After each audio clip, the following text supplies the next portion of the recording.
He could also make cold judgments and act precisely. Then his unwavering figure, never stepping back, reappeared in her thoughts once again. Then how could a mage like myself not have any countermeasures? And finally, the image of Hansu holding the potion and decisively drinking it all.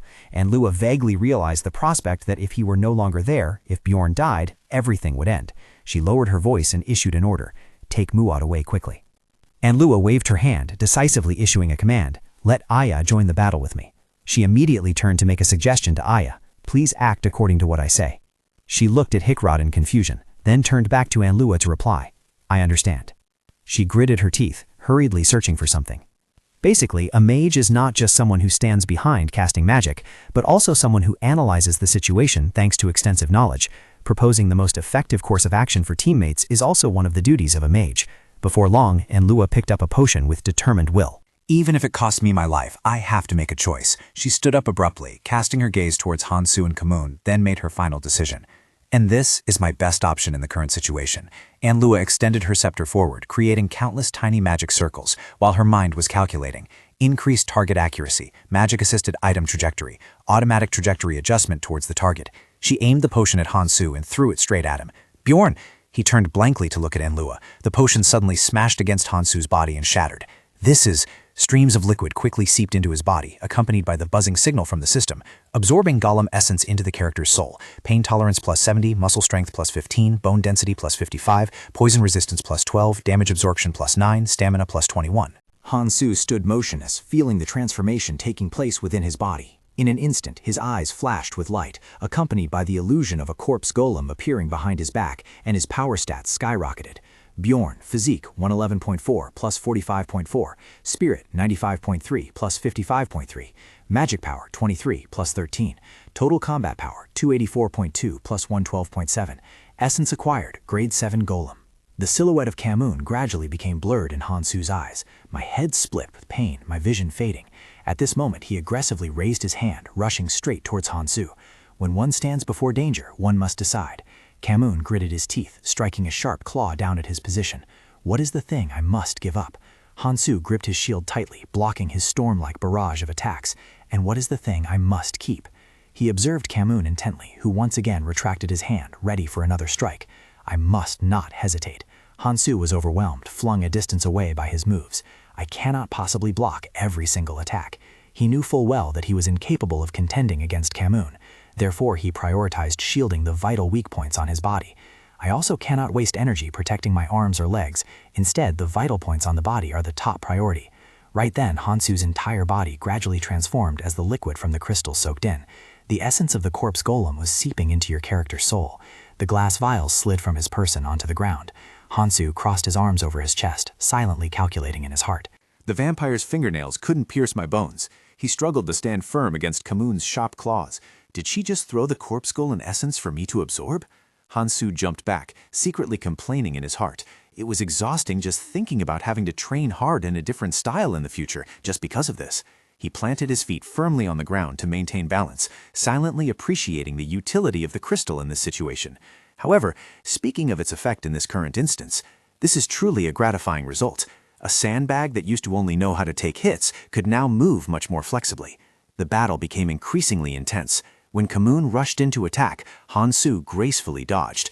Even if that was the only thing that changed, thanks to it, his survival rate. It is increased 100-fold. He frowned, opening his mouth to let out a roar before Kamun's claws.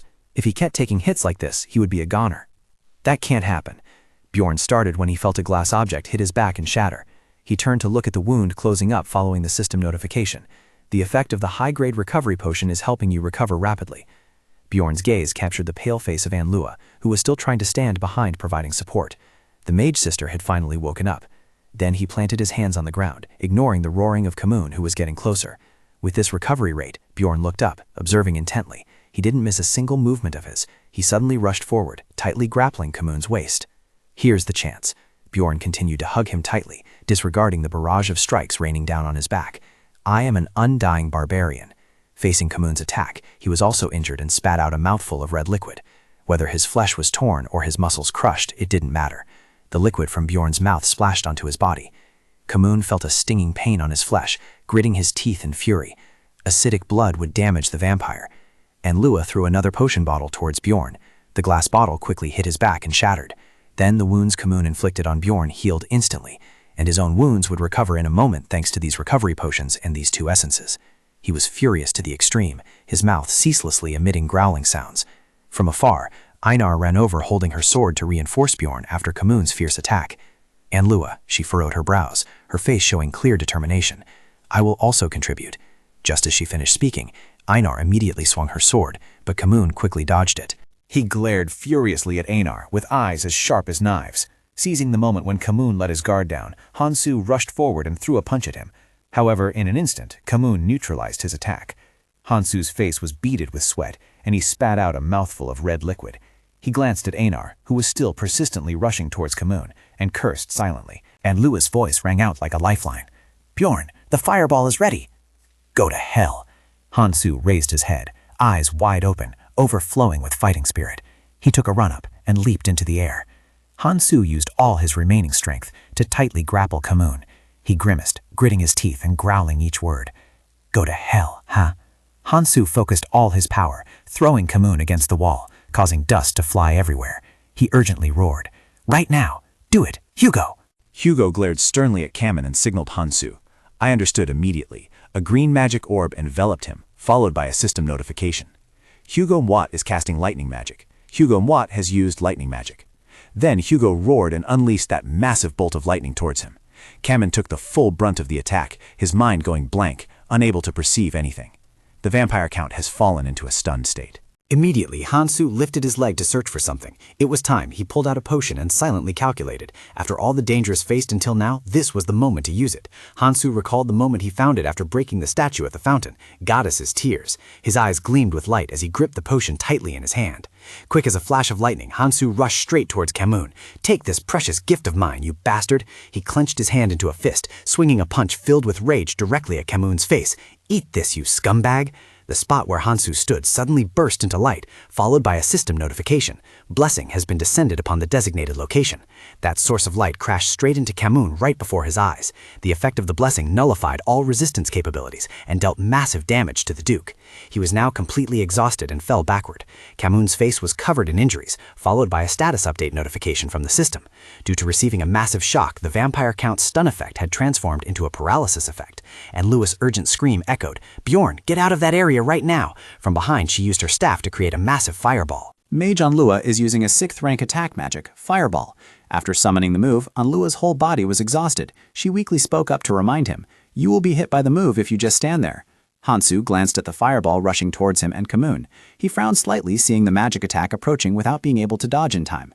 Crap, I should have run out sooner. In an instant, the fireball exploded, swallowing everyone's vision. At this moment, the system continuously displayed countless lines of notifications. Your character has been affected by Fireball and inflicted with the stun effect. Vampire Count Kamun has used pain sharing. Hugo Muat has been inflicted with the stun effect from pain sharing. Aya Pelalin has been inflicted with the stun effect from pain sharing. Tadin has been inflicted with the stun effect from pain sharing. Hansu lay tattered on the ground, seemingly having lost consciousness. A while later, he slowly woke up, breathing heavily and asking himself, "Did we win yet?" Hansu gazed up at the distant sky, a strange feeling rising in his heart as the surroundings were completely silent. Why is everything so quiet? Is that vampire bastard dead yet? He rolled over, bracing his hands on the ground to struggle to his feet. Did everyone faint? There is too little information to know the current situation. Hansu suddenly opened his eyes wide in astonishment. Before his eyes was the miserable figure of Kamun, who was still standing firm. Damn it, why is he still alive? His face became increasingly ghastly, along with the mechanical buzzing sound from the system. Skill activated. Active skill, Eternal Life. Rapidly recovering based on lost vitality. Kamun's body has been heavily destroyed, but the heart remains intact to cast the move. Skill activated. Passive skill, Origin of Darkness. As long as the heart remains intact, he cannot die. Hansu was shaken as he witnessed the wounds on his body gradually healing. His wounds were recovering at an astonishing speed. This skill is truly broken. He couldn't stop his anger, emitting a growl while he calculated. At this rate, he would fully recover to his original state in no time. Hansu suppressed the pain to stand up and fight, seeing that all his teammates had already passed out. I don't fully understand the current situation, but I am the only one left conscious. Now I have only one thing to do. His trembling legs stepped towards Kamun. Ignoring the signals of fatigue his body was screaming, Hansu continued to step forward. He clenched his hands into fists, looking at Kamun, who showed no signs of waking up yet. I must kill him before he regains consciousness. Hansu pressed his weight down on the body, his face showing visible tension as he pondered. Although the enemy's body was a messy mass of injuries, I couldn't reach his heart. Hansu raised his head, lifted both hands high, ready to deliver a blow to Kamoon. Did he shield that heart with his hand while taking the hit? He aimed straight for the position of Kamoon's heart and struck. You bastard! Damn it, just die! Hansu searched through the methods in his mind. How do I use that again? Ah, right. He placed both hands on Kamoon's chest and softly mumbled, "Corpse explosion, corpse explosion." Almost immediately, the vampire's entire body exploded. Hansu frowned, holding the heart in his hand, and mentally groaned, "God, it hurts like hell." His face was covered in countless black lines, revealing a fierce will to survive. But to preserve his life, Hansu ceased not enchanting the spell to finish off Kamoon. Corpse explosion, corpse explosion, corpse explosion. Bloodshot veins bulged in his eyes, and his vision gradually became blurry. His instinct was telling him that he was about to reach his limit. Even though his mana was nearly exhausted, he still tried to use magic. Corpse explosion, corpse explosion. Hansu persisted until the very last moment, even if it meant repeating this a few more times to kill this vampire. A thick smoke rose from where he and Kamoon stood. Hansu shouted the name of the technique, corpse explosion, corpse explosion. The system immediately issued a warning. When your character's vitality is under 1%. Corpse explosion. He could feel the breath of death close behind his neck. I will die too. Hansu's eyes blazed, pouring all his strength into Kamoon. Corpse explosion. The system ceased not in issuing warnings. Warning, your character's vitality is quite low. Starting countdown. Disregarding everything, he continued to cast magic. Corpse explosion, corpse explosion. Hansu reassured himself, I must not stop. The static sound of the system rang out again, consuming 3 intelligence per second, 43/46. He furrowed his brows tightly. Hansu clearly realized that even if he stopped, he could not escape the Reaper's scythe.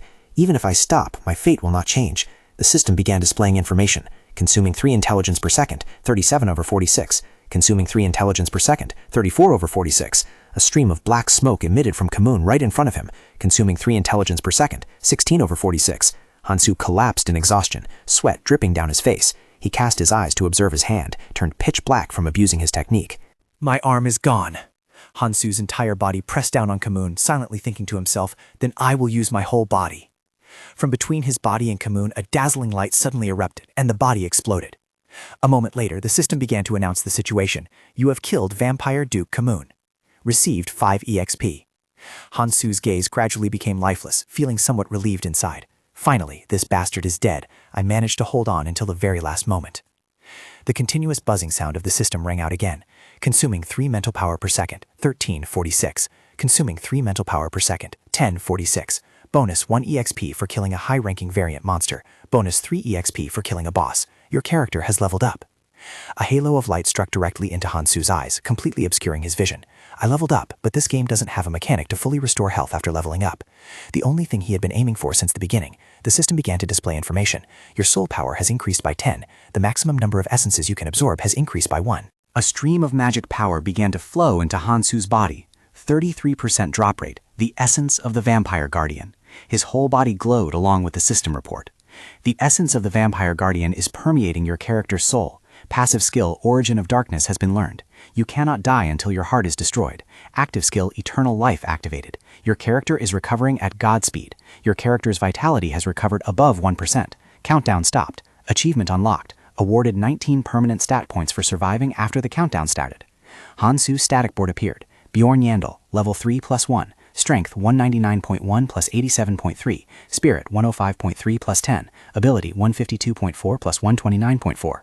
Physique 114 increased by 104. Overall combat power 485.3 increased by 201.1. Absorbed grade 7 Corpse Golem Essence. Absorbed new grade 5 Vampire Guardian Essence. Hansu woke up in horror after a stupor. No. Aya placed her hand on her chest, looked at him joyfully, and asked, "You're awake?" At this moment, Hansu realized he was lying on her lap and asked himself, "Am I still alive?" He turned to Aya and immediately asked about the situation. "How is everyone?" She quickly replied, "After the battle, everyone left 3 days ago. Are you okay?" Hearing Aya's words, Hansu's eyes went wide with surprise. He had been unconscious for 3 days. He was shocked, sat up abruptly, his mind in total chaos. It's been 3 days, so it's the 7th day now? Hansu looked at his completely healed hand and unconsciously clenched it. He was somewhat amazed to see that his whole body didn't have a single scratch. His body seemed normal after using that essence, with no wounds to be seen. Hansu's face darkened as he realized something was amiss. His expression turned grim when he discovered his pants had vanished into thin air. Ouch! Oh God, where are my pants? Aya stood behind him, casually placing her hands on her hips, and replied, "Ah, I tore them off because they were already in tatters." She grinned, gave a thumbs up, and continued, "There's nothing to be shy about. You are a great warrior, Bjorn." Han-Su's entire body trembled, sweating profusely. He was exhausted. He suddenly turned around to inquire about the situation. "While I was unconscious after fighting the vampire count, what happened here?" Aya frowned and began recounting the events to Han-Su. After the vampire count was destroyed, the dwarf took some of the loot, and the mage took the rest. Since the obtained stones were gone just like that, he suddenly thought of the crystal and sank into deep thought. I still managed to survive after fighting the vampire count, which means I have already absorbed the guardian essence. Han-Su put his hand to his mouth, his eyes shifting elsewhere as he pondered silently. So it seems the guardian essence has assimilated with the other essences in my body. Seeing his contemplative demeanor, Einar spoke up. By the way, as you said, when a lot of items drop from defeated monsters, we have to roll dice to distribute them, right? But that witch and the dwarf just took those items away just like that, without any distribution at all. She visualized the moment Onlua held the bag of items and negotiated. Since I used up too many support items for him, and even lost a high-grade essence for him, I will take this lot. Then Einar recalled the scene of Hykrod scratching his head and not bothering to object. Just do as you please. I didn't contribute much anyway, so I have no opinion. She recounted with a not-so-happy expression. The dwarf had no opinion on splitting the loot, but I felt that distributing it like that wasn't right. After that, the mage reacted quite violently when I expressed my disagreement. Einar remembered Onlua frowning and raising her voice in complaint. After all, he already got a high-grade essence from me, so how else do you want to split this, huh? Finally, she summarized the whole story. That's all there is to it. Han-Su was stunned into silence, suddenly recalling the image of Kamoon. It seemed she had guessed it after he destroyed the count. Vampire. I have absorbed the vampire's essence. He thought about the time he had to struggle to deal with Anlua, but he didn't gain any advantage either. The corpse golem essence was used, and the recovery potions were all used up to hold out and buy time for her. What on earth is left now? It is true that she is greedy, but I am not resentful because of that. Being alive is lucky enough. Aya crossed her arms, unable to hide her indignation, and complained continuously. She took advantage of the moment he fainted to take all the items and leave. To think teammates who went through life and death together would treat each other like that. It's just too greedy. Han-Su was helpless, not knowing where to start explaining. Aya had every right to be angry, but she couldn't do anything about it either. Finally, he took Aya's hand, happily expressing his gratitude. "Thank you for staying by my side when I fainted. We are lucky to be alive, and that is joy enough." She instantly forgot all the unpleasantness and smiled back. "It's nothing. We are friends after all." Aya watched Bjorn and asked, "Now that we're done with that dungeon, should we go up to the next floor or go outside?" He decisively stated his proposal. "Hold on, I still have something to do here." Bjorn's eyes widened, a certain idea forming in his head. Even though that greedy mage girl had taken all the items dropped by the vampire count, she couldn't know about the hidden items in this place. He felt incredibly excited thinking about the items he was about to collect. "I'm going to get that thing right now." Bjorn clenched his fist, asking enthusiastically, "But hey, do you have any clothes for me to wear?" A blue light flashed, along with a system notification. "You have entered the first floor of the Crystal Cave. The labyrinth is closed." Immediately, a scene of a crowd looking towards the castle appeared before Bjorn's eyes. The character will move to Zadoria. He strode down the street under the bewildered gazes of everyone. "I'm back in this city. This trip was quite dangerous, but I gained a lot of benefits. First of all, let's see about selling the loot." Inside a shop, a black-haired girl placed a bag of items on the table and spoke. "Here are your 231,520 stones." Bjorn looked thoughtfully at the stones he just received and calculated. "So I collected a total of 231,520 stones, huh? I almost died just to get this amount. That's ridiculous." But fortunately, I managed to absorb 2 more essences during this expedition. Immediately, he reached out to lift the item back. Han-Su was startled when the black-haired girl suddenly snatched the bag away. He glanced at her with a look full of confusion. "What's wrong?" She immediately showed an attitude full of suspicion. "This amount of stones is too large for a low-level person like you to have earned. And what kind of items do you have in that backpack on your back?" Han-Su frowned, expressing dissatisfaction. "Why are you asking that?" He was somewhat stunned, unclear about what was happening. There wasn't this kind of questioning in previous times. Is there a problem? Suddenly, a squad of soldiers holding spears rushed in and surrounded Han-Su. "Freeze, you barbarian!" His face darkened, his mouth agape as he asked himself, "What is this?" A soldier declared clearly, "Save any excuses for after you arrive at the city's investigation room." Erwin stood amidst the bustling crowd moving back and forth. Sweat beaded on her face, and she placed a hand on her forehead, looking exhausted. Exploring the 3rd floor is truly difficult. Erwin recalled the image of a bow-wielding monster that made one feel weary. The power of that grade 7 monster there was truly something I couldn't handle. It was the first time in my life I felt such helplessness. Following that, she had to fight against incredibly ferocious beast-shaped monsters. Even with her help, the grade 6 monsters there didn't sit still. She had to be quite distracted dealing with them. The first time exploring the first floor was a bit dangerous, but after traveling with Bjorn, it became much more leisurely. This time was truly a life-or-death experience. I wonder how Bjorn is doing these days. Erwin stood in line in front of a shop, her mind suddenly drifting to Hansu. A cheerful smile bloomed on her lips as she got lost in her private thoughts. It had been a while since she saw him. It seemed he was quite busy exploring the next floors of the tower. She really wanted to show off the essence and stones she had earned to him. While wondering to herself, the image of Hansu holding her hand suddenly rushed back into Erwin's mind. She didn't know if she could ever journey with him again. Oh, my shoulder.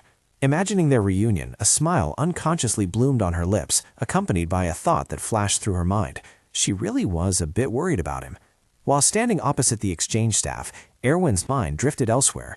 Surely he was fine. She hoped to see him again soon. The blonde girl spoke up after summarizing everything. The total is 184,100 stones. For a single adventurer like you, this seems like quite a big haul, doesn't it? With a somewhat awkward expression, Erwin hurriedly explained, I explored the dungeon together with my sister. The blonde girl asked while tracing the names written in a notebook. What is your name? She replied, Teresia Kitty Messesia. Upon receiving the bag of stones from the female employee, Erwin's face lit up radiantly. You are a guaranteed adventurer, so you are free to go. You may leave now. Under the pale sunlight covering the roof, Erwin hummed a tune while bathing, her body unclothed. Just finished changing, she closed her eyes and draped the emerald green dress over her body, while the question rose in her mind, would she be able to meet him here? Erwin skipped along the street in her brand new outfit. Today I have enough money to buy new clothes. When I meet him, we will have a delicious meal together. Her cheeks flushed pink, an unceasing excitement welling up inside her. She wanted to see him so badly, wondering if he was currently at that tavern. Erwin's wish was cut short by an answer. Are you looking for the person in room 302? That guest hasn't returned yet. Her face hardened, and she asked again in bewilderment. Hasn't returned? Erwin frowned, her sorrowful gaze cast down at the ground. Nothing happened, right? Hoping he was safe and would return soon. Time passed quietly in the city tinged with antiquity. A week went by, and the image of a man in a red shirt entering the room caught her full attention.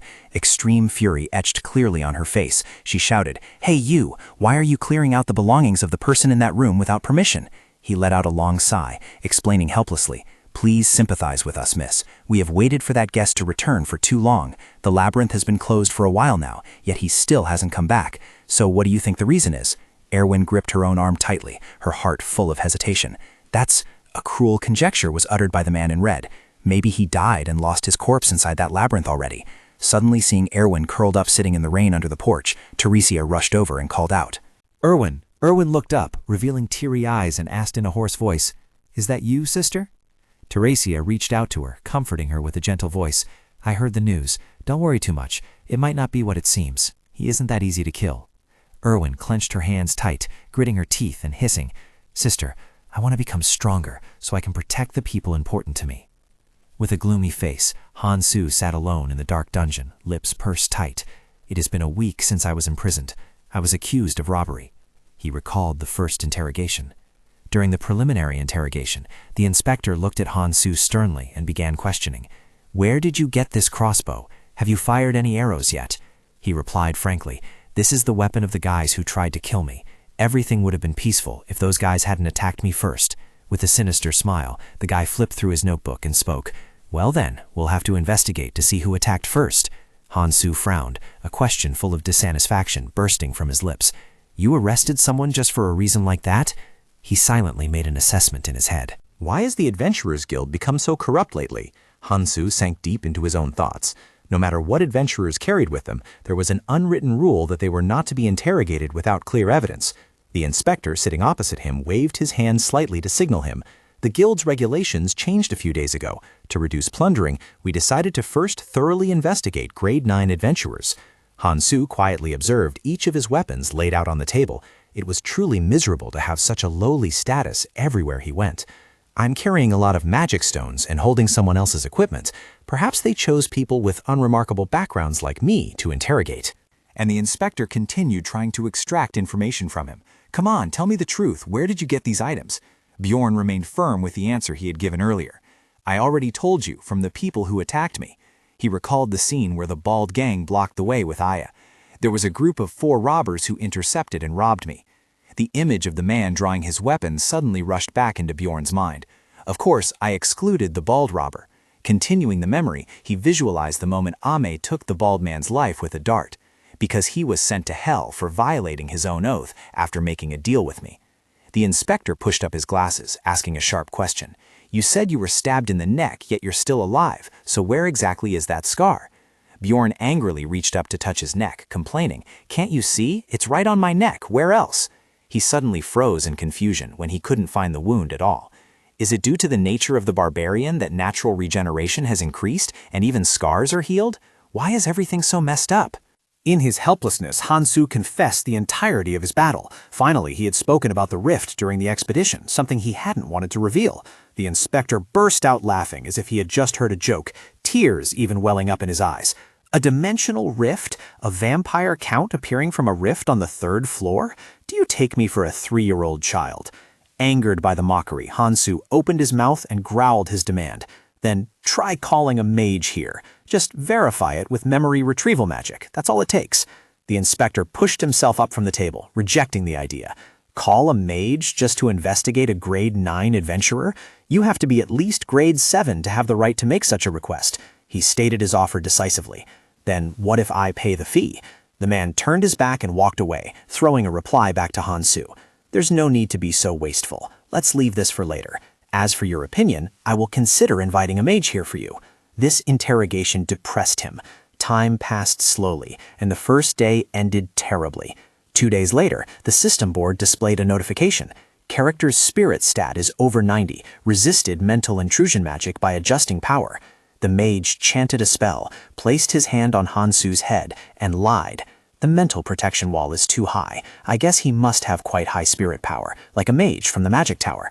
His face darkened, and he silently cursed. Damn it. Hansu was shocked to realize the truth.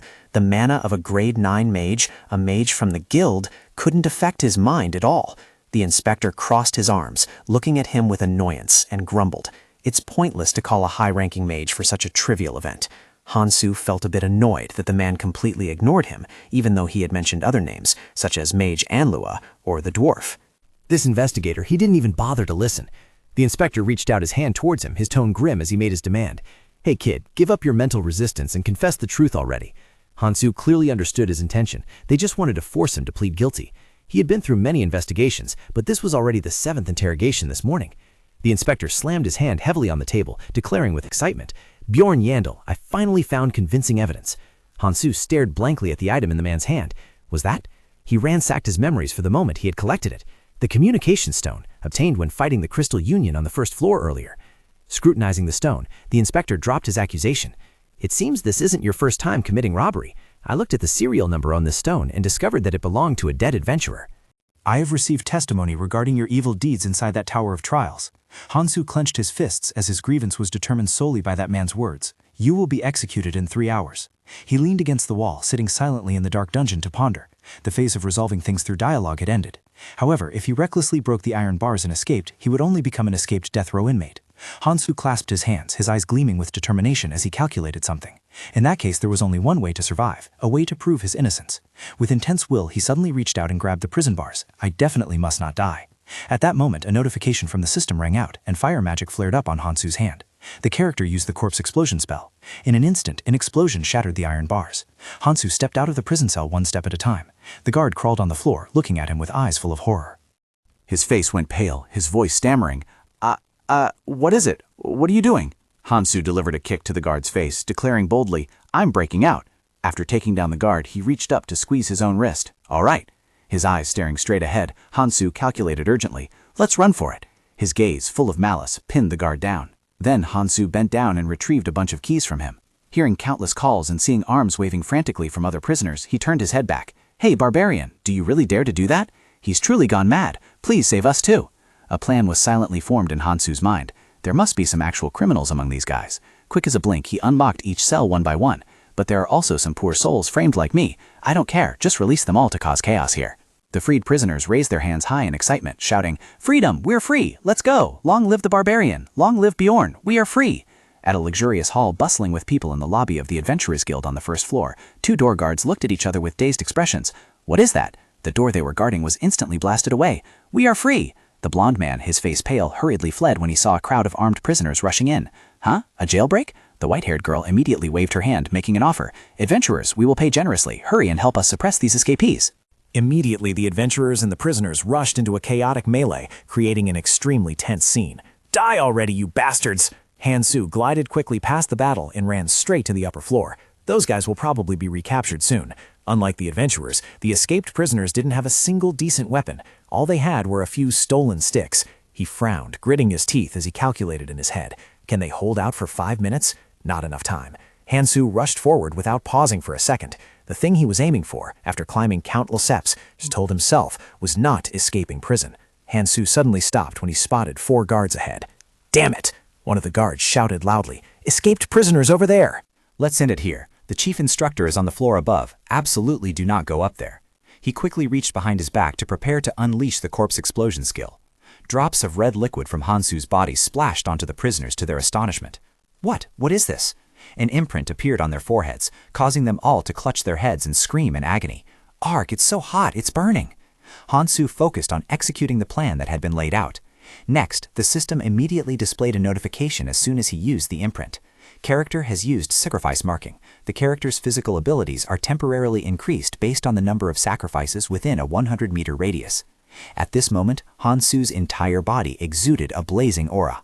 An extraordinary strength radiated from him. He smirked confidently, thoughts racing through his mind. With the power-up process complete, Hansu sprang forward. He shouted loudly and charged straight at a guard.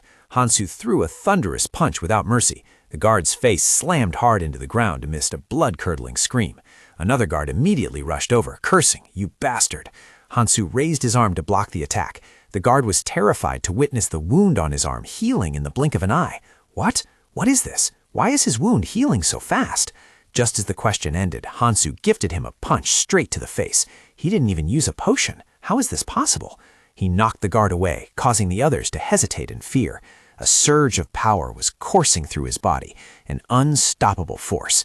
The 2 guards turned pale, stammering to each other in fear. This is terrifying. Are you really just a grade 9 adventurer? How is this possible? Hansu grinned, clenching his fist in preparation for the next strike. This branch only held low-ranking adventurers. You couldn't imagine that an adventurer with such energy would be imprisoned here, could you? After that, he quickly took down each newbie soldier with a single strike. Shortly after, Hansu stood before a wooden door. He had reached the 3rd floor, the branch manager's office. Without a moment's hesitation, he pushed the door open and walked straight in. Hansu glared as he detected someone hiding nearby, silently understanding the situation. A sneak attack? The man in red swung his sword, creating a horizontal slash across his body. A red liquid splashed out from the cut. The man curled his lips, smiling triumphantly. Got you. Hansu widened his eyes, fixing his gaze on the figure in red before him. Immediately, the man fell to his knees, clutching his eyes under Hansu's gloating stare. Sorry, my blood is highly acidic. A scream of terror reached his ears. The figure of Julian standing by the window appeared clearly before Hansu's eyes. Branch manager! She covered her mouth with her hand, her whole body trembling uncontrollably. The old man in red tried to prop himself up, glaring at Hansu and hissing, "You do not touch her. She is the daughter of this area's chief," he thought to himself, his gaze not leaving Julian for a second. This branch manager has a daughter? Looks like I'm lucky today. Even though he was injured, he still stiffly threatened, "If you touch a single hair on her head, your life will be forfeit." In a flash of thought, Hansu knocked out the red-shirted guy in an instant. Changing his plan, he silently calculated, "Originally, I didn't intend to do this, but if I capture this girl, everything will be different." The red-haired girl pointed her index finger straight at Hansu, shouting loudly, "You? How can you be so shameless after causing so much trouble?" He stood silently thinking, things are becoming easier, or they are spiraling out of control. She indignantly screamed a question, "You knew everything, didn't you? Even the fact that I am here today. You planned it all along, didn't you?"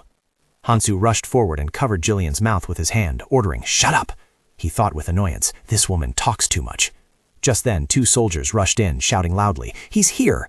Hansu held Jillian tightly, coldly stating his demand, "Bring the investigator who interrogated me and the head of the Crystal Alliance along with the mage from the Magic Tower here." If not, I will kill this woman. Hansu forced Julian to step out onto the balcony with him. If that's the case, he opened his mouth and took a deep breath. Then Hansu roared loudly, "Be hella!" Standing high above and facing the gaze of countless people, he told himself, time to start the counterattack. Hansu introduced himself clearly. My name is Bjorn Yandel. The crowd below began to whisper. What is that? Is that the escaped criminal? How did he get up to the 3rd floor? He placed his hand on the railing, voicing his grievances. I am a grade 9 adventurer who has been framed and harmed by the Adventurers Guild. I swear to God I am innocent. Hansu frowned, making a firm declaration. The Adventurers Guild is shifting the blame onto me. I am truly guilty of nothing. He thought to himself, things have escalated to this point. I can't just let it slide. Under the gloomy sky, a tower stood tall, an emergency call from the Adventurers Guild. On the other end of the line, James seriously raised his index finger. Yes, it's a request for reinforcements from the branch leader. It seems some madman has appeared there. Arthur, holding a test tube, repeated the question in puzzlement. A madman? He added. He released the death row inmates, then took the branch manager's daughter hostage. And Lua couldn't help but be astonished by the words Jamin had just recounted. Oh my, he actually dared to do such a heaven-defying thing? Does such a crazy person really exist? Curiosity rising, she snapped her fingers and spoke up. All right, I'll go take a look. It just so happens I need to find someone, and I'm also curious to see what that madman's face looks like. At this moment, Hansu's eyes widened in surprise as he looked at the person who had just appeared. He called out, So you are a mage from the magic tower? And Lua floated in midair, letting out words full of bewilderment. Are you Bjorn Yandel? Do you even have a brain? She pointed straight at Hansu's face, her voice reproachful. How many lives do you have to dare do such a crazy thing? He interrupted Anlua, making a proposal. That's enough. Get to the point. Use magic to verify the memories. Hansu urged. Hurry up. We don't have much time. Anlua raised an eyebrow, not forgetting to add a request. Fine, but in exchange, promise me that you will help me with something later. He immediately nodded. Agreed. If my abilities permit. She then landed on the ground, reminding him once more. All right, you promised. And Lua directed her hand towards Hansu's forehead to cast the magic. Do, Theo, na, that. She was confused when she couldn't find Hansu's memories. Impossible. Are you using some kind of magic tool that acts as a mental barrier? He frowned, retorting. Do you think I could do that after calling you here? I didn't do anything. A scream rang out. Branch manager! The inspector rushed in to help the red-shirted man up, asking, Are you all right, sir? His face went pale as he hurriedly asked, How did things turn out like this? Have the prison breakers on the 1st floor been dealt with? The inspector froze when he suddenly saw Hansu. Let's try to end this here. He turned around upon hearing a shrill scream. You, who are you? The inspector pointed at Hansu in shock and replied, Sir, it's this guy. He is the one who caused this incident. The red-shirted man placed his hand on his forehead, replying, I already know that. He began to look extremely awkward. What? Then why remain silent? The red-shirted man asked in a low voice. He keeps saying he was framed. You are responsible for investigating him, right? He frowned, glancing at the inspector to question, Is there any evidence to accuse him? He immediately waved his hand, dismissing the red-shirted man's thought. Are you implying I framed him? Nonsense. The inspector listed the countless magic stones Hansu possessed. He possesses a large amount of magic stones that a grade 9 adventurer would find hard to earn. Next, he mentioned the array of weapons found in Hansu's backpack. I found it suspicious, so I checked his backpack. Inside, it was full of equipment and items that could only be stolen goods. Then the inspector recalled the moment he interrogated Hansu. Furthermore, through the investigation results. There is a testimony claiming that Bjorn Yandel killed an innocent person at the Crystal Union and even stole some items there. Ending the flashback, Hansu raised his voice indignantly. Isn't that the testimony of a member from our own group? How can you trust such testimony so immediately? When they conferred with each other, the red-shirted man spoke up and asked, Why not check him with memory inspection magic? The inspector pointed straight at his face in frustration, hissing loudly, That is because he always lies. He says he survived after being stabbed in the neck, without even a wound remaining. He claims he absorbed the essence of a vampire.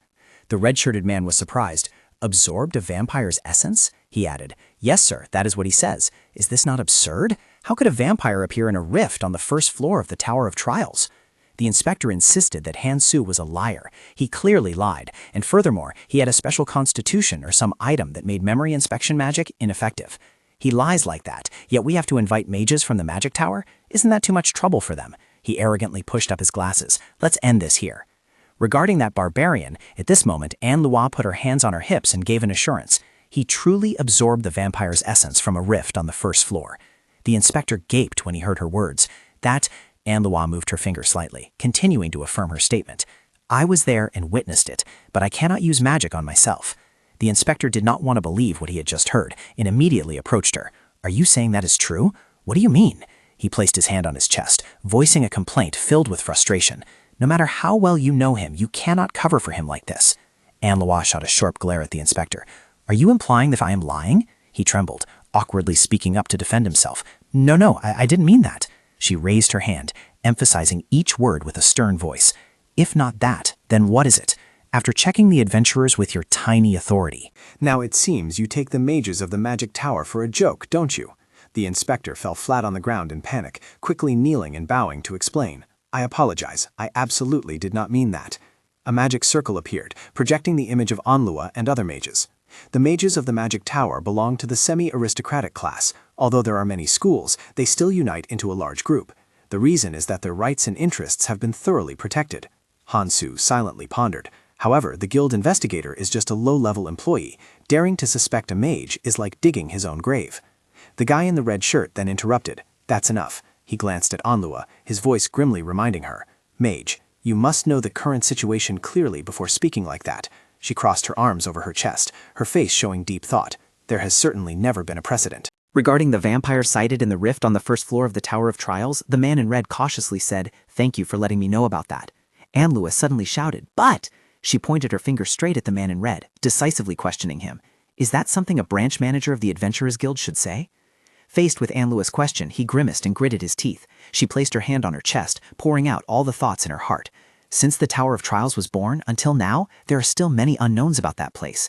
It is a place where humans never know what will happen or when it will happen. Why aren't you saying anything at all? Anlua questioned with overwhelming momentum. How can you be so sure? Hansu glanced at her, shouting at the man in red, completely baffled. She was raising her voice at the branch manager. Is she really just a simple mage? Suddenly, Nyan stepped in from outside and spoke up. Are you the barbarian? Hansu was extremely astonished to see him. And who are you? Nyan closed his eyes slightly, clasped his hands behind his back, and began to introduce himself. My name is Nyan Oben. He directed his stern eyes towards Hansu and said, I hear you've caused quite a scandalous incident, haven't you?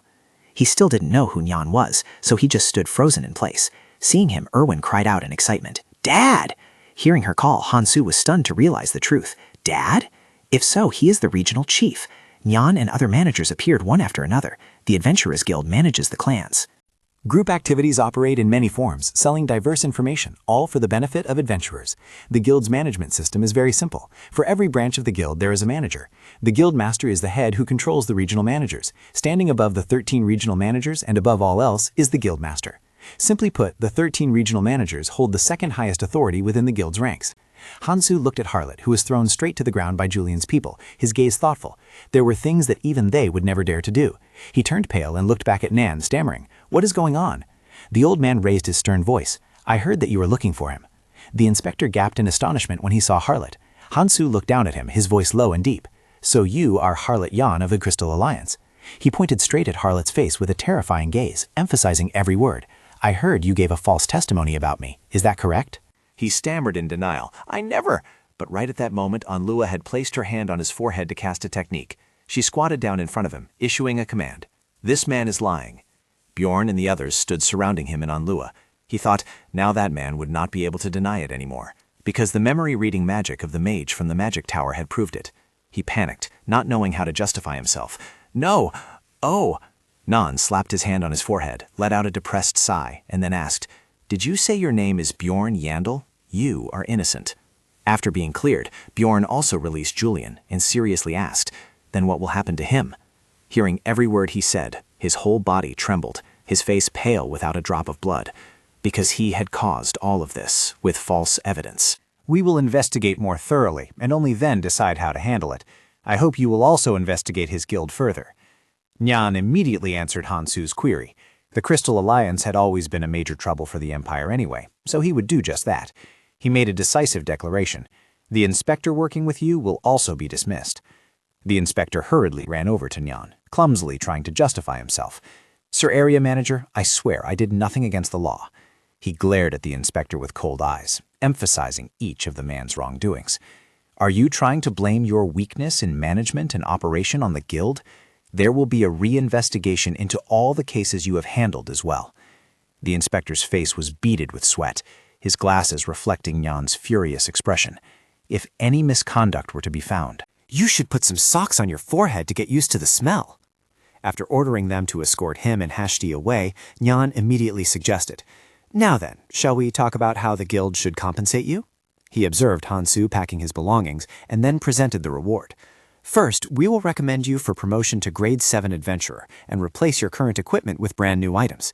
When he didn't receive the compensation he deserved for what he had been through, he roared in anger. Why is the reward a recommendation? I can become Grade 7 just by using a Grade 5 monster essence.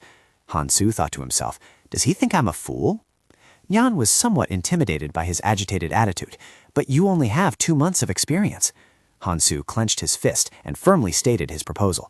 Then let me go one-on-one with a Grade 7 adventurer. I will prove who is stronger. He snarled with burning intensity. Come on, any Grade 7 out there want to come and clash with me? Nyan was bewildered and tried to reassure Hansu. Calm down, this is unprecedented. Anlua approached him and dropped a sentence. Of course. Hansu was stunned to see her turn and smile at him. Anlua. Then Anlua frowned, pointed at Nyan, and listed his achievements. I am certain that there has never been an adventurer who could defeat a Grade 5 vampire and return alive after absorbing that vampire's essence. It is ridiculous that you consider something he can obviously achieve as compensation from the guild. Knowing he couldn't argue further, he gritted his teeth and agreed. All right, so what do you want for compensation? Hansu suddenly grinned, asking back. Compensation? Thinking of the glittering gold coins, he replied excitedly. Of course, it's money. I'll take at least 5 million magic crystals. Hansu thought to himself, it sounds like too much, but I'm just a muscle-brained barbarian after all. That is enough.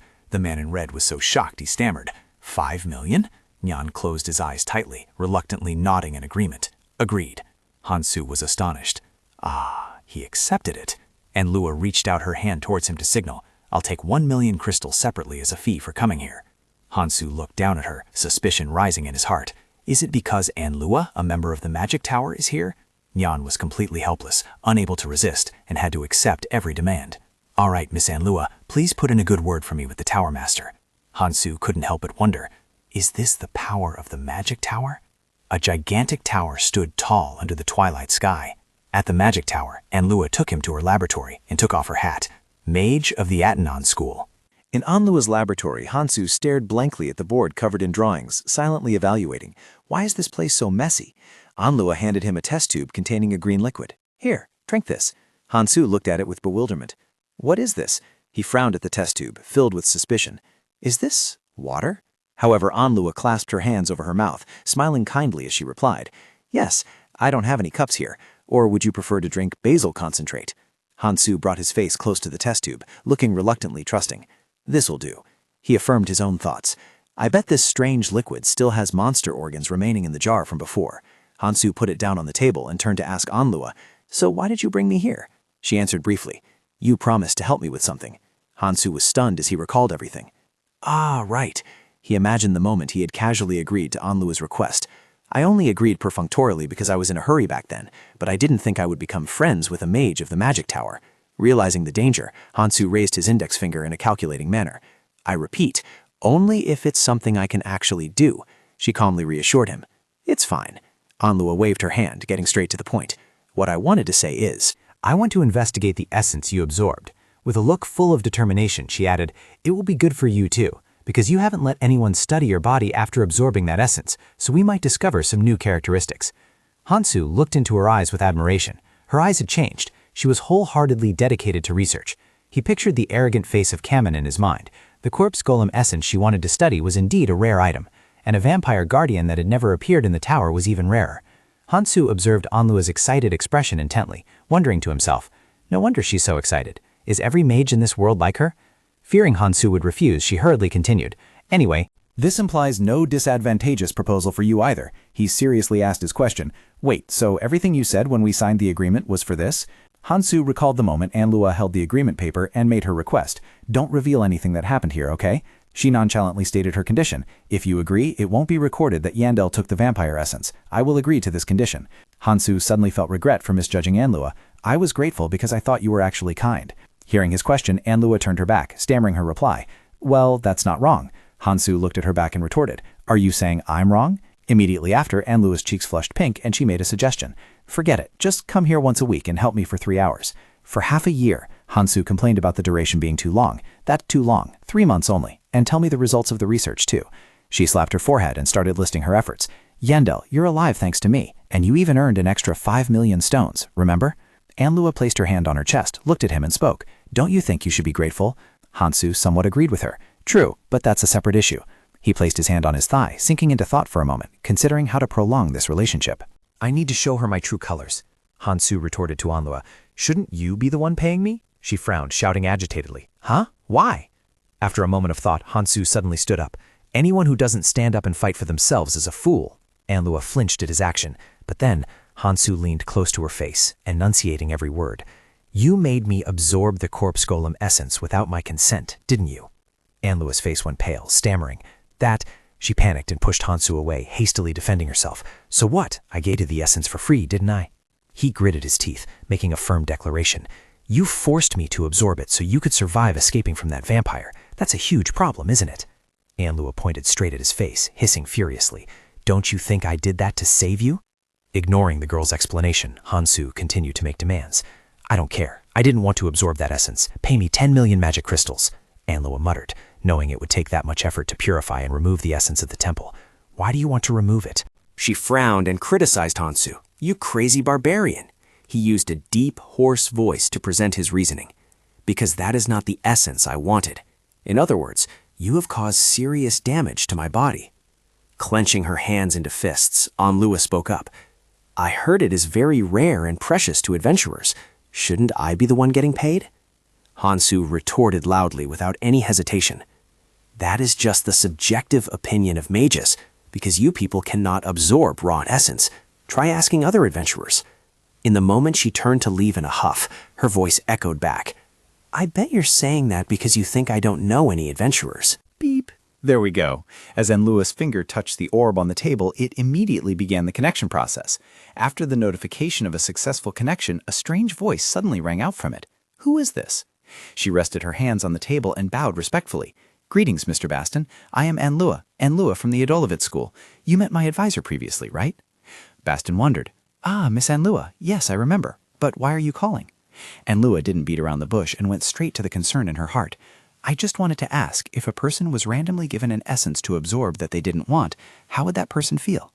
A long while later, the response from Baston made her face turn pale. I don't know why you're asking such a strange question, but surely. Hansu smiled with satisfaction at the answer he just heard, while Anlua's face went pale hearing Baston reply through the orb. Before his answer, a smirk appeared on Hansu's lips. First of all, it would make me very angry. Despite the stunned look on her face, Anlua still tried to justify her innocence. Ah, you say angry, a grade 7 essence, and an extremely rare one at that. Would that make it okay? After Baston's reply, her whole body began to tremble slightly. It's all the same. An essence not in the plan would only cause bad effects on my body. At his opinion, Hansu held his head even higher with a clearly arrogant attitude. A mage like you, Miss Anlua, probably wouldn't understand. Anlua's face was beaded with sweat after Baston's long speech, as if she had just suffered a severe mental attack. Someone like you, who can't just absorb any essence you find, how could you understand? She suddenly turned to Hansu, asking in a stammering voice, See, what compensation will you demand for this? He replied immediately, If it were me, first of all, I would demand cash compensation. Baston offered an estimated figure. 15 million magic crystals should do it. His words struck on Lua's mind like a bolt of lightning, causing her to clasp her hands tightly together. 15 million? She felt as if all her vitality had been drained after Baston explained his point of view. If I accidentally absorb an unwanted high-level essence, the compensation cost will increase even more. To remove that essence from the body through the temple would take a lot of time and money, and it is not simple at all. Anlua asked in bewilderment, Then if they cannot compensate you with cash, what will you do to them? After a few moments of contemplation, he spoke up. Do what? If that happens and the person responsible is standing right in front of me, I would probably just snap their neck right then and there. Hansu crossed his arms, quietly watching Anlua's slumping back. There she finally understood what I said, didn't she? He suddenly thought of Pachon, the one who had just spoken with her through the crystal ball. With his existing connections to the mages at the tower, someone like Pachon must be a seasoned adventurer. He surely understood the importance of absorbing essence. The image of 2 adventurers appeared in Hansu's mind. He thought if she had asked a desperate grade 9 adventurer seeking a way to survive back then, she probably would have received a satisfactory answer. He smiled maliciously and made a comment. That was her fatal mistake for acting too hastily. Is it time for her to face her own superficiality yet? Unnoticed, Raven had entered, clasping his hands behind his back and commenting, A barbarian who can win an argument against a mage. You are even more interesting than what I've heard. He beamed and began to introduce himself. Nice to meet you. I am the master of the young lady who just screamed and cried over there. Baron Raven, right? Anlua objected embarrassedly. I didn't cry, okay? Hansu fixed his gaze on Raven. Is this Anlua's master? His eyes widened in surprise as he deduced Raven's identity. So he is the one who controls 5 floors of the tower single-handedly, the master of a great guild named Atanon, a figure as important as an area manager. No, perhaps strictly speaking, it is even more important. He gently stated, I have listened to your conversation. Hansu couldn't help but marvel at the appearance of Raven, a true great figure. Anlua's face turned pale, and she stammered, What? You heard us talking? But I was certain the soundproofing magic. Ignoring her, Raven calmly spoke. It seems I need to teach you more. There are many loopholes in your magic. Then he turned to Hansu and said, My youngest student has brought a man home for the first time, accompanied by an ancient, and more importantly, this person is still alive. I certainly must ask you what I am curious to know about you. He was astonished as he recounted what he had just heard. In that moment, Raman's face gradually turned gloomy. He narrowed his terrifying eyes and began to explain. Most barbarians who come here, if they don't die, are only brought here to hand over their hearts to us. Hearing his words, Hansu just frowned in silence. Witnessing his expression, Raman burst out laughing and waved his hand. Cheer up, I'm just kidding. Hansu stared blankly at Raman. Just kidding? He asked himself inwardly. So to a mage, is that considered humorous? I am also a barbarian who knows how to joke. Hansu lowered his head, whispering a question. You said your name is Raman or something, right? He thought with an amused look. Maybe I should return the favor with a barbarian-style joke. Hansu's index finger pointed straight at Raman's face. I feel like I want to smash your skull open. He recoiled in horror, taking a step back. What? What is this? With a completely opposite attitude, his eyes half closed in tension. Of course, I was just joking, old man. Cheer up and give me a smile, you white-haired old geezer. Nyan was speechless, twisting every word Hansu said. Old man? He pondered. So you think you can just spout any nonsense you want, as long as it's funny? A moment later, Hansu burst out laughing and patted the old man's head. Ah, that was also a joke. And Lewis stood frozen to the side, her face pale and mouth agape in shock. Bjorn Yandel, are you actually crazy? I should have realized this when I saw you acting like a lunatic when you were captured at the guild. He suddenly froze when he felt Nyan's body trembling. Did I take the joke too far? How am I supposed to resolve this situation now? Contrary to Hansu's guess, the man suddenly threw his head back and laughed loudly. Hey, young man, you've got some personality. Nyan's face was flushed red as he emphasized every word. Don't worry, this old man isn't like those young guys who nitpick every single word. Hansu observed the man's face closely and made a judgment. You look pretty annoyed, though, so what are you planning to do? After all, I am an adult, too. He continued to give a thumbs up to support his own joke. Responding to my joke so cheerfully? Then I take back calling you an old man. Should I call you an old wizard or something instead? Nyan forced a smile, his hand fumbling for something in his pocket. I'm not one to hold a grudge either. Oh, by the way, regarding those 10 million magic crystals, would it be acceptable if I gave you this instead? Not long after, he took out a ring placed in a box and began to introduce Ice Spirit Jewelry number 9425. The number might be low, but it is still a numbered item. Hansu was completely stunned by the image of the sparkling jewelry appearing. A numbered item! He couldn't stop exclaiming while admiring the ring. They can only be obtained from high-ranking guardians. Each item is extremely rare and possesses a special ability. And you're just giving me this Ice Spirit Jewelry for free? Hansu complained while probing. What's so good about this anyway? Jamin smiled until his eyes narrowed, explaining its function. It is exactly the item you need. It will seal one of the unwanted effects of the essences that the wearer has absorbed. He glanced at Hansu and added, You obtained the corpse golem essence, right? Acidic blood can be handled, but it will be very troublesome. So, what do you think? He fell silent, sinking into his endless stream of thoughts. It seemed that even this old man hadn't fully noticed the characteristics of the Ice Spirit accessory. Finally, Hansu came to the decision to accept the ring. All right, I understand. Standing right at the threshold of the tower, Anlui reminded him loudly, Remember to come here twice a week. You promised to help me research the corpse golem essence. He raised his voice in reply. I know. She let out a troubled sigh and asked herself, I wonder if he'll remember. I'm so worried. Then Anlua turned to Jamin with an apologetic look. Master, I'm sorry. This is all my fault. He gently closed his eyes and replied, It's fine. That was just an item with useless stats anyway, so it wouldn't have sold regardless. Raven clasped his hands together, revealing the true value of the ring. Furthermore, the market price of that ring is only around 1.5 million magic crystals. Once that stupid barbarian realizes the value of the ring, he will surely fall over in shock. Hansu walked up to a large door that bore an air of extreme solemnity.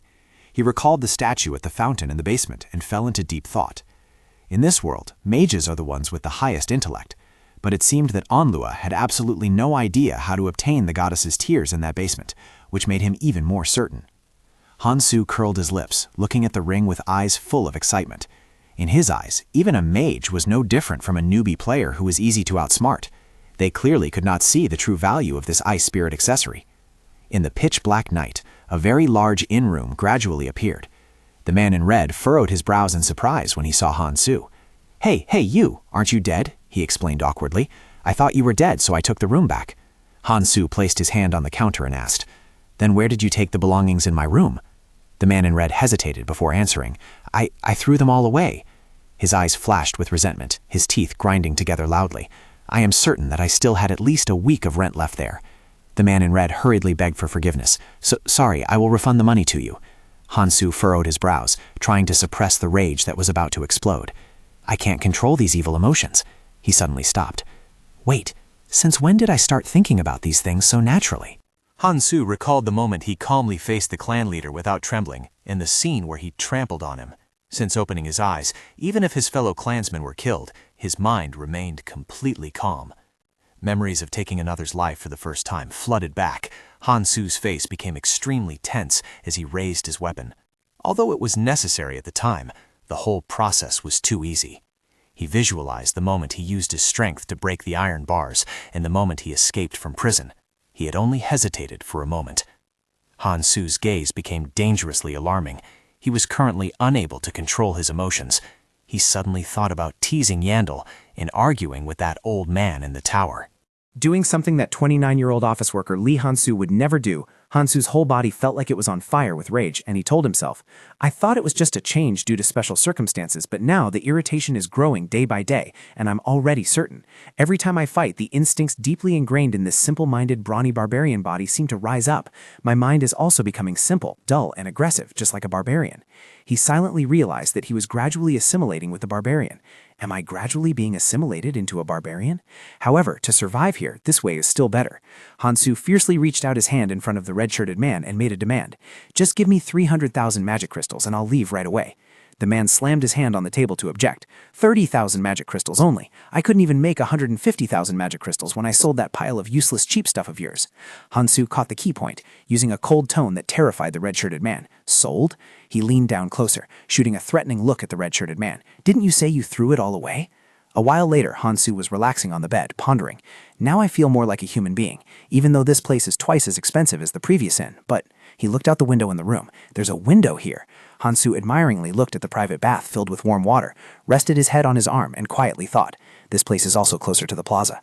Hansu muttered, "Now I need to think about what happened with Aya. She and I will have to split the loot we picked up, so I'll need to meet her tomorrow." The dawn light illuminated the luxurious inn, opening a new day at the Angry Bull Inn. Aya teared up with emotion upon meeting Hansu again. She rushed over, hugged him tightly, and spoke incessantly. "Bjorn, where have you been all this time? Of course, I knew you were Bjorn, so even if you were thrown into hell, you would survive and come back out." He was stunned by Aya's gesture and stammered. "Did something happen?"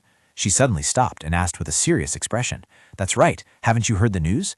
Hansu asked in confusion. "What news?" Suddenly, a black hair guy ran over and exclaimed excitedly, "About the barbarian of freedom! The whole city is buzzing because of him."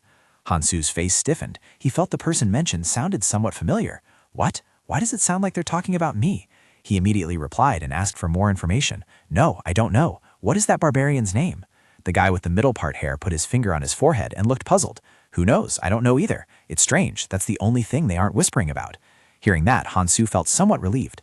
Thank God, it seems the guild handled it without leaking personal information. The straight-haired guy enthusiastically shouted praises, "But I am very proud that such a person comes from our tribe." The curly-haired guy also chimed in with admiration. He fought 1 against 100 and wiped them all out. False accusations were levied against him. Hansu glanced at the barbarians praising him all around. He had led everyone to break out of prison and regain their freedom. The barbarian of freedom. He was the greatest warrior. He helplessly lamented in his mind. "I didn't expect this to become such big news. Surely nothing too grand will happen, right?" A moment later on the street, Hansu and Aya were walking together. "This is Camelot." A magnificent castle appeared. She put her hand to her forehead, looking into the distance, and said, Camelot. This is the first time I've been here. A map circle was displayed. Speaking of Camelot refers to districts 2 through 5 encircling the Golden Road. Kalan, shaped like a belt, is the residence of Davoy's middle class. Craftsmen and handicraft shops are everywhere. Many people call it the free market. Hansu took out a bag of magic crystals and held it out to Aya. Aya, this is your share. He silently calculated, selling everything from the equipment seized from the robbers to his own equipment that had become scrap iron. He had obtained about 800,000 magic crystals. His train of thought continued. A quick calculation suggested that the items obtained right after leaving the dungeon rift would amount to about 500,000 stones. Hansu placed the bag of stones into her palm and said, "Here is 300,000 stones." Einar exclaimed in surprise, That much?" He made a firm request. "Don't refuse. Just take it." Her face flushed slightly, and she happily expressed her thanks. "Oh, thank you." Seeing a cotton candy stall in the distance, Einar excitedly pointed towards it. "Bjorn, look over there. People are eating clouds attached to a stick." Hansu turned around in astonishment. "What? They have cotton candy?" He was startled to see Einar drooling with desire. Inside the eatery, she kept putting the cotton candy stick he bought into her mouth and praised it profusely. "Unbelievable. Humans can make food like this. Are they omnipotent? I wonder how many sticks of cloud candy I could buy with the money earned today." Hansu felt completely helpless before her innocence. "Suddenly, cotton candy has become a different currency unit for you?" He looked at the table full of food and suggested, "Start eating the food." Einar held a skewer of food, pouting as she spoke. "Bjorn, thank you for not discriminating against me all this time." Hansu stopped eating abruptly at her words. Einar's eyes cast downwards, and she sadly spoke about the change in her appearance. "As you know, I haven't changed much, right? I just got a little smaller. Other men don't see me as a warrior anymore and avoid me, even these days." She angrily recalled the scene of countless boys surrounding her to confess their love. "Wherever I go, people crowd around me and squeal, 'Oh, Einar, what a sweet name. Lady Einar, I will kneel at your feet. I promise not to let even a drop of blood touch you.'" She clutched her head, looking utterly panicked, and screamed, "It's terrible. I've never felt so disgusted." Einar suddenly slammed her hand on the table, stood up abruptly, and shouted, "Is it that ugly?" Hansu was stunned, a huge question mark appearing in his mind as he looked at her with confusion. Einar seemed a bit embarrassed, then filled with determination again. About that, I've decided, Bjorn." She closed her eyes tight, resolutely expressing her intention. "I can't go into the labyrinth with you anymore." Hansu was stunned, unable to understand what was happening with Einar, and wondered, "What? Why so suddenly?" Sitting at the bar of a tavern, Hansu pondered deeply. Einar has left. Her appearance has changed, which isn't surprising, but that's not the reason. The elder of the Holy Land, honored as a master of swordsmanship, had shown great interest in Einar's talent, and today Einar was determined to officially bow to him as her master to learn swordsmanship. He recalled his most recent conversation with her, when he had blurted out, "Can't he take a day off to meet you here?" Her face looked quite sorrowful, her voice hesitating as she replied, "I wish for that too, but due to a special cultivation method, he cannot leave the Holy Land for 6 months."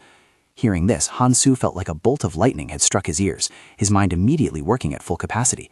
Could it be that cultivation method? He looked at Einar sitting opposite him. If so, then he understood. It was indeed a great opportunity for her. She clenched her hands on her lap, her voice sounding full of sincerity. "I don't want to make you wait until I get stronger, nor do I demand that you let me back into the team unconditionally." A ray of perseverance and intense determination shone in her eyes. "I will definitely train hard so that when I return as a mighty warrior, I won't get in your way." The flashback ended there. Hansu immediately lifted his large beer mug and downed it in one go. He let out a heavy sound like a sigh and sank into thought. I can't stop her.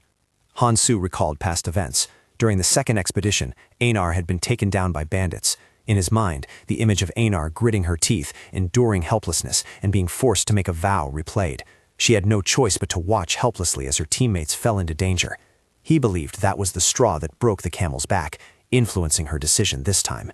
Thinking of this, Hansu slammed the beer mug down on the table. So I have to find another partner again. Of course, I could also go solo into the Tower of Trials. His face became extremely tense. I am different now compared to 2 months ago. I've absorbed essences from the corpse golem, vampire, and even the guardian. My basic stats have increased significantly. As for recovery ability, it couldn't compare to the powerful warriors on the second floor of the tower. He expressed concern for his upcoming journey. Returning from the tavern, Hansu's mind was still consumed by that worry. Even so, when reaching the 3rd floor, there was no choice. Dungeon and Stone was still a game played with support and teammates. No matter how strong a character was, it was almost impossible to play solo. He thought that later on there would be more indispensable positions in the party, so teammates taking on different roles in the formation were essential. He pushed the door into Anlua's room with a predetermined purpose in mind. Therefore, he needed to find partners of the same level and target monsters on higher floors. Anlua looked quite surprised when Hansu visited. Then she smiled brightly and greeted. "You're here?" He looked at her, thinking inwardly. Hansu also smiled back, his eyes gleaming with hope. In that process, if he could form a party with this grade 6 mage Anlua, he would move one step closer to the goal he had set.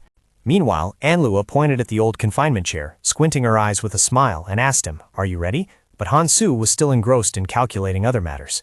After that, he decided to open negotiations with Anlua. "That's right, if we can survive and return after this time." But she immediately refused. "No way." She pointed straight at him, loudly criticizing him without any reservation. "What crazy mage would join a pathetic party with only 2 barbarians? If you want me to join your team, at least you guys need to be grade 6 or higher and recruit a healing priest first, then think about it."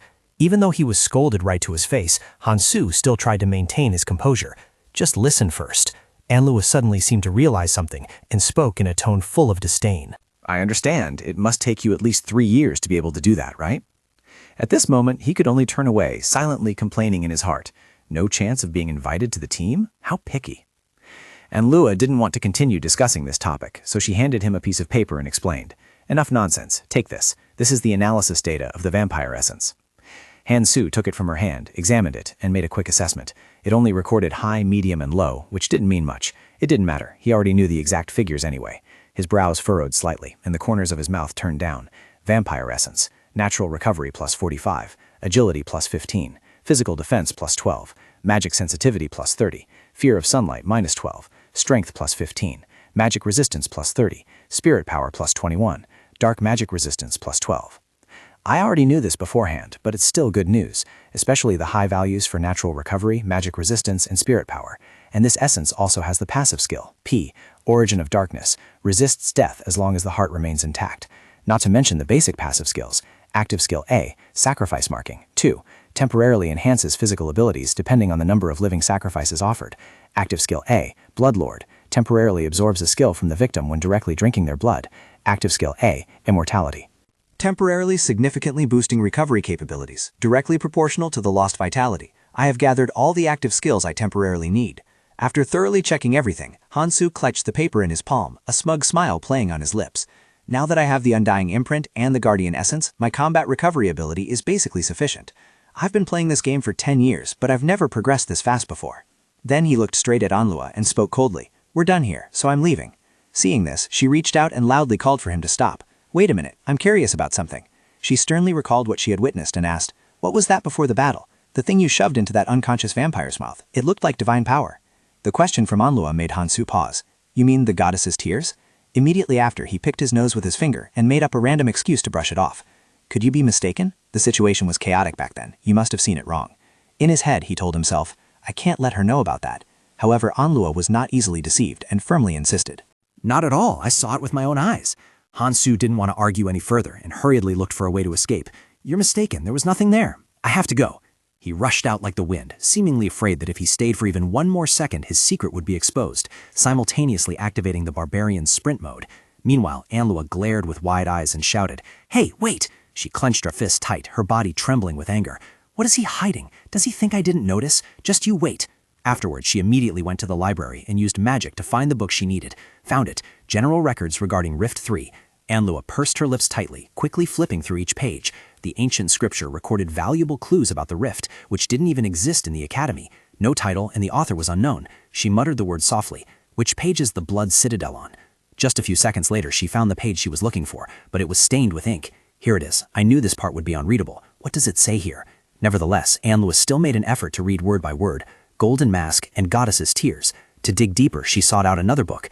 I probably read about the Goddess's Tears in this one before. Let's see. She flipped through the pages and quickly found it. The book wrote, "Goddess's Tears, a rare holy relic of unknown origin. When destroyed, the surrounding area receives a powerful blessing. 150 years ago, when the dimension was decaying, Cardinal Anson used all 3 vials of holy water to save the believers."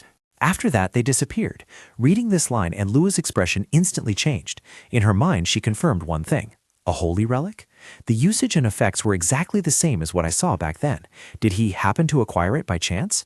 A suspicion arose, and Lua asked herself a series of questions. How could a barbarian who had just finished the coming-of-age ceremony know the secret location where the goddess's tears were hidden? Even if discovered by chance, how did he know its function to deal with that vampire? A hypothesis suddenly sprang to her mind. Could it be Yandel? Meanwhile, Hansu had returned to his room. The golden mask, an item obtainable after defeating the boss in the Blood Citadel when meeting various conditions. He sat facing the mask, thinking seriously. It allows the wearer to change their appearance at will for 30 days, usable 5 times. He recalled what happened in the past. Back when playing the game, he had no interest in the faces of 2D pixel characters. He had sold it for 500,000 magic crystals. Hansu stared at the mask, constantly calculating in his head. But this is reality. He had just been falsely accused and imprisoned. If there was a situation where he had to break the law and be pursued, this mask would be needed. He made his decision. He would keep it for now. At a luxurious tavern, several people were bustling with gossip. They whispered a story to each other. "Hey, did you hear the news? The Crystal Alliance has just dissolved."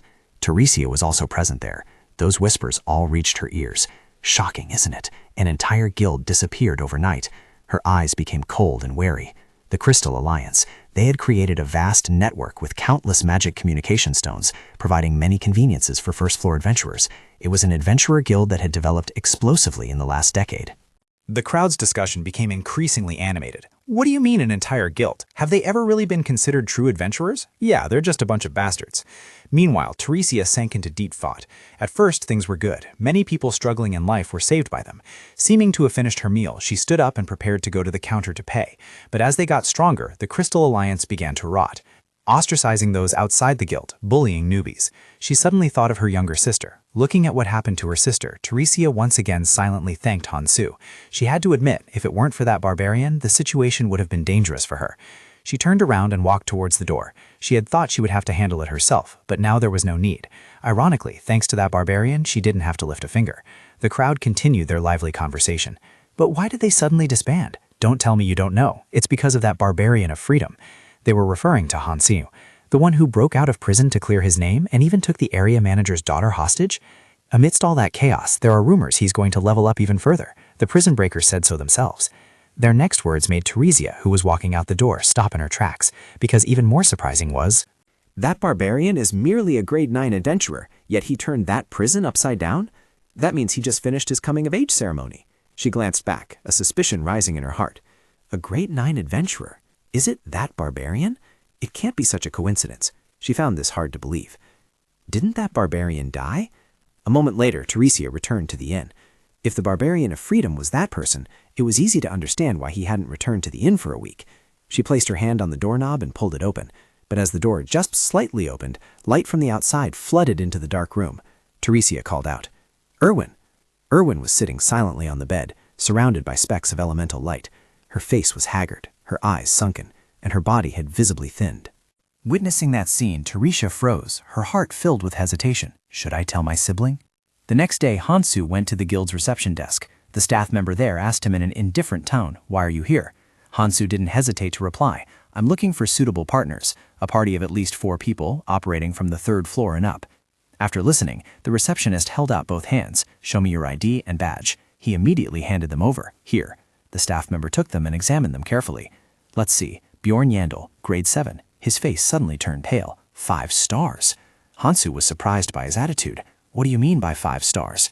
The staff member stood frozen. With a panicked and fearful expression, he stammered, "Star? Did I mention stars? No. Here is the list of parties that match your criteria. Adventurer Bjorn Yandel." Hansu sighed as he accepted it, thinking to himself, "Beating around the bush and hiding something from me. It must be a code used within the guild." Anyway, I appreciate the warm attitude, but his eyes suddenly widened and his expression changed. This name. A while later, at a tavern, Bjorn quickly went to meet Hikrid. The latter laughed heartily and said happily to him, "I knew it was you. I was still doubting, but it turns out it is you. Is your level already grade 7 now?" Bjorn sat down on the chair opposite him, his face not revealing too much emotion. "Long time no see, Mr. Hikrid." He kept that bright smile and replied, "I'm so happy to meet you, but let's save that for later. There is someone else who will meet us." Hearing that, Bjorn asked curiously, "Have you chosen someone else?" Hikrid narrowed his eyes and answered, "Not exactly, but if it's a mage, it can be considered as such." Bjorn couldn't help but be astonished. He shouted loudly, "Mage?" In his mind right now was a feeling of disbelief mixed with joy and expectation. Is there such a rare talent wanting to join the party? Hikrid suddenly raised his hand high and waved. "Right, they are coming. Look, there they are." Bjorn immediately turned his head with a rather tense look, doubts rising in his head. Who could it be? Did this team recruit a mage? Who? Meanwhile, a young man with brilliant blonde hair appeared at the door. Oh, barbarian, dwarf. He smiled brightly and introduced himself. I am Leo Volk. I want to join your team. That's why I came here. Hikrad jumped down from his chair, approaching to shake his hand. Nice to meet you. Are you the maid we are supposed to meet today? Leo replied wittily. To coincide with a maid passing through this place, the timing is a bit too coincidental, isn't it? Hearing that, Hikrad looked blank. Huh? Seeing that he really didn't understand what Leo had just said, Bjorn had to speak plainly. He means that maid is him. After understanding the issue, Hikrad laughed loudly, shook Leo's hand firmly, and reintroduced himself. Anyway, very nice to meet you. I am Hikrad Mirat, a grade 6 adventurer. Leo also flashed a bright smile in return. I am a grade 8 mage, belonging to the Jacoya royal family. Hikrad was stunned again. He didn't seem very sharp. Jacoya royal family? Bjorn felt a bit annoyed. It means he doesn't work for the guild. He thought to himself, he doesn't work for the magic tower either. Why does this dwarf know almost nothing? Hearing him say that, Leo looked extremely surprised and asked excitedly, You are a barbarian, yet so knowledgeable? May I ask your name? Bjorn growled softly in his throat. He's getting on my nerves. He replied in a tone cold as ice. As requested, Bjorn, son of Yandel. Going to the table and sitting down, after ordering a few more dishes, his voice became solemn. I'll get straight to the point. With furrowed brows and a scrutinizing gaze, he looked straight at Leo, suspicion rising in his heart, as he questioned, Why do you want to become an adventurer? He silently assessed that a mage with such an adventurer rank could not have enough experience to conquer the middle and upper floors of the tower. Exploring the lower floors doesn't yield significant income, while a specialized magic job in the city is clearly more stable and lucrative. In response, Leo simply smirked, making no attempt to hide his intentions. He adjusted his glasses and spoke. It's quite simple. I want to become a famous adventurer and increase the reputation of the Baron Mark Twain family. Hugo couldn't hide his astonishment upon hearing that. He blurted out, Baron? Are you a noble? The boy replied in an enthusiastic voice. My mother's younger sister's husband is the third older brother of Baron Bayon's wife. Meanwhile, Hansu, sitting to the side, gradually felt annoyed by Leah's cryptic way of speaking. What? You two basically have no relation at all, so he isn't a noble then? Leah suddenly raised both hands to the sky as if taking an oath. Don't worry too much. I have no intention of mistreating others. Hansu observed him with eyes full of wariness and suspicion. Is this guy crazy? The more he talks, the more he looks like a scammer. Calculations silently ran through his mind. Possessing a delicate face, a thin frame about 160 centimeters tall, he has the ability to cast hypnosis and control magic. A grade 8 mage, inexperienced yet arrogant, always spewing lies accompanied by curses and dark magic. Although he didn't seem to get along well with Rottmiller, Hansu still had his own calculations. I have some doubts, but if we have a mage, the team will attract better applicants. Let's just consider him bait to catch other members. For that reason, the decision to accept Rottmiller was made, and everything went exactly as he predicted. Just as expected, we received many better applications for the team afterwards. This forced him and Hikrad to meet 3 to 4 times a week to review documents. Right now, he was sitting with Hikrad in the familiar tavern, meticulously selecting through each application form. Although he felt it was unfair that he had to shoulder almost everything, he silently thought, I think he's all right too. Hikrad smiled and asked Hansu, So we are accepting him? I was worried you would reject him outright. He did not reply. Just like that, a formation was successfully assembled. We even upgraded our equipment. At that moment, Ratna was sitting at the table, her eyes glued to Hansu. As if something was lingering in her mind, she hesitantly asked, What is it? Hansu let out a triumphant breath. Do you see this? He laughed heartily and began to boast, displaying his weapons in front of everyone. If you want to know that badly, I'm willing to answer. This is armor and a shield made of lithium. The system displayed a notification line. Character has equipped lithium chest armor. Total item level increased by 270. Character has equipped lithium large shield. Total item level increased by 315. Then he turned around, pointing his finger at the item on his back. Character has equipped lithium spatial expansion backpack. Storage capacity has been greatly expanded. The thing on my back is a spatial expansion backpack.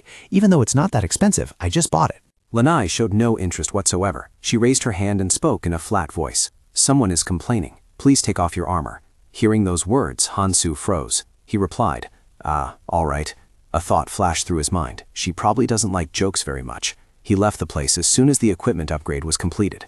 While walking down the street, Hansu suddenly stopped. His eyes fell upon a man sitting with his head bowed in a dark corner. A barbarian? A question suddenly flashed in his mind. But why doesn't he have a weapon? Every barbarian has a weapon that they consider their life. No matter how hungry, poor, or cold they are, they must carry it. He decided to clear up his doubts. He called out to the man, "Hey!" The man was startled when he recognized Hansu, fear clearly visible on his face.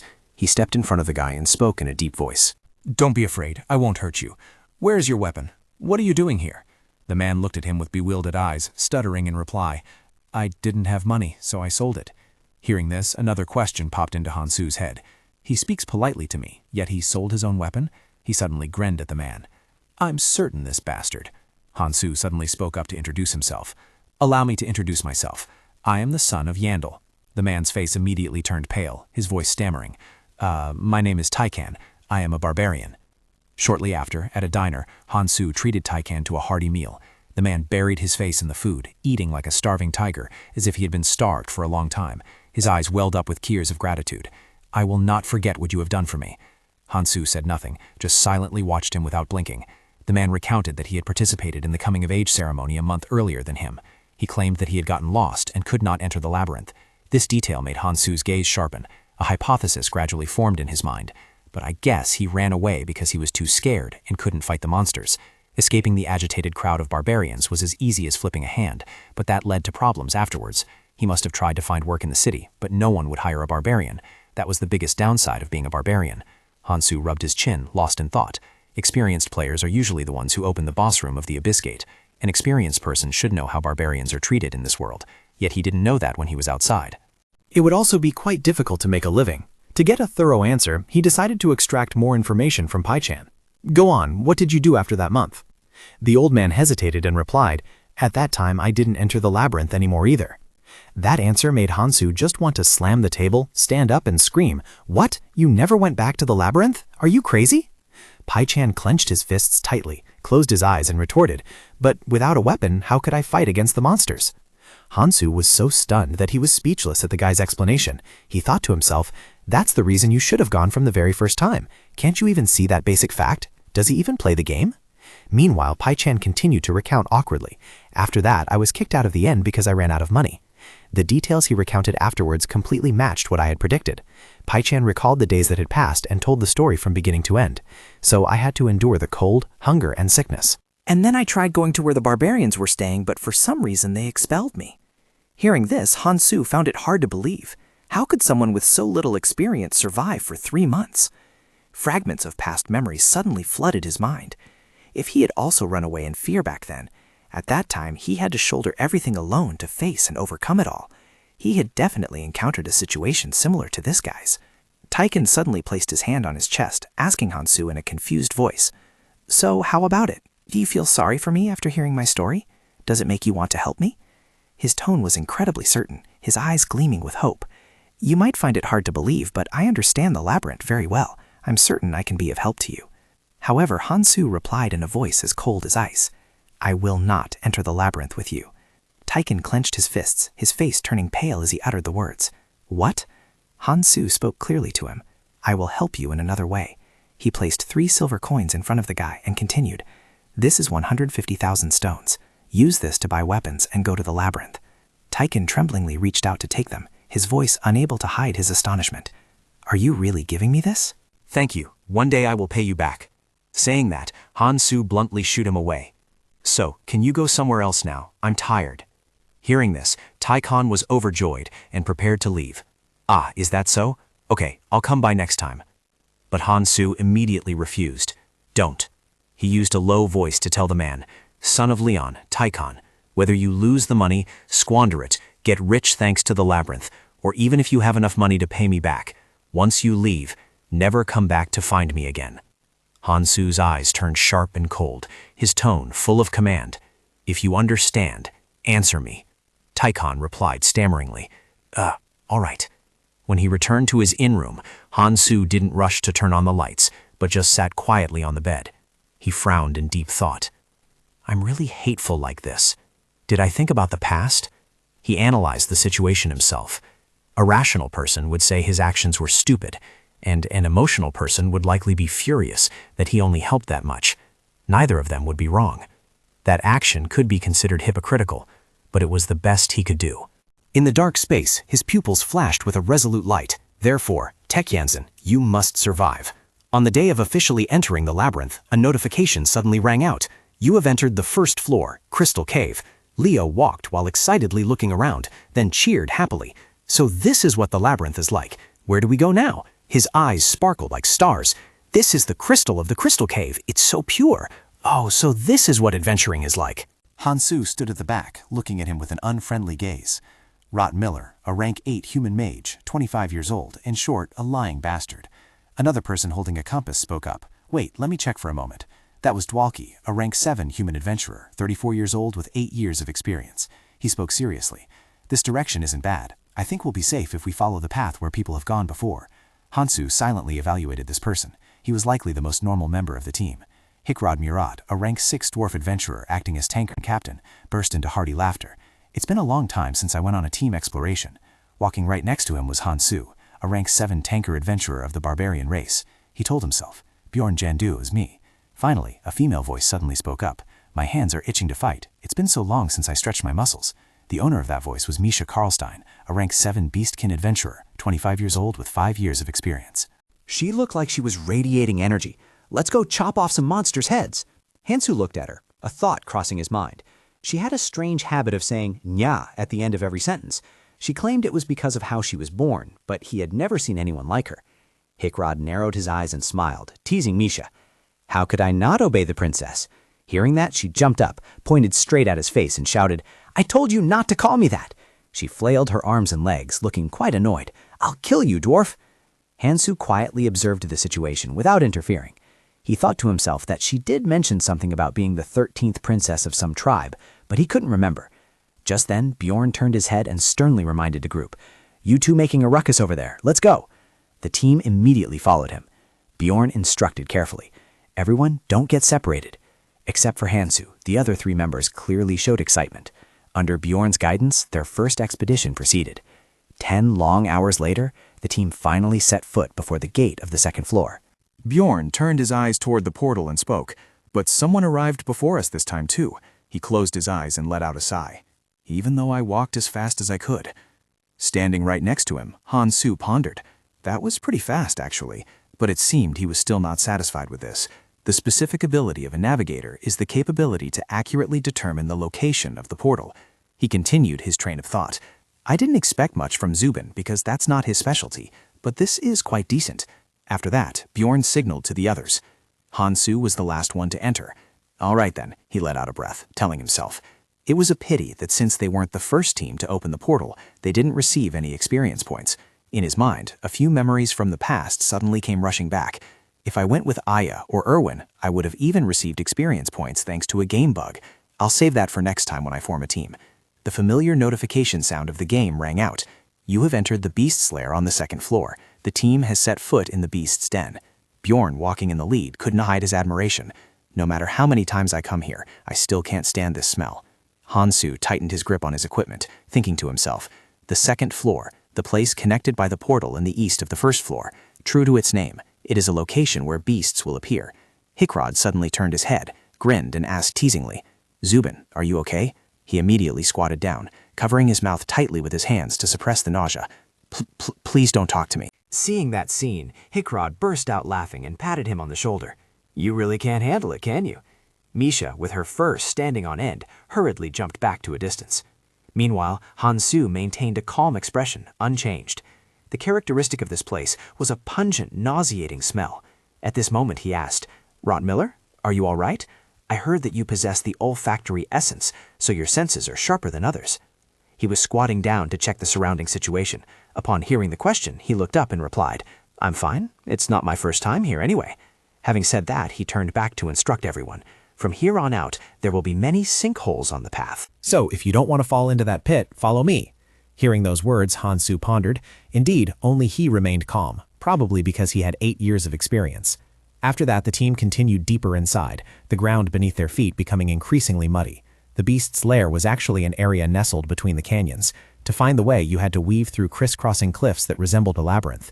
There were no traps here, but the role of the navigator became even more essential than when they were in the goblin forest. The monsters on the second floor were relatively easy to deal with compared to the team's strength, so there was no significant danger. They quickly encountered monsters, but all were neatly eliminated. A notification line rang out. Defeated Gwalam Greatsword, EXP1. Defeated Werewolf, EXP2. Defeated Sabertooth Tiger, EXP2. Defeated Wall Climbing Mole, EXP11. When night had fallen deep, the team stopped to rest in a cave. Thanks to Rottmiller's warning magic, we were able to take turns keeping watch, and I got a full 6 hours of sleep. At this moment, Hickrod and Lean were sitting by the fire. He pulled his legs in, asking in confusion, "But why do we need a night watch? What is the warning magic for then?" Hugo laughed heartily and asked back, "It's not that I don't trust your magic, but that warning magic only detects monsters nearby, right?" Leah didn't understand the implication, so he asked again, "So what?" The man's subsequent answer left him completely stunned. In the labyrinth, adventurers are even more dangerous than monsters. His face turned pale, his head bowed low as he muttered, "Is that so?" Hugo immediately affirmed, "That's right. You should go to sleep quickly too. Mages don't need to stand guard so they can recover mana." Leah replied awkwardly, "I understand." Meanwhile, Hansu hadn't really fallen asleep yet. His expression turned cold. "This will probably be my last exploration with this mage." Moving into the second day, just past midnight, the whole team woke up and quickly set off. Bjorn continued to take on the role of leading the way. After passing through this area, there would be a portal to reach the third floor. This is a place with grade 7 to 8 monsters. We will mainly hunt them. The third floor is an incredibly vast map called the Pilgrimage Road. The second floor has many different map forms depending on the connecting portal from the first floor. However, every path ultimately leads to the third floor. Hansu thought while following behind the team. Of course, there are many portals to the third floor based on the path from the second floor. I hope we find a decent spot. Suddenly, Misha raised her voice to ask him curiously, "Come to think of it, Bjorn said this is the first time you've reached the third floor, right?" He replied to her in a cold voice. "So what?" She raised her voice in response. Of course I'm surprised. It took me a whole year just to drag myself to this third floor. Hearing this, Hansu couldn't help but ask in astonishment. A whole year? Then how long did it take you to reach the fourth floor? Misha looked up at the skies of trying to recall, then answered, 2 years? I can't believe it took me that long. Overhearing their conversation, Hickrod immediately chimed in. You're just like me. Misha immediately stepped closer to him, shouting indignantly, It's unfair. The captain has less experience than me, yet he is a grade 6 adventurer. I'm still a grade 7. Hickrod laughed heartily. Isn't Miss Misha here born into a good family? Seeing that the two of them were about to make a scene again. Bjorn's stern voice made both of them jump. Both of you, that's enough. Overwhelmed by his aura, Misha whispered, Sorry, Nya. Hickrod wasn't doing any better. I'll shut up right now, too. Rottmiller pursed his lips, thinking to himself, What's this? I don't understand why he's grumpier than before. Looking at Bjorn's back as he walked ahead, he told himself, Well, he's working hard alone, so he can't be calm when those following him are being lazy and slacking off. Is that it? After moving for a while, the game notification sound finally rang out. You have arrived at the Pilgrimage Road on the 3rd floor, Steel Rock Hill. The team had barely stepped through the door when Dwaki's face went pale. He quickly spotted a swarm of monsters climbing up from below. Bjorn rushed up from behind him and shouted a warning. Rottmiller, get back. These monsters possessed quite bulky physiques. One charged straight at Bjorn, forcing him to struggle to raise his shield to block. A question popped into his head. Why is there a monster right in front of the gate? He gritted his teeth, pouring all his strength into his arm. He thought, so strong. If this wasn't a lithium shield, it would have been smashed to pieces by now. Bjorn glanced quickly to the side. Over at Hickrod's position, he was also blocking another monster, but that dwarf's shield. His shield was showing cracks, and a notification rang out. Hickrod Marat has activated emergency recovery. The shield was instantly restored with higher durability. Hugo roared, calling out to Bjorn, This is a grade 7 gnome. We just have to stop it from pushing us back. He replied nonchalantly, I know that even without you telling me. A thought flashed through his mind. You recovered that fast? I'm not jealous at all. Actually, I am. Witnessing Hugo neutralize all of the monster's attacks, he couldn't help but secretly admire him. The dwarf's active skill was indeed counterweight. The function of this skill was to reduce the knockback effect. I have benefited greatly from the dwarf essence in the serum. At this moment, the ground beneath Hugo's feet had sunk deep. A new notification appeared. Hugo Muwat has activated counterweight. Dwaki didn't just stand by idly, he used magic to assist in destroying the monster. The system displayed a notification. Dwaki has activated grade 7 curse, corrosion. He gripped his staff tightly, his face showing clear tension. The monster immediately lost its orientation, creating an opportunity for Hugo. Good job, Dwaki. He swung his shield and smashed it hard against its head. Let me kill it. A shockwave spread out, forcing Dwaki to raise his hand to shield himself. He muttered to himself, I already did it. At that moment, a popping sound rang out. Misha had used Hansu's backpack as leverage to lunge forward. It's still alive. She gripped her sword firmly and leaped high into the air, preparing to deal the finishing blow to the monster. Her face showed clear excitement, the corners of her mouth curling into a smile. Take this! A sharp blade slashed straight into the monster's body, blood spraying everywhere, while Misha landed safely. Immediately after, a blinding light burst from the monster's body, accompanied by an ear-splitting scream. A game notification chimed. Defeated Grade 8 Gnome, EXP +3. Watching the monster collapse, a big question arose in Hansu's mind. Strange, gnomes shouldn't be here. Why did it appear here today? He suddenly asked Dwalkie, catching him off guard. Hey Dwalkie, is anyone nearby? Hansu's question seemed to snap him awake. John Millet activated body heat detection. The entire scenery in his line of sight seemed covered by a hazy thermal layer. Notification, active skill A, body heat detection, a skill of a pathfinding lizard scout, detecting surrounding temperature to find living creatures. After carefully examining, he finally spoke. There's no one around here. Bjorn propped his hand up and added, however, based on the scent, it seems someone was here not long ago. I think that person left about 2 minutes ago. Hansu's face darkened, asking again to confirm. So that means it's possible he saw us and then left? Hearing this, Hikru and Murat couldn't help but ask in panic. Wait, so does that mean someone is targeting us? However, Bjorn replied, I don't think so. He stated his deduction. Luring monsters to the gate is a common method used by plunderers. They assume that's the moment we let our guard down and are unprepared. Meanwhile, Misha proposed an extremely extreme plan. Her face became cold and terrifying. How about we catch all those motherfuckers and beat them to a pulp? If we kill them, we even get more money. Hearing those words, Bjorn immediately retorted, That's true, but finding them is difficult, and we don't have any evidence. If we're careless, we might even get framed. Misha gritted her teeth, arguing back bitterly. But dead men tell no tales, do they? Hikrid Murat closed his eyes and offered his viewpoint. Meanwhile, Rot Miller's face looked extremely terrible, his whole body shaking incessantly. Just write a few lines warning the robbers at the gate, and let's go. Then the team continued their adventure. Misha expressed quite a bit of admiration. Bjorn is really amazing. I didn't even know there was such a method. He humbly replied, I've only heard about it. This is the first time I've personally experienced this. She also interjected, I guess everyone rarely encounters robbers by chance like this. Hansu caught an important detail. Rarely? He turned to ask Misha immediately. How many times have you run into them? Misha was a bit surprised before answering. Me? I think about 8 times in the past 5 years. Hearing the answer, Hansu couldn't believe it. What? That's too few? He felt like he was about to scream. I thought everyone encountered robbers all the time. I've met robbers 5 times in 3 months, including just now. As soon as he finished speaking, what he received was a burst of mocking laughter. Misha curled her lips to tease him. What? Bjorn, you must have a lot of bad karma, huh? Hickrod also chimed in. It's terrible. I heard that 150 years ago robbers were rampant, but recently their numbers have decreased due to stricter laws. He even cracked a joke. Maybe you are the reason we encountered robbers. Hansu was stunned, his mouth agape, a feeling of resentment rising in his heart. What is wrong with my life? Dwalkie kept a serious face, turning back to remind the other two. Stop teasing him. Everyone knows how lucky Miss Karlstein is. His words made Hansu's eyes light up. Right? I'm not alone. Dwalkie added a sentence to comfort him. Don't be sad. I also encounter them about once every 3 months. Immediately after that sentence, Hansu became visibly drooping. That's still not as much as 5 times in 3 months. Seeing his reaction, Bjorn asked with some concern, What's wrong? He walked with his head down and replied, Just keep moving.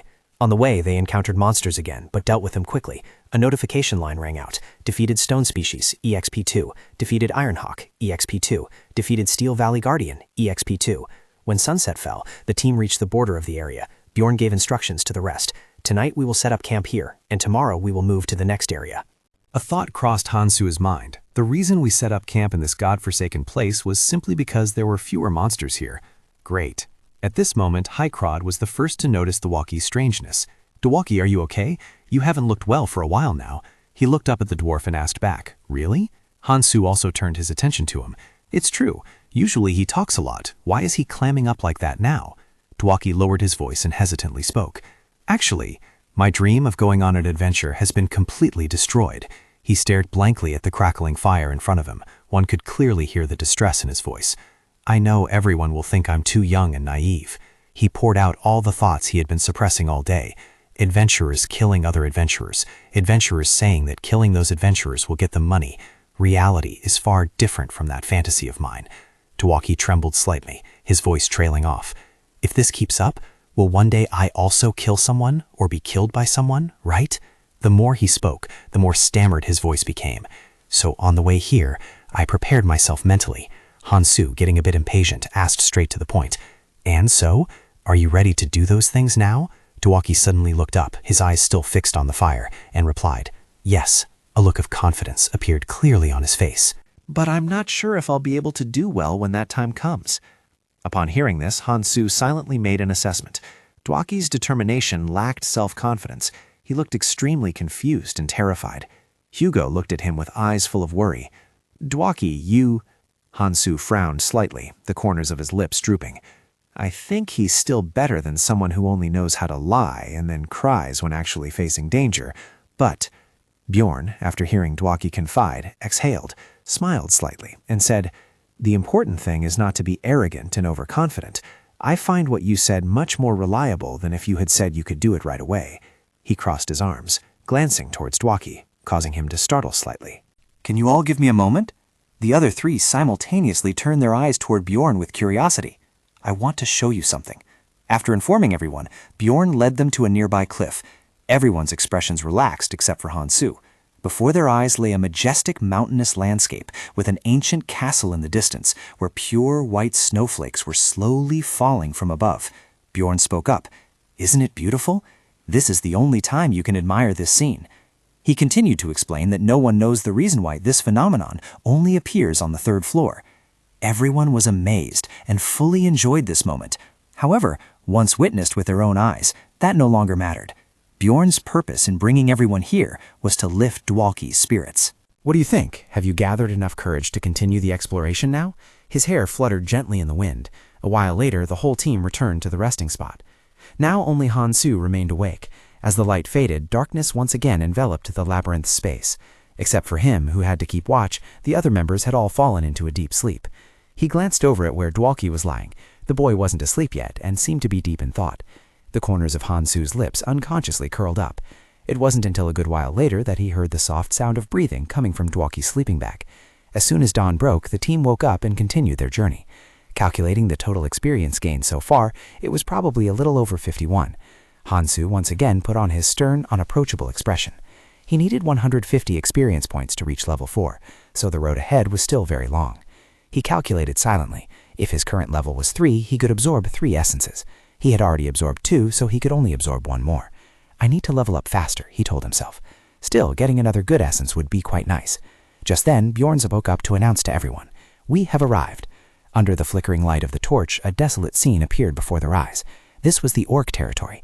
Within the areas on the third floor, the orc territory had the largest population of monsters. The characteristic of this place was that only monsters of grade 8 or higher appeared. Hansu seriously considered it. Its difficulty was ranked in the top 2 among the areas on the third floor. Unless you could go straight to the 4th floor, there was no better opportunity to hunt than here. Hickrod raised his hand and voiced his opinion. "First of all, let's just try hunting and see, and then we will come up with the next plan based on the results obtained." As soon as he finished speaking, a pack of orcs suddenly appeared, causing Erwin to shout a warning. "Hey, there's a group of orcs approaching from the 1 o'clock direction." They seemed quite surprised to see Hansu's group, emitting growling sounds from their throats. The whole team immediately moved into battle positions, ready to fight. "Good, just follow what we practiced earlier." The orc pack charged forward without hesitation. Among them was a commander mage, while the rest were wielding mailing weapons. Dwalki was the one who initiated the battle with a magic spell, grade 8 attack, Ice Spear. Countless sharp ice spears formed from thin air, hurtling straight into the orc pack to block their path. Hansu and Hickrod struggled to hold back the swarming orcs. He thought to himself, "Dwalki and Rot Miller mainly attack from long range, while Hickrod and I stand on the front line to tank. Meanwhile, Misha will wipe out any enemies daring to approach the back line, and Erwin, standing behind her, will use her crossbow to support the attack on the orcs." Suddenly, he noticed something unusual. The orc shaman was using a berserk magic spell on its teammates. He looked towards the orc shaman casting the magic. He roared to warn the whole team. It was a berserk spell. The endurance and damage of the orc warrior would triple for 10 seconds. After being power buffed, the pack of monsters became more aggressive. One orc broke through Bjorn and Hickrod's defensive line, rushing straight towards the formation in the back.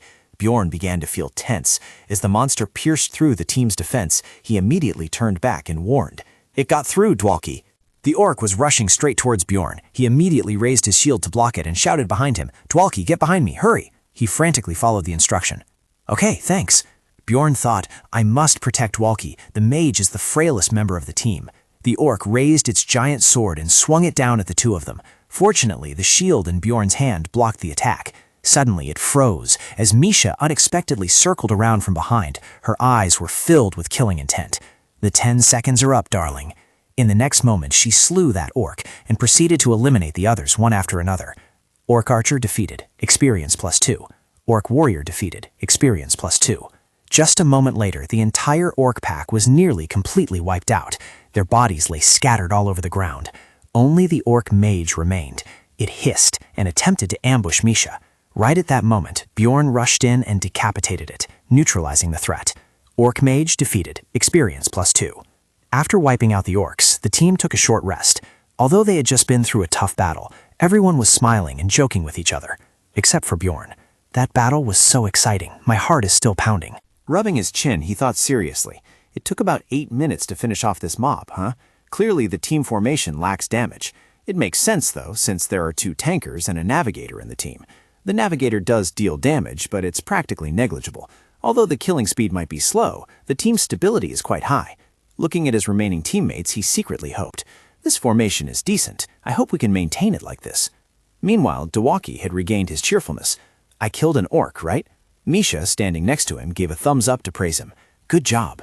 After that, the whole team continued on their way. We opened a path to the center of the orc territory. The closer we got to the central area, the more orc packs appeared. There was even the presence of a grade 7 monster, an elite orc warrior, accompanying them. However, we still took it down easily. Defeated elite orc warrior, experience +3.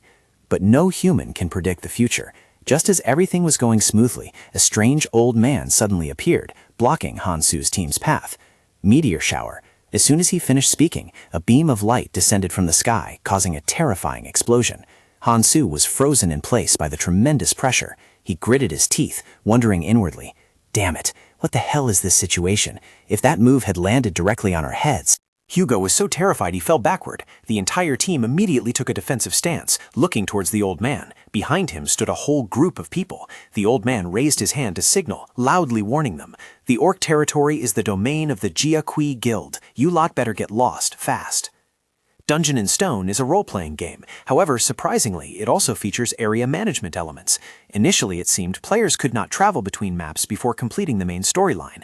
But if a guild is established, guild members gain the right to control hunting grounds. Obviously, founding a guild requires immense manpower and resources. However, if a hunting ground managed by a guild lacks rare monsters and bosses, possessing many valuable items implies most significant benefit for the group in that area. While Hugo was still reeling from the shock, a look of suspicion appeared on Bjorn's face as he stood next to him. The Jiaqui Guild. Why would they choose to control the 3rd floor? Hugo's expression flickered briefly. He heartedly questioned the old man. "Why? I know that the Jiaqui clan specializes in operating from the 6th floor upwards. Why are you people here in a place like the orc territory?" The old man gave them a look full of disdain, then dropped a reply as cold as ice. "I have no reason to explain anything to you."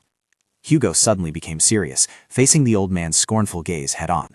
"I heard that a few clans are recognized for their contribution achievements to the guild, and are granted control over certain areas within the labyrinth, but I have never heard of this area being the territory of the Jiaqui clan, nor do I even know if you are truly a member of that clan or not." Being questioned, the old man flew into a rage. The 2 sides exchanged unfriendly glances. "You really have some nerve." Hugo raised his voice in a sarcastic tone aimed at the old man. "I know you must hear those words often." Standing to one side, Hansu silently observed the situation. Is he acting like that because of his responsibility as a team leader? That's good, but the current situation doesn't look very stable. Meanwhile, Misha trembled and hid behind his back, a gesture he couldn't quite understand. Hansu questioned himself. Why is she standing behind me like this? It's as if she has to hide from something. A strange voice suddenly echoed, causing her to shudder in panic. Is that you, you idiot? Misha's ears drooped. She timidly glanced toward the figure resembling her standing behind the old man, her respected older brother. That guy was Talon, Misha's eldest brother, who was now pointing straight at his sister and shouting angrily. I told you not to call me that when we're outside. Misha immediately became flustered, lowering her head and replying, I'm sorry. From a high position, he crossed his arms and clicked his tongue. How many times do I have to repeat myself for that stupid brain of yours to remember? Witnessing the scene, the old man turned to question Dailan. Is that girl over there your younger sister? Still looking annoyed, he replied, Yes, for now, that is the case. After hearing the full story, the old man said, I still owe Sir Karlstein a debt, so if that really is your sister. However, Dailan cut him off. There can't tell you the reason because it's a family matter, but my father won't care about that anyway. He frowned at Dailan and continued, If you say so, then fine. All right, now I will tell those guys why we are present in this orc territory, so they know their place and get lost. The old man then turned to Hansu's team and gave a brief explanation. Due to some urgent guild business, we are rushing to hunt for the great orc warrior essence. If everything goes according to plan, we can obtain that essence soon, and then you folks will be able to hunt here starting from the next cycle. Therefore, I hope that this time you can go hunt somewhere else." Hearing this, a sense of suspicion immediately arose in Hansu's mind. A guild specializing in operations on this 6th floor is going to these lengths just to get the Orc Great Warrior essence? But that essence isn't even that rare. Is that really all he wanted to say, or is he hiding something else behind it? Noticing that his group showed no sign of intending to leave, the old man arrogantly jutted his chin out and issued a warning. "Fine, if you still want to stay here, there won't be any monsters left for you to hunt. It would be best to leave for another place as soon as possible." Hansu pondered once again.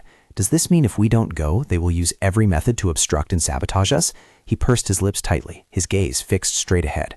First of all, the labyrinth is a place where large groups and those with power set the rules. I cannot act blindly or hastily. Hikrid, standing nearby, suddenly gritted his teeth and cursed. Damn it! Hansu was weighing things with utmost caution. I know the dwarf wants to do everything for his teammates, but if he doesn't want to lead everyone to their deaths, he has to give up. Thinking of this, he spoke up, intending to suggest a retreat. "We understand." At that very moment, Leo shouted out and stepped straight forward, shocking Hansu to the core. "Leave it to me, Dwarky." He forced a smile and spoke. "Nice to meet you, old man. My name is Leo Gosevsky. I am a grade 8 mage belonging to the Zigwe royal family. I have dedicated my whole life to studying magic." As soon as the words ended, the old man immediately opened his mouth to mock and insult Leo. "In the end, you are still just trash." He furiously gritted out each word. "You dare call me an old man, you bastard! You learn a few basic spells and dare to call yourself a mage. Dedicated your whole life? You just learned a few tricks to scam people for money on the road, and you dare say that." Pointing his finger at the boy, he uttered harsh and jarring words. "You wretched thing, you give me goosebumps, so please never say you're a mage again." Those words were like knives stabbing deep into Leo's heart. I don't..." Standing behind, Hansu could only think helplessly. "Goskovsky, are you crazy? Why did you call him that? Now it's truly sad that you have to be cursed right to your face like that." "But don't you dare talk back." In the very next moment, Hugo roared to protect Leo. "Hey, you're crossing the line." Witnessing that scene, Hansu stood frozen, gritting his teeth and complaining. "Damn it, stuck with this crazy dwarf again. Now is not the time to argue or fight." "Let's just go, old man," the old man retorted with a deep, gravelly voice. "I am only speaking the truth." The rage within Hugo officially erupted. "What? The truth, huh?" Seeing him losing control like that, Hansu hurriedly wanted to intervene, but it was too late. "Let's see. Hey, Hugo Muat, cast the lightning skill." Right now, he only wished he could scream in the guy's face to snap him out of it. Was he really planning to brawl with a guild powerful enough to manage the entire 6th floor? Hikrod's power erupted violently. Anger had caused him to act recklessly. He charged forward and let out a roar immediately after. His face was filled with rage, in stark contrast to the strangely calm demeanor of that old man. The old man's gaze was bone-chillingly cold, but just in time Bjorn rushed in, shoving Hikrod's head firmly into the ground, stopping his reckless behavior in its tracks. He put all his weight into pinning him down, while the people from the Jiaqui Guild just stood there watching indifferently. In the back, both Misha and Rot Miller were so horrified their jaws dropped. Hikrod groaned, while Dwalki, still clutching his crossbow tightly, could only now heave a sigh of relief. Bjorn put all his strength into his arm, his voice ice cold. "Calm down." Having said that, he looked up at the members of the Jiaqui Guild. The old man curled his lips into a scornful smile and told them, "You have a pretty decent teammate there. You should feel grateful to that barbarian." Bjorn could only grit his teeth and endure it. That was close. After the group had left that place and returned to the entrance of the orc area, Hugo bowed his head apologetically. He seemed incredibly sincere as he spoke. "I'm sorry, I lost my reason and acted too instinctively." Bjorn crossed his arms, using a stern tone to reprimand him. "You almost got us all killed, Hugo." Hugo replied in a whisper, "I'm sorry." Standing behind, Rot Miller nodded in agreement with Bjorn's manner. "Good job, Bjorn. Just keep criticizing him until he actually learns." However, immediately after that, Bjorn wanted to end the matter there. But in the end, nothing happened, so I won't say any more. Hearing those words, Rot Miller looked almost in disbelief. "You're forgiving him?" Bjorn continued. "It was indeed foolish, but personally, I consider standing up for one's teammates to be very honorable." That remark made Rot Miller feel it was hard to accept. "You're even praising him?" He let out a sigh and silently pondered. "Bjorn's too kind to be a leader. If it were me, I would have cursed him to no end." Suddenly, Misha scratched her head and hesitantly spoke up. "I am also very sorry. Things might have been much better if I hadn't been here." Hearing that, Dwalki hurriedly waved his hands in response. "That's not true. I think we were only chased away because you were in the team. Don't say things like that. Hearing those words, Misha's eyes suddenly lit up with emotion. The mage, Hickrod, was now in high spirits again, bursting into a hearty laugh. That was indeed a good way to comfort someone. Hansu, on the other hand, felt goosebumps all over, gritting his teeth in calculation. Suddenly, the atmosphere changed. This atmosphere was making him feel incredibly awkward. Damn it, or maybe I'm the one who's the weirdo. With a sorrowful expression, Misha expressed her desire to confide in everyone. Do you guys know why I hate talking about my family? I am the only one in the house who cannot form a contract with a spirit beast. To clarify, spirit beast masters, or beastkin, are a race possessing the ability to sign contracts with ancient magic beasts known as spirit beasts. This contract can manifest in many different forms. Some can summon the spirit beast to assist in battle, while others directly absorb its power to enhance their physical body. Or perhaps they are granted the grace to use specific types of magic. Of course, only a very small number of beastkin are chosen by spirit beasts. But the crux of the matter is that Misha carries the bloodline of the Karlstein family. In other words, her inability to form a contract with a spirit beast is a massive disgrace to her family. Misha gave a faint smile, but behind it lay a deep bitterness and lingering sorrow. I used to have a very happy time with my siblings at home when I was little. She recalled the past, her voice trembling slightly. But when I grew up and still wasn't chosen by a spirit beast, everyone started ignoring me. At that time, the brothers who used to be close turned their backs, shunning and hating me. Don't touch me, you mongrel. Her older brother, Dalen, was no exception, looking at her with eyes full of contempt. Everyone started calling me a mongrel. They said I was a half-breed. Back then, she couldn't do anything but silently endure. An illegitimate child. Since then, Misha also cut ties with them. She has been all alone until this very day. My mother passed away early, so no one knows what the truth really is. I couldn't stand the cold treatment, so I ran away from home and learned how to fight. She put aside those unhappy memories to walk her own path. That is how I became an adventurer. Her story moved Hugo to tears. It must have been very hard for you. I'm sure it wasn't easy to speak about it like this. Thank you for telling us. His comforting words truly touched Misha. No, you were the one who thought of us, and even got angry for our sake. Hearing this, he laughed heartily and replied, I'm glad you think so. Hansu stood to the side and began to lose all patience. Where did that conclusion come from? Are you done yet?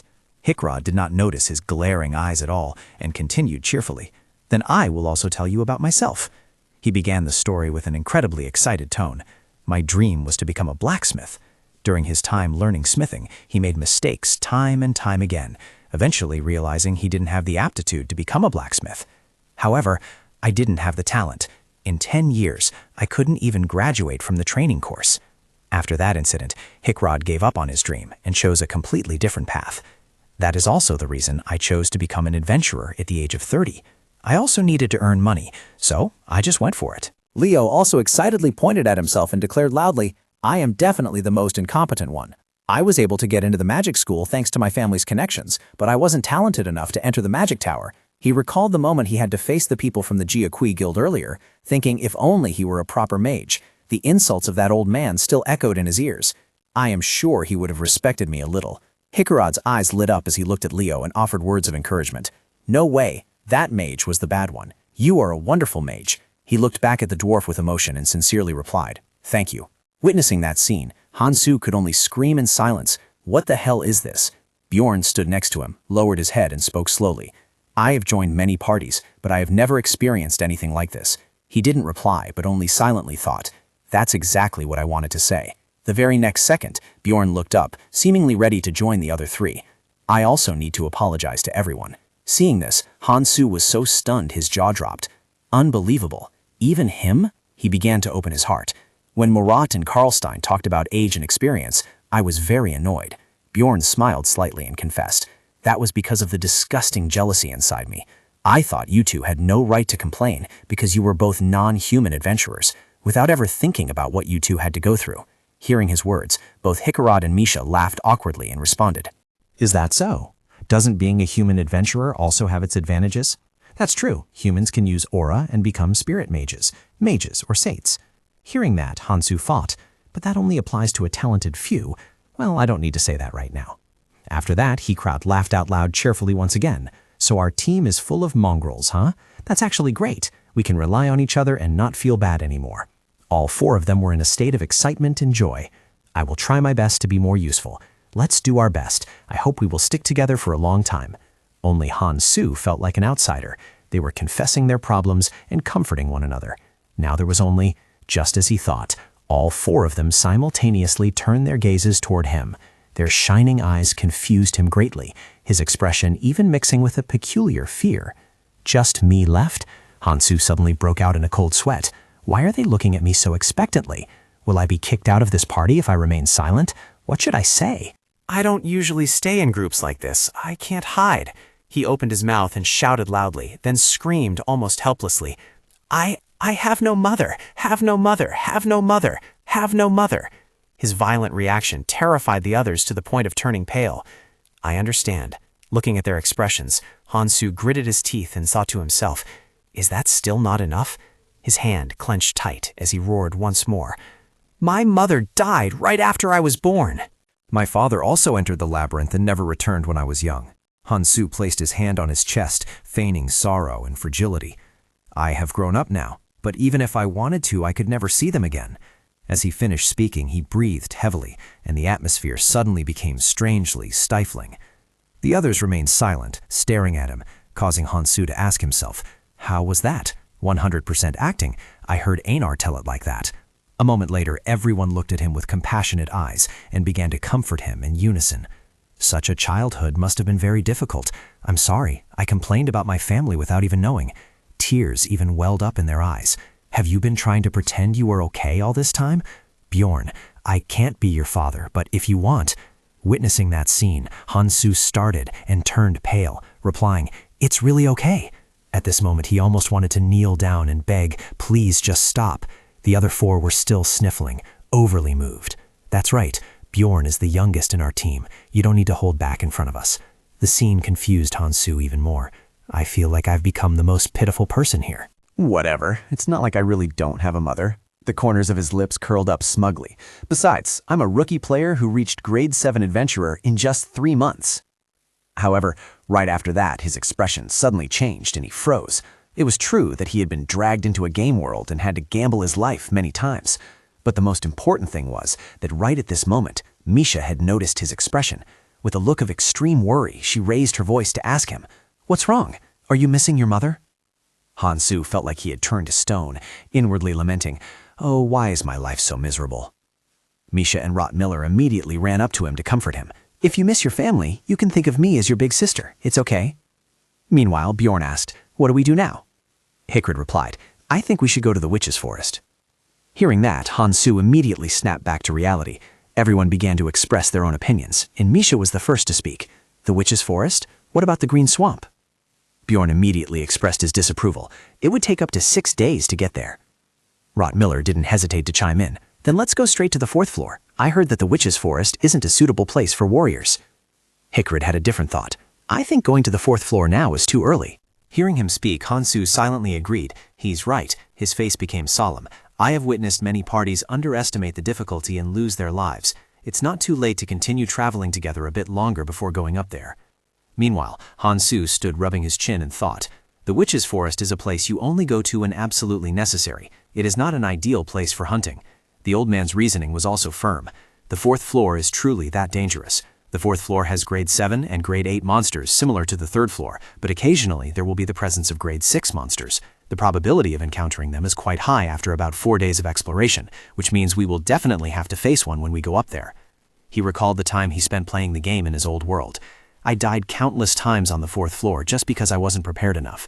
So he understood the old man's intention, but back then he had a headache figuring out how to get past the 4th floor. "I thought it would be okay this time." Suddenly he called out the dwarf's name loudly, "Hikrod!" His face showed clear determination as he spoke with a resolute voice. "I think we should go up to the 4th floor," without a hint of hesitation. Han-Soo clearly stated his opinion, then continued immediately as if afraid the others wouldn't trust him. "I think we can go straight to the 4th floor. Mr. Hikrod and I are both tankers. We can withstand attacks well. Even if we encounter grade 6 monsters, we can still pave a path for everyone to escape." A surge of confidence rose in Han-Soo's heart as he visualized it. Actually, now that he had the vampire essence, fighting grade 6 monsters wouldn't be a problem. Next, he focused on reviewing his current lineup. Although the team lacked a bit of damage, they still had Mage Leo, and the other two were seasoned in combat. Han-Soo's inner voice kept cheering him on. It might take some time, but we can't handle the 4th floor. At that moment, Misha whispered into Leo's ear. He's right, but I'm a bit worried because he's a giant, and giants are simple-minded. Hearing himself being badmouthed, Hansu immediately got annoyed. Damn it, what did you say? Leo voiced his agreement, but Misha's voice continued to ring out, ignoring Hansu. I think so too. But he's right sometimes. How about we listen to him this time? Rod Miller also rubbed his chin in contemplation. It will probably be fine this time. Realizing he was being ignored, the anger within Hansu boiled over, his inner self feeling like it was about to explode. I heard what you guys said. Don't make me mad or you're all dead. Suddenly, Hickrod interjected. I still think it will be very dangerous. All right, let's vote then. And after a round of voting, the final result was agreed upon. In the end, everyone still chose to go up to the 4th floor. The whole group moved while cheering. Let's go to the 4th floor. Hansu looked incredibly helpless. Our pitiful ragtag formation decided to conquer the 4th floor. After venturing deeper inside, on the 3rd day since setting foot in the labyrinth, Dewaki, holding the compass, spoke softly. Let's set up camp here tonight. I think this place is okay. Hickrod, walking behind, seemed to disagree and voiced his suggestion. John Millet, I think we still have strength, and it's not too dark yet. How about we go a bit further to find a safer spot? Seeing this, Dewaki shook his head and hurriedly explained. We have to walk another 3 hours to find a better place than this, so I think we should rest here. A voice of agreement chimed in. Is that so? Then let's rest here, just as you said. After resting for a while, Hansu checked his watch whilst deep in thought. Is it exactly 9 p.m.? Meanwhile, Misha cheerfully asked Rot Miller, do you want something to eat? Rot Miller accepted it with a bit of embarrassment. Thanks. Ignoring the two of them, Hansu was still engrossed in his own calculations. We also set up camp at this exact time for the first 2 days. Looking back at the paths they had traversed on the map, a sense of admiration welled up in his heart. He must have calculated the stopping point in advance, based on speed and the distance to be covered. It looked simple at a glance, but doing this was extremely difficult, especially in a labyrinth where day and night could not be distinguished. And over here, Hansu turned his head to ask Bjorn, Yo Bjorn, Misha, what's your plan for tomorrow? Bjorn, observing the map, calmly replied, I think we'll reach the witch's forest before noon tomorrow. From a distance, Hansu quietly watched. He didn't even need to think, just like a human satellite GPS. Truly a veteran adventurer, but that might not necessarily be a good thing. At this moment, Bjorn spoke up to remind those behind him. Entering the witch's forest tomorrow will be quite tiring. We should rest early. Another member of the group immediately responded. All right, it's my turn to keep watch tonight, right? Misha also appeared cheerful. Good night. A while later, Hansu was suddenly startled by someone calling out, Hansu! He glanced over at Bjorn, who was in a state of high alert. His voice seemed full of suspicion. Is it my turn to keep watch already? Bjorn looked frightened. Not yet. With his inherent keenness, Hansu realized something was amiss. Did a monster appear? Bjorn frowned deeply, responding with anxiety. Both. Hansu was astonished inwardly. Both? Does he mean there are both monsters and hostile adventurers? Suddenly, a tragic scream rang out. Help! Hearing that sound, Hansu's entire body stiffened. Is that the sound of someone being chased by a monster? Standing next to him, Bjorn began to speculate. It seems so, but that doesn't matter. Do you remember the wild boar monster we encountered a few days ago near the portal? Thinking of this, a wave of fear engulfed Hansu, his eyes filled with vigilance. Do you mean there are traces of the people who trapped us before here? Bjorn's face darkened as he quietly replied. That's right. The scent I sense is exactly the same as back then. Hickrod jumped up and asked in disbelief, could it be those bandits from last time? Amidst the rushing footsteps, Bjorn's voice rang out. Exactly. I don't know who they are. But they've already targeted us as prey. I guess they plan to pretend to be chased by monsters to infiltrate our formation. Misha gripped her sword tightly, her face showing urgency. So what do we do now? They're almost here. Suddenly, a voice screamed from afar, Run! Run quickly! At this moment, Hansu put his helmet on, his face determined as he made a suggestion. I think it's better to take advantage of this opportunity. Hansu also stepped forward personally, tightening his grip on the mace and shouting loudly, If you're not confident in your acting, just stay put. The group of people behind suddenly screamed, Help me! He froze at Hansu's shout, looking extremely urgent. Stop! Hansu did not hesitate to step up to shield everyone. He spoke with a threatening voice. Don't come any closer. Take one more step and I'll send you all to meet your maker immediately. Seeming to have no other choice, he pleaded, Please help us. Our team members are all dead. I will reward you. Please. Hansu remained calm and ordered, Drop all your weapons immediately. He raised his hands, his voice trembling. But the monsters are right behind us. Ace shouted indignantly from behind. Do you really have to do that? Hansu's eyes suddenly became colder as he observed the giant red orcs with sharp weapons in the distance, silently calculating in his heart. The pursuing orcs are just watching, not chasing to the end. Are they scouting because they see there are more people? Hansu's mind appeared quite calm. At least they made things easier for me by not attacking right at this moment. Immediately, his expression changed, and he spoke in a terrifying, threatening tone. Here is the choice for you people. Either drop your weapons or get the hell out of here. Rott Miller seemed unable to withstand the pressure and let out a curse. Damn it. As if cornered, he had to compromise. Fine. With dissatisfaction, his voice rang out clearly. I will do as you say, so help us. Having said that, they simultaneously threw their weapons hard onto the ground. At this moment, Hansu quietly spoke up. John Millet, gather those weapons and put them somewhere far away from them. Dwalkie immediately responded, okay. Suddenly, right at this moment, the red-shirted guy clicked his tongue in contempt. Then the whole group left with a look of unwillingness. Hansu seemed suspicious. Did they leave because it looked like they had joined our team? These damn monsters are truly cunning. And before he could even react, a voice rang out. Thank you for saving us. Elisa clasped her hands in prayer, her tone imbued with sincere gratitude. I am Elisa. You are truly our savior. However, the group's gaze inadvertently wandered to a place it shouldn't have, followed by an awkward throat-clearing sound. Hekrod opened his mouth to speak with a shy demeanor. I am Hekrod. Although I don't know what happened, you must have had a hard time. Hansu's face darkened, seeing the guy's shamelessness. That damn dwarf. Dirty old man, he must have fallen for the beauty trap. At this moment, Ita raised his hand to introduce himself. I am Ita Tihan. Eos, standing next to him, also hurriedly spoke up. And I am Han Eos.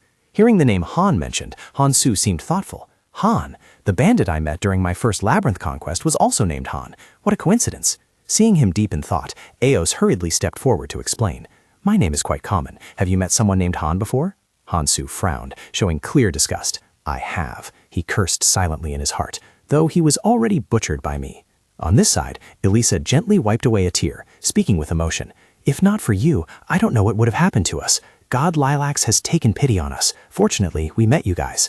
Bjorn looked at her, calling out the name in slight surprise. Lilacs? Without hesitation, he spoke up. Could it be, are you a priestess? With deep respect, Isa clasped her hands and replied, Yes, I am a disciple serving the goddess of light, the deity of exploration and human relationships. The starlight shining at twilight shall guide us. Witnessing her attitude, Hansu felt a bit of disdain. Do you think I believe that nonsense? I know full well you people are bandits, and now you're pretending to be a nun too? From a distance, Alt made a request. Lady Isa, could you take a look at my wound? Isa gently replied, Of course. Suddenly, Hansu looked astonished, his eyes full of disbelief. Seeing Isa's healing right before his eyes, he was somewhat stunned. She can actually use the holy healing mantra? Hikrod also exclaimed in admiration. You really are a genuine priestess. Misha also turned in amazement and asked, John Millet, are you sure you didn't make a mistake? Bjorn seemed equally surprised, his voice becoming stuttered. That's one thing, but I remember that smell quite clearly. His inner state was in utter turmoil right now. I understand how he feels. In the world of Dungeon and Stone, a priestess is considered a sacred existence. Most humans here are devout and revere them. Then hesitation welled up in Dwakie's heart. However, right at that moment, Eliza reached out, showing friendliness. She spoke in a gentle voice. That is enough to prove our identity, isn't it? Allow us to retrieve our weapons, please. Contrary to her expectations, a voice raised an objection. No way. Hansu showed extreme vigilance. His muscular figure looked down. I know you're a priestess, but so what? Then he reasoned in his mind. Only humans worship the holy ones like that. Giants are a completely different species. We only worship our own ancestors. Finally appearing to have reached a decision, Hansu spoke up forcefully. Hand over the payment for our saving you just now. In his mind, his thoughts were calm. Whether she used divine power or not, he had no reason to change his attitude. Ursula, out of options, could only sigh. Payment for saving us? I have heard of that custom. All right, how much do you want? Hansu replied without a moment's hesitation. 2 million stones is enough. Consider it the price in exchange for your lives. Ursula appeared humble and proposed a deal. We don't carry that many stones on us. When we get out of the labyrinth, I will give it to you later, okay? Seeing her beating around the bush, the killing intent within Hansu gradually rose, and he replied in a cold voice, Forget it. I don't trust anyone but my teammates. If you don't have money, pay with goods. A moment later, he glanced at Ace and Rottmiller to probe. I think the armor your teammates are wearing looks pretty good too. Ace seemed terrified as she touched her own armor, her voice full of exhaustion. Compared to our lives, it's not worth that much anyway. We will do as you say. Hansu observed the removed armor, his mind full of calculations. Now that I've taken everything I need to take, they won't be able to do much without equipment. Just then, a voice rang out. So can we rest now? Another voice replied. Of course, please come this way. Hansu was so angry that veins popped out on his forehead, his thoughts becoming incredibly decisive. No matter what game it is, this is the first thing that needs to be done. At that moment, Ace turned her head back. She gave a well-meaning smile. If anyone is injured, just let me heal them, okay? However, before she could react, Hansu raised his mace from afar and charged straight at her, and in a compelling thought, taking out the support healer first is an unwritten rule. His eyes held ruthlessness without a shred of hesitation. Hansu unleashed a heaven-shaking strike that shook the whole scene, but he didn't stop there and continued his attack. Hekrod stood witnessing from afar, his face turning pale with fear. "Mommy!" Dwalki couldn't believe it either, his mouth gaping open. Hansu! Misha was equally frightened. "Meow, meow!" Rottmiller was absolutely panicked. "What the hell are you doing?" With a face covered in blood, Hansu spoke softly and raised his mace, opening his mouth with a terrifying expression. "Sorry about that. My hand slipped a bit. I was afraid you guys were bandits, so I had to strike first to gain the upper hand." Witnessing that horrific sight, Rottmiller seemed unable to endure any longer. No, we're gonna die here. Eyes trembled uncontrollably just because of these crazy bastards. Suddenly, both of them paled simultaneously, looking down, making Hansu curious. What? Wait, what are they looking at? Where are you looking? Its eyes became soulless. Before he could react, Ita couldn't take it anymore and coughed up a mouthful of blood. At this moment, Hekrod was filled with horror. He seemed to be controlled by some evil force, causing him to writhe in pain. What is this? Dwarki, did you just do something? Your new spell? Leo looked innocent. I didn't do anything. I'm still dizzy myself. And the shadow of Elisa, which had been crushed at some point, appeared behind Hansu, speaking in a bewitching voice. How strange! In his extreme astonishment, she softly asked. Sao người biết được, với một gương mặt đã không còn hình hài của con người, cô ta điên cuồng nở nụ cười. Tại sao lại như vậy? Ai ra, trong một bộ dạng không còn là người đang từ từ đứng dậy. Cô ta nở một nụ cười quái dị rồi cuối cùng khẽ buông một câu, quá muộn rồi. Chứng kiến cảnh tượng trước mắt, Hasu cảm thấy vô cùng bất lực. Chết tiệt, sao đời mình chẳng bao giờ thuận lợi vậy? Lúc này, Don đứng ngay ra rồi la lên, cái gì? Cùng lúc đó, Miha run rẩy không ngừng. Thấy thế, Hasu thẩm đưa ra nhận định, bọn họ đều kinh ngạc khi thấy tình cảnh này. Anh nhanh chóng lên tiếng để mọi người trấn tĩnh lại. Tất cả tỉnh táo lại đi, tôi sẽ lo vụ này. Rồi ngay tức khắc, anh dùng chùy bổ xuống ai ra trong tiếng thét đau đớn của cô ta. Hugo đứng từ xa chứng kiến mà không thể tin vào mắt mình. Ngay sau đó, gã phẫn uất gào lên, John, cậu làm cái gì thế? Như thế là mạo phạm với nữ tu sĩ đấy. Hasu đưa tay lau vết máu, giận dữ lườm Hugo một cái rồi cất lên giọng nói lạnh lẽo. Ông đang nói cái quái gì thế hả? Nhìn vậy mà còn nói được sao? Cách phòng vệ tốt nhất là tấn công, nếu không tấn công trước chúng ta chết thật đó. Trong lòng anh thầm buông lời chửi giụa, mẹ kiếp, nếu ta có thể chết đi rồi trở lại dưới hình thái này thì câu trả lời chỉ có một. Trong màn đêm sâu thẳm hiện lên một biểu tượng kỳ lạ, tư tế cao y. Truyền thuyết cho rằng đây là một chức nghiệp ẩn có thể được chọn sau khi một tu sĩ đạt đến cấp độ 5. Nó bao hàm tất cả các loại phép thuật từ chiến đấu, hồi phục cho đến những lời nguyền. Hai hình ảnh đối lập cùng lúc xuất hiện cho thấy khả năng vận dụng đồng thời cả thánh thuật lẫn ma pháp hắc ám, nhưng đi kèm với đó là một hình phạt tương xứng. Chuyện cảnh đến thời điểm Cao Y bị bắt và đưa ra pháp trường, bởi lẽ Cao Y là một tà thần. Bị bắt giữ với một chức nghiệp hắc ám như vậy thì chỉ có một con đường chết. Chuyện cảnh đến hình ảnh tên giáo chủ đang hút sinh khí từ một người sống. Hơn nữa, để duy trì và bảo tồn sức mạnh của chức nghiệp này, cần phải có vật tế sống để hiến tế và hấp thụ. Hình ảnh những thi thể nằm la liệt không thể nhận dạng hiện ra, có lẽ đây là lý do cô ta buộc phải trở thành một tên thổ phỉ trong tòa tháp thử thách, vì đây là nơi an toàn nhất để tìm kiếm vật tế mà không bị vệ binh bên ngoài phát giác. Và cuối cùng trở về với hiện thực, tên Alf đang bị hốt đi sinh khí một cách mất kiểm soát. Từ phía xa, Aliza vươn tay ra, từng dòng năng lượng hắc ám hội tụ vào bàn tay cô ta. Lúc này, với hình hài nửa người nửa quỷ, cô ta cất lên một giọng nói gây rợn. Vì ngươi mà ta đã mất 2 tên thuộc hạ quý giá. Sau đó, với một chất giọng trầm mặc, Hansu lên tiếng. Lúc này mà vẫn đổ lỗi cho người khác được nhỉ? Người chắc chắn không được dạy dỗ tử tế rồi, đúng là con khốn mà. Toàn bộ sự việc vẫn nằm ngoài tầm hiểu biết của Aliza. À, người nói sao? Kế đó, một cơn thịnh nộ khác lại tuôn ra từ Hansu. Đều tại con khốn nhà ngươi mà Alf và Ithaf mất mạc. Lẽ ra người nên chết quách đi lúc ta dùng búa gọ đến chấn thương sọ não người ấy. Aliza ngơ ngác.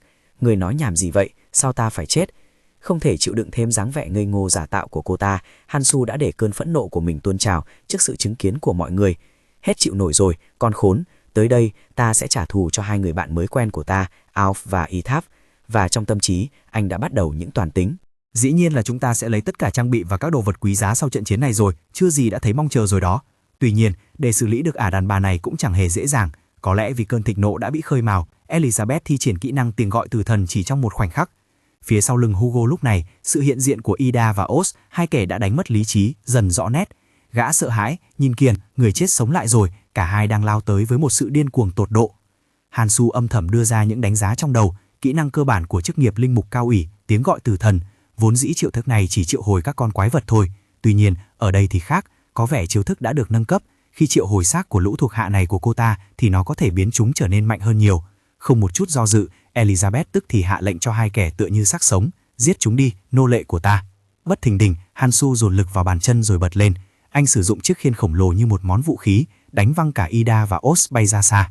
Từ phía sau, Miza cũng không hề thua kém, cô nhảy vọt qua người Hansu để tấn công. Một dòng thông báo từ hệ thống được hiển thị, Miza thi triển búa độc, cô nhanh như cắt dùng một tay tung những luồng độc tố về phía Ida. Cùng lúc đó, Lia cũng tỏ ra ngang sức khi vận dụng ma pháp hệ băng của mình. Khi Lia đã cầm chân được đối thủ, Hugo chỉ cần dùng khiên để phòng thủ là đủ. Hansu thoáng chút cảm thán, đội hình không cần bàn bạc gì trước mà vẫn phối hợp tốt ghê. Nhưng rồi như bất lực trước Oz xác sống, anh hét, ma pháp băng hệ không có tác dụng ở đây đâu. Anh tự mình dò xét trong tâm tưởng, thật ra xác sống kháng cả độc và băng, vậy nên xác thương tấn công của chúng ta không hiệu quả lắm. Tiếp đến, Hansu ngoảnh đầu lại và cất tiếng gọi, John, Miller. Beon đáp lời với một chút gì đó khẩn thiết, đợi chút, sắp xong rồi. Với nét mặt đầy cương quyết, anh ta cất lên tiếng hét, rút lui ngay đi, tôi hành động đây.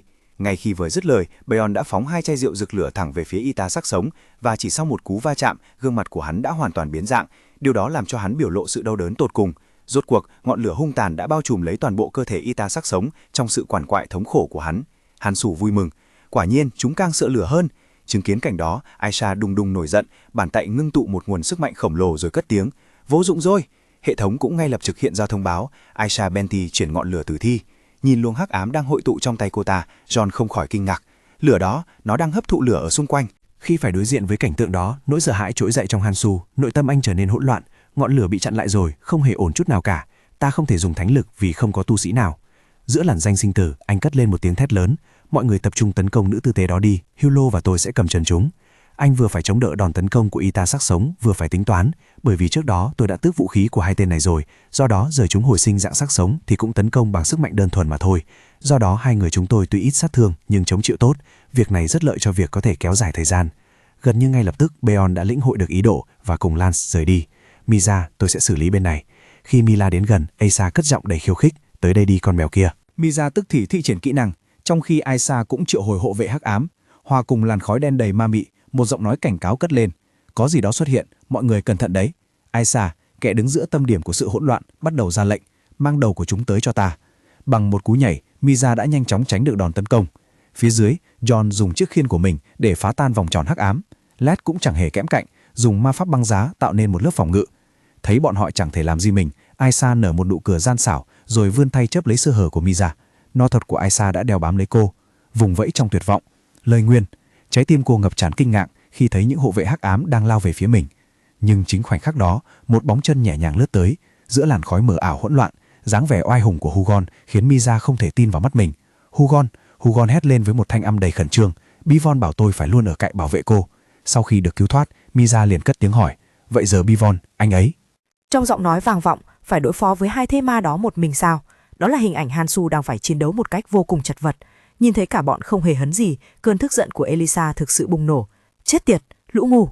Với khuôn mặt vặn vẹo đến tột cùng, cô ta cất lên một giọng nói đầy phẫn uất. Itao, đáng lẽ các ngươi phải bảo vệ ta chứ, lũ rác rưởi, có nghe thấy không? Chúng mày chạy đi đâu thế hả? Khi ấy, Hansu chỉ cười khẩy một tiếng đầy trêu chọc. Xin lỗi nhé.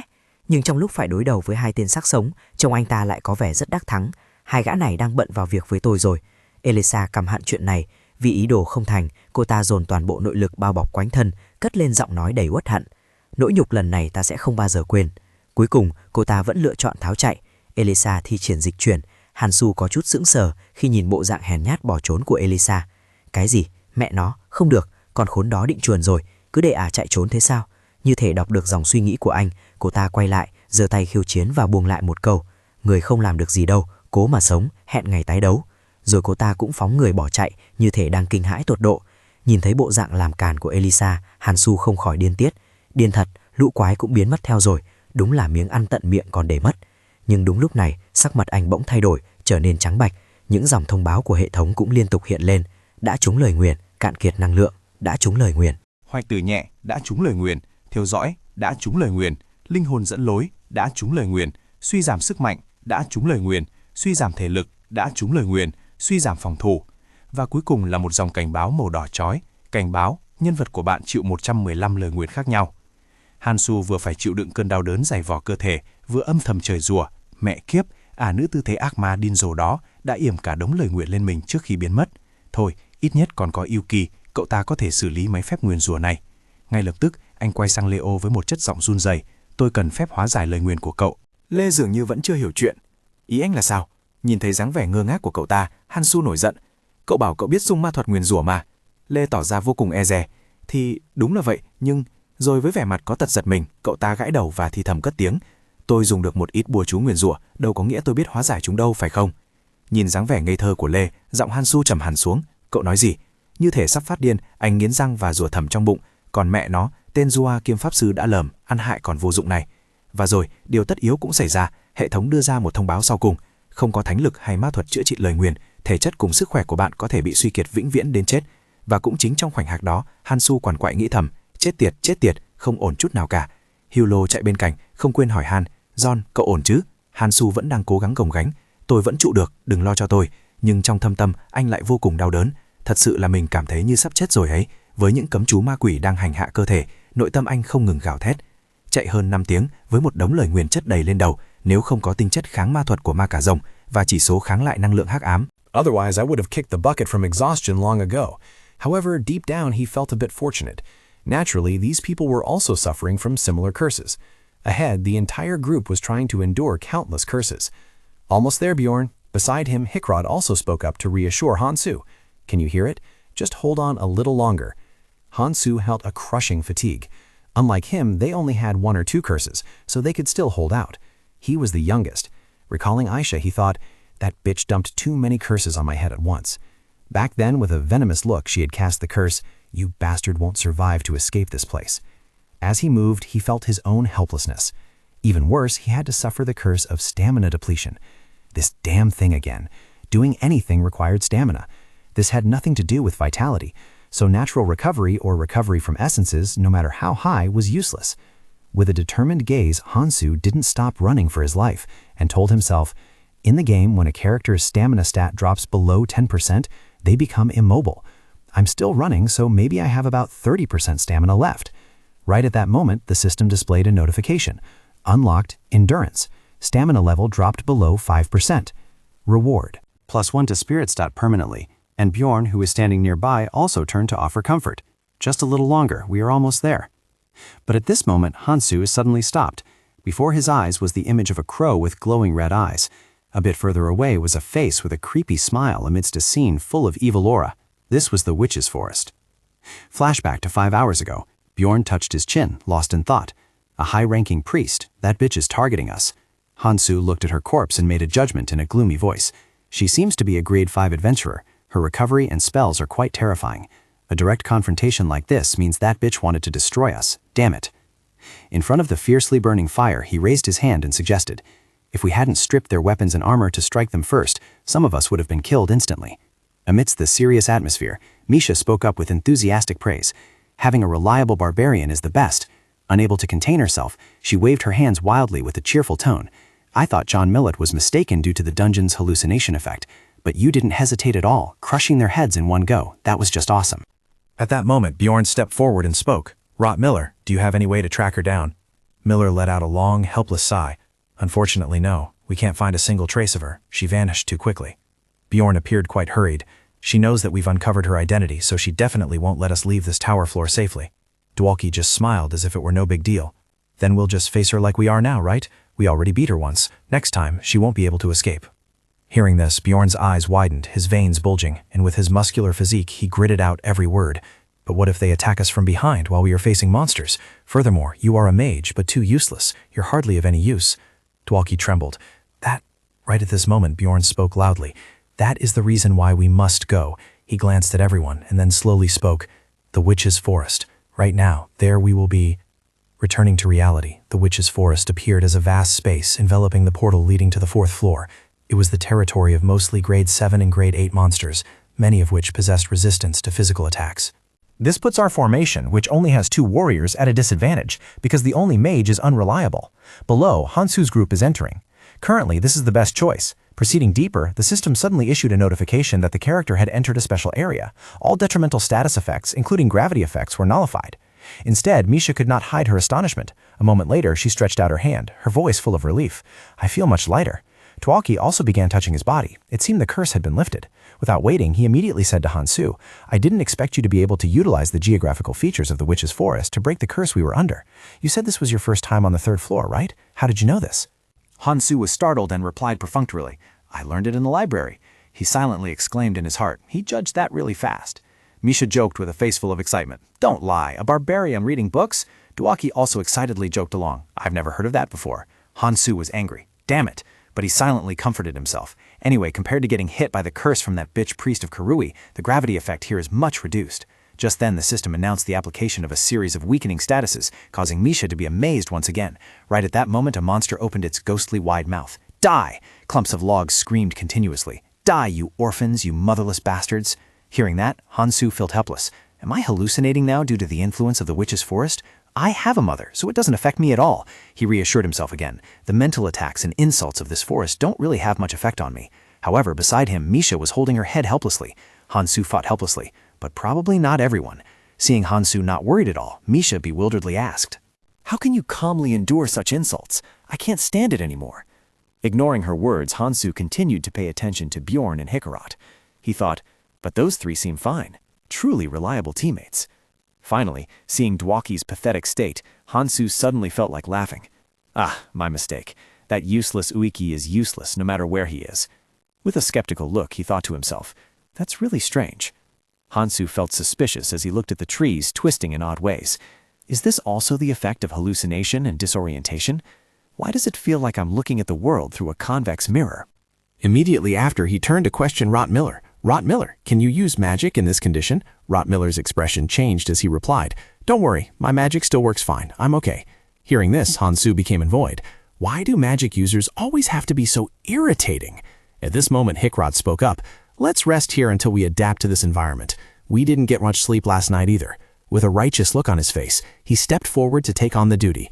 "I'll keep watch. The rest of you sleep to recover your strength."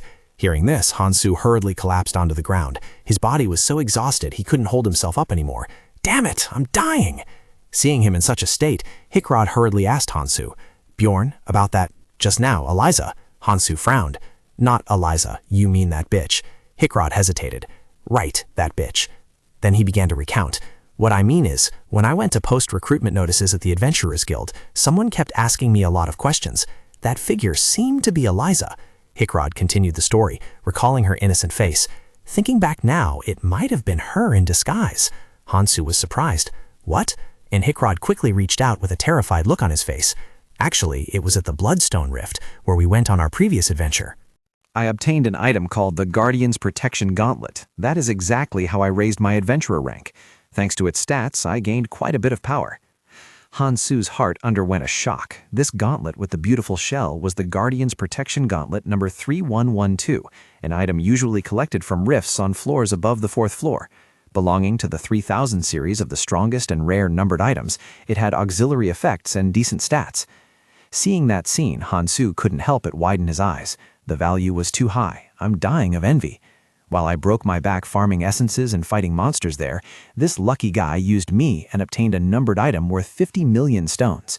He felt both angry and helpless. This guy was too lucky, while he remained unlucky. Right after that, he spoke in a deep voice.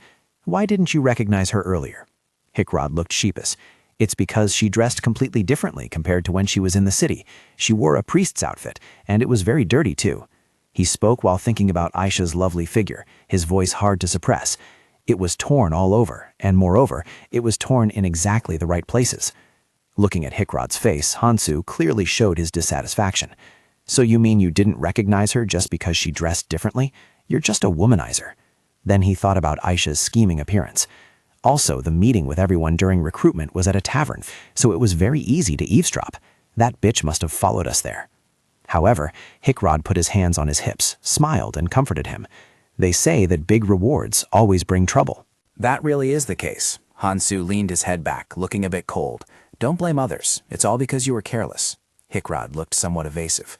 I really should have predicted this. It's okay. There won't be a next time. All right, you rest. There's a lot to do tomorrow. Hansu felt a bit tired. Thoughts kept swirling in his mind. Is this team really okay? Isn't it full of useless people? Sitting there saying there won't be a next time? A long while later, a sudden loud call woke Hansu up. Bjorn, wake up! He felt a bit curious about Rob Miller. How can you sleep with all this noise? Dwalkie reminded him. You are sleeping too soundly. Even if you are a barbarian with a strong spirit, shouldn't you be more vigilant? Hansu put his hat on, his voice full of caution. Monsters appeared? Bjorn remained calm. Over there. Hearing this, Hansu's gaze suddenly became determined as he witnessed the glowing fairies. He was slightly surprised. A swarm of fairies? Upon closer inspection, those ghostly fairies were smiling mockingly. Monster, dark fairy, grade 9, Hansu thought to himself. Its skill involves secreting a poisonous powder mixed with a drug that causes status ailments to enemies. In the game, it was classified as a non-aggressive monster, but after guessing for a while, he finally spoke up. With dark fairies gathering like that, it means he is also nearby. Let's prepare for battle. Hickrod also looked somber.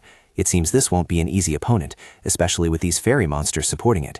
Then he utilized the attribute on his gauntlet, releasing streams of glue electricity. Hickrod suggested. It seems Dwalkie has work to do. Try calling him out. Immediately after, the system board displayed a notification. Hickrod Murat his activated power enhancement. Just then, the power from the electric current exploded again and ended with a hammer swing. The streams of electricity shot straight towards the fairies. The system also announced Hickrod Murat his activated Thunderbod. Suddenly, A pair of pupilless eyes were staring intently at the scene ahead. It emitted a grotesque cry. Amidst everyone's vigilance, a giant hand slammed down onto a tree trunk. A half-giant monster with a grotesque face gradually revealed itself. Note, grade 7 monster, half-giant. Half-giants and dark fairies are a combination, a species of monster that only exists in the Witch's Forest, notorious for hunting with packs of dark fairies. Without a moment's hesitation, the half-giant stuck out its tongue and charged straight at the group. It unleashed a swing, closing in on Hickrod, but fortunately he managed to block the blow in a panic. Witnessing that scene, he couldn't help but cry out in fear. His whole body trembled violently with a look of terror on his face. Oh, it's too strong. Hansu also grit his teeth tight. Unlike him, the other lacked the ability to resist pain. Although he withstood damage well, he still had many limitations regarding physique and health. Then he thought of the warrior trembling to the point of tears while using his shield to block. This is one of the reasons why barbarian warriors are often highly rated in the Witch's Forest. Warriors are used to standing on the front lines and taking hits, but here, the pain amplification effect increases the pain many times over. Moreover, most monsters here have quite high defense against physical damage and use mental disturbance effects. According to Hansu's train of thought, this has caused untold trouble for adventurers. At this juncture, the appearance of monsters with high physical damage resistance makes the situation even more difficult. At that moment, Hickrod hurriedly shouted, "Where is the mage? Cast the spell." Dwalkie replied, "Done, it's done." Waiting a bit, Dwalkie hurriedly swung his magic staff, shooting powerful streams of energy towards the half-giant. Ice! The system also announced good news. He had stopped the half-giants, experience +3. Seeing the half-giant defeated, Hickrod looked delighted. Unfortunate that there's no essence. This is also a monster that isn't easy to deal with after all. Bjorn glanced at Hansu, then spoke coldly. "Let's go. Let's not stay here any longer. Resting in the Witch's Forest isn't good. We should hurry up to the 4th floor." Before he finished speaking, blurry figures appeared ahead, causing him to stop abruptly. A voice full of suspicion rang out. "Adventurers?" And from somewhere, Aisha smiled a cunning smile. "Those are the adventurers." Immediately, she pointed at them with a face full of indignation, shouting to the crowd, "They are the ones who killed my companion. You must get justice for me." Following Aisha's command, the group of adventurers also quickly rushed forward. A man holding an axe spoke up. "Lady Aisha, please step back." Hansu felt indignant inside. That bitch is already tough to deal with. Now I have to deal with these idiots too? He was gradually calculating his next steps. If he attacked head-on, there was no chance of winning. There was only one way. Immediately after, Hansu called out Hickrod's name. "Hickrod!" Without hesitation, he screamed, "Use that thing!" Hickrod had also realized it, his eyes glued to the gauntlet. In a situation hanging by a thread, a system notification rang out. Hickrod Murat had used the Guardian's Protection Gauntlet. With power surging, Hickrod replied immediately with a powerful punch. "Got it!" The system also displayed more information while they were pushing back the enemy. It will temporarily prevent adverse effects caused by enemies on the item owner's party. Abnormal status has been removed. The adventurers were terrified by the light emitting from the gauntlet. Hansu also spoke up. All right, this is our chance. Everyone, run. Misha shouted in panic as she ran. What? How did she catch up to us? Wasn't your hideout in the witch's forest supposed to be very safe? Hansu hurriedly clenched his fist. In this situation. Then he thought about Aisha meeting the adventurers after arriving at the witch's forest. He began to deduce it would be difficult for Eliza to chase us alone. Next came the scene of her crying to gain sympathy, so she must have found some stupid adventurers. By pretending to be a poor priestess who lost her teammates to vicious robbers, hidden behind that mask and terrifying face was Eliza's smile. She intended to let us fight those idiots who couldn't distinguish right from wrong and then harm both teams at once when we were all exhausted from fighting. Thinking of this, Hansu felt helpless and had to urge, "Stop talking, run fast." At this moment, his heart was beating frantically. The repel effect of the Guardian's protection gauntlet had only about 5 minutes left. It was about to wear off. Amidst the thundering footsteps, the system finally displayed a thunderbolt-like notification. The repel effect has expired. The gravity effect in the witch's forest has been reactivated. The concept of Pathfinder was now displayed, along with Dwalki's glowing eyes.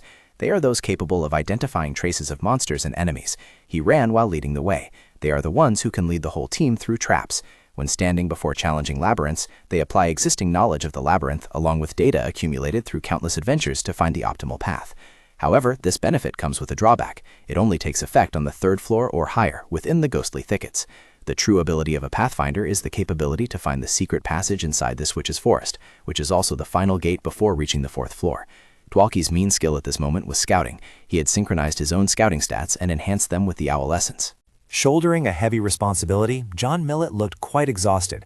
He ran without rest, never forgetting to guide the way. Even in this witch's forest, a place where it was easy to get lost and lush vegetation obscured all vision, he could still find the path leading to the 4th floor. Throughout the journey, Hickrod ran while carrying the comatose Eliza in his arms. Once his scouting ability reached a certain level, he could sense the magical traces left on the path. That was exactly what he used to position himself and find the direction. Bjorn spoke with a very calm demeanor. The navigator on that adventurer team seemed skilled as well. He found our exact location. As soon as he finished speaking, he dashed forward. We have to speed up now. Hansu looked at the exhausted Misha behind him and started calculating. So the most important thing is that we must reach the 4th floor first and escape. The problem now is that everyone seems exhausted. Misha looks like she's at her limit. It will be hard for her to keep up. Unfortunately, she tripped over a tree branch. This unexpected fall made Misha anxious. "Oh my!" Hansu immediately ran over and asked, "Are you okay?" Misha tried to endure the pain in her leg. "Ah, I'm fine. It's just a cramp. Don't worry. Everyone just keep running." Ignoring her words, Hansu immediately hoisted Misha onto his shoulder and scolded her internally. "Cramp my ass. Clearly your ankle is sprained." Misha got angry. Bjorn! Seeing the girl being stubborn, Hansu spoke up to reassure her. "Don't squirm. Lie still." Misha shyly agreed. "Okay." In the middle of the dark, uninhabited forest, Hansu suddenly asked explicitly, "The old dwarf is right in front of us, right?" Hearing that, Misha panicked and turned her head back to look. "Bjorn, did we lose track of everyone?" Hansu fell silent. "Damn it, I just got distracted for a moment." Seeing him standing motionless, Misha repeatedly punched him. "What are you waiting for? Chase after them, quick!"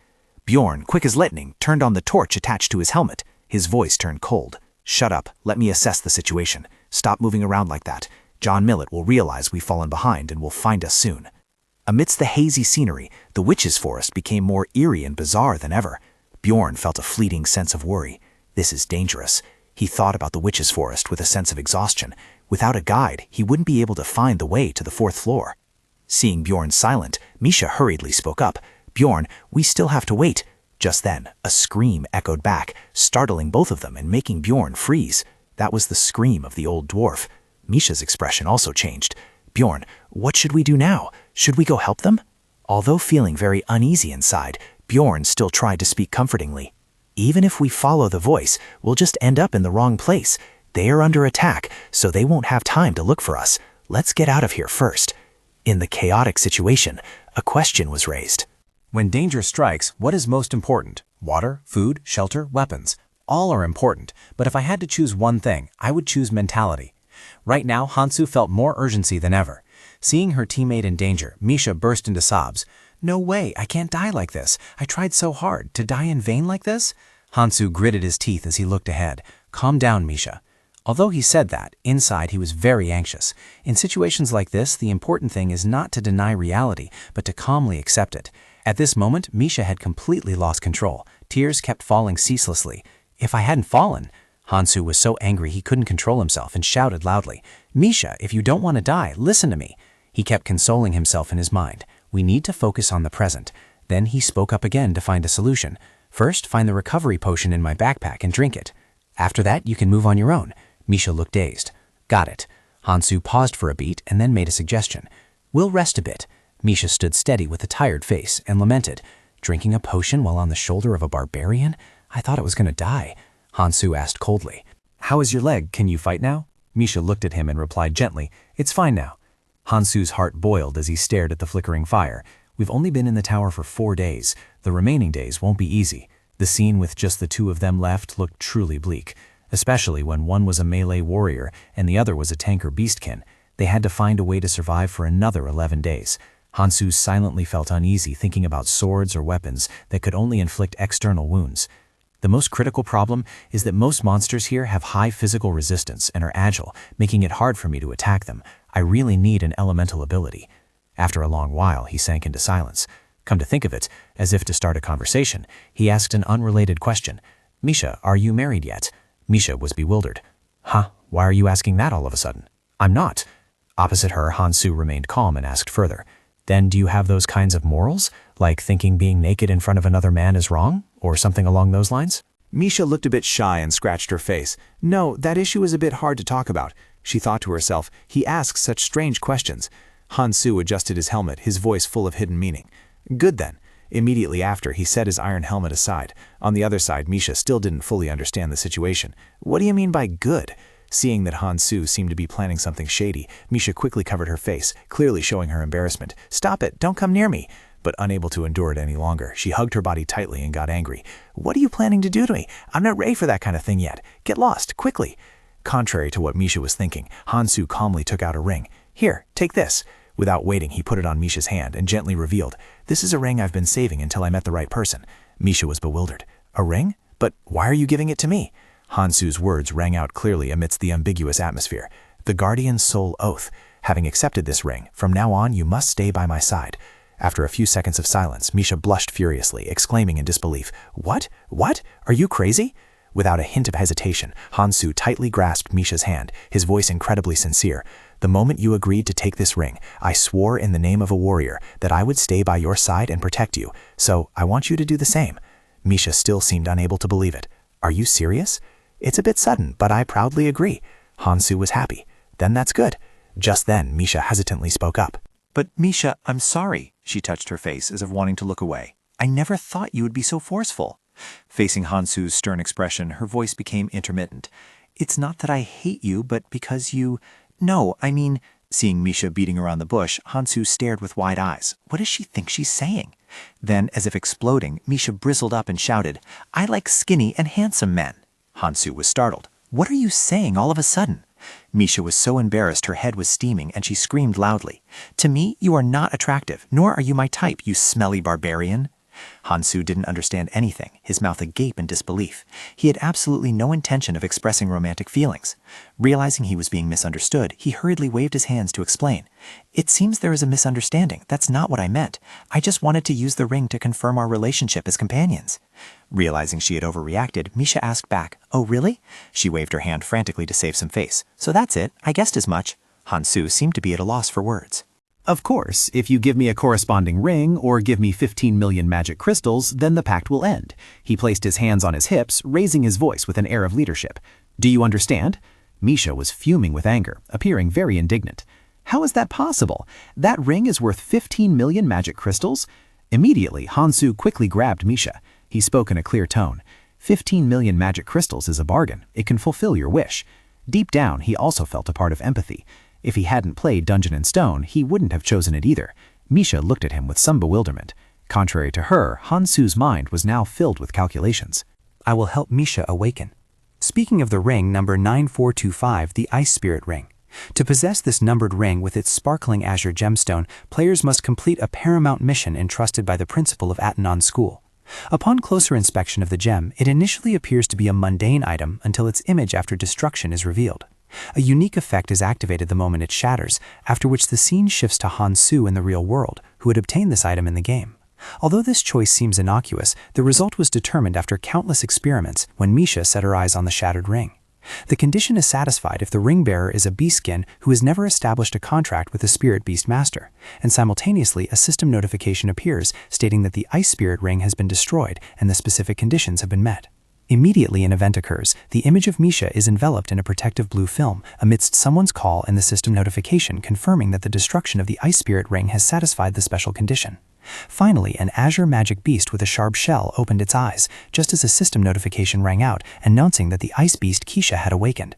It showed a bit of curiosity upon seeing Misha in her naked state, then the screen displayed a contract offer from the ice beast, forcing Misha to look up. Her eyes were overflowing with light, and without hesitation, she reached out, pulling the glowing ring and placed it on Bjorn without any shyness. She shouted loudly, "I accept the contract." Immediately, a pure power mixed with icy coldness appeared, enveloping both of them. Amidst the surging energy flows, Misha quickly immersed herself in it and finally reached an agreement. The contract was successfully established. Riding the flow of energy, Misha gently landed and stood firm on the ground, her voice sounding somewhat dazed. Establishing a contract is really easy. The incredible smoothness of everything made Misha feel surreal. Bjorn, what exactly is this ring? Does something like this actually exist? Her face darkened, filled with questions. Why did my father never tell me about this? Han-Soo gave a fair comment. Perhaps even he didn't know. Misha looked at him blankly. "You don't know?" Han-Soo hurriedly offered an explanation. "Right, it seems a mage discovered that effect of it recently, after a long period of research." Misha frowned, her face full of confusion. "Wait, then how did you know? Where did you get that ring?" Han-Soo was somewhat evasive, lowering his voice to remind her.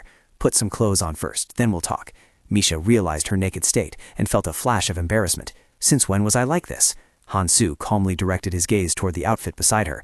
"I left some clothes for you over there, so put them on. I also placed some exploration tools next to them."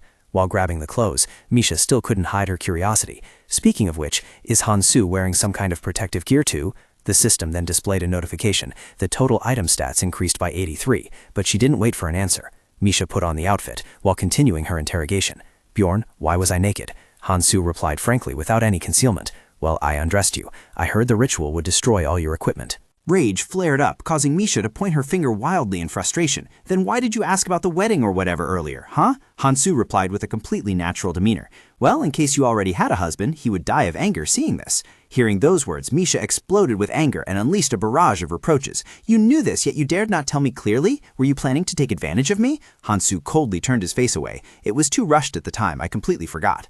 Finally, he asked tentatively, full of exhaustion, "That's enough. Aren't you supposed to say something to me?" Misha uttered the words with a peculiar manner. "I'm sorry." Han-Soo was curious. "What?" At this moment, Misha spoke in a gentle tone mixed with a bit of embarrassment. "Thank you very much." Han-Soo thought that wasn't enough. "Is that it?" Misha tried to dodge. "Thank you." Han-Soo appeared extremely serious. "Speak from your heart." Misha spoke hesitantly. "Do I really have to say it louder?" Then a sly smile suddenly appeared on her lips. Amidst his suspicion, Misha called out, "Bjorn!" She hugged her own arm, her tone tinged with nostalgia. "I once tried to commit suicide." Recalling the tragic past when Misha's body was stained with blood, she recounted the story. "Dad found me and saved my life." Han-Soo was slightly stunned. "You should be grateful for having a father." Without a word, Misha silently turned her back and walked away. It wasn't exactly a beautiful story. Then suddenly she uttered a sentence full of hidden meaning. "Do you know what the first thing my dad said was right after I regained consciousness?" A scene from the past with the back of her father appeared in Misha's mind. Her father's voice rang out clearly amidst the memories. "Misha!" Then he turned around with an expression full of rage. "If you really want to die, then go die in the labyrinth." "How much more do you want to humiliate this family?" Hearing that, Han-Soo fell into deep contemplation. Her situation was even worse than what he had imagined. Recalling that incident, Misha hurriedly hugged her arm, her expression becoming dazed. "That is why I entered the labyrinth. Of course, I did not intend to seek death, as my father said." The words of contempt and hatred constantly echoed in her mind, causing her to torment herself. "I just wanted to escape from that family that caused me such pain."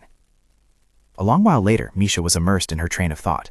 "I thought that if I became a wonderful, famous adventurer, perhaps my father would acknowledge me as a member of that family." In the very next moment, she regained her usual composure.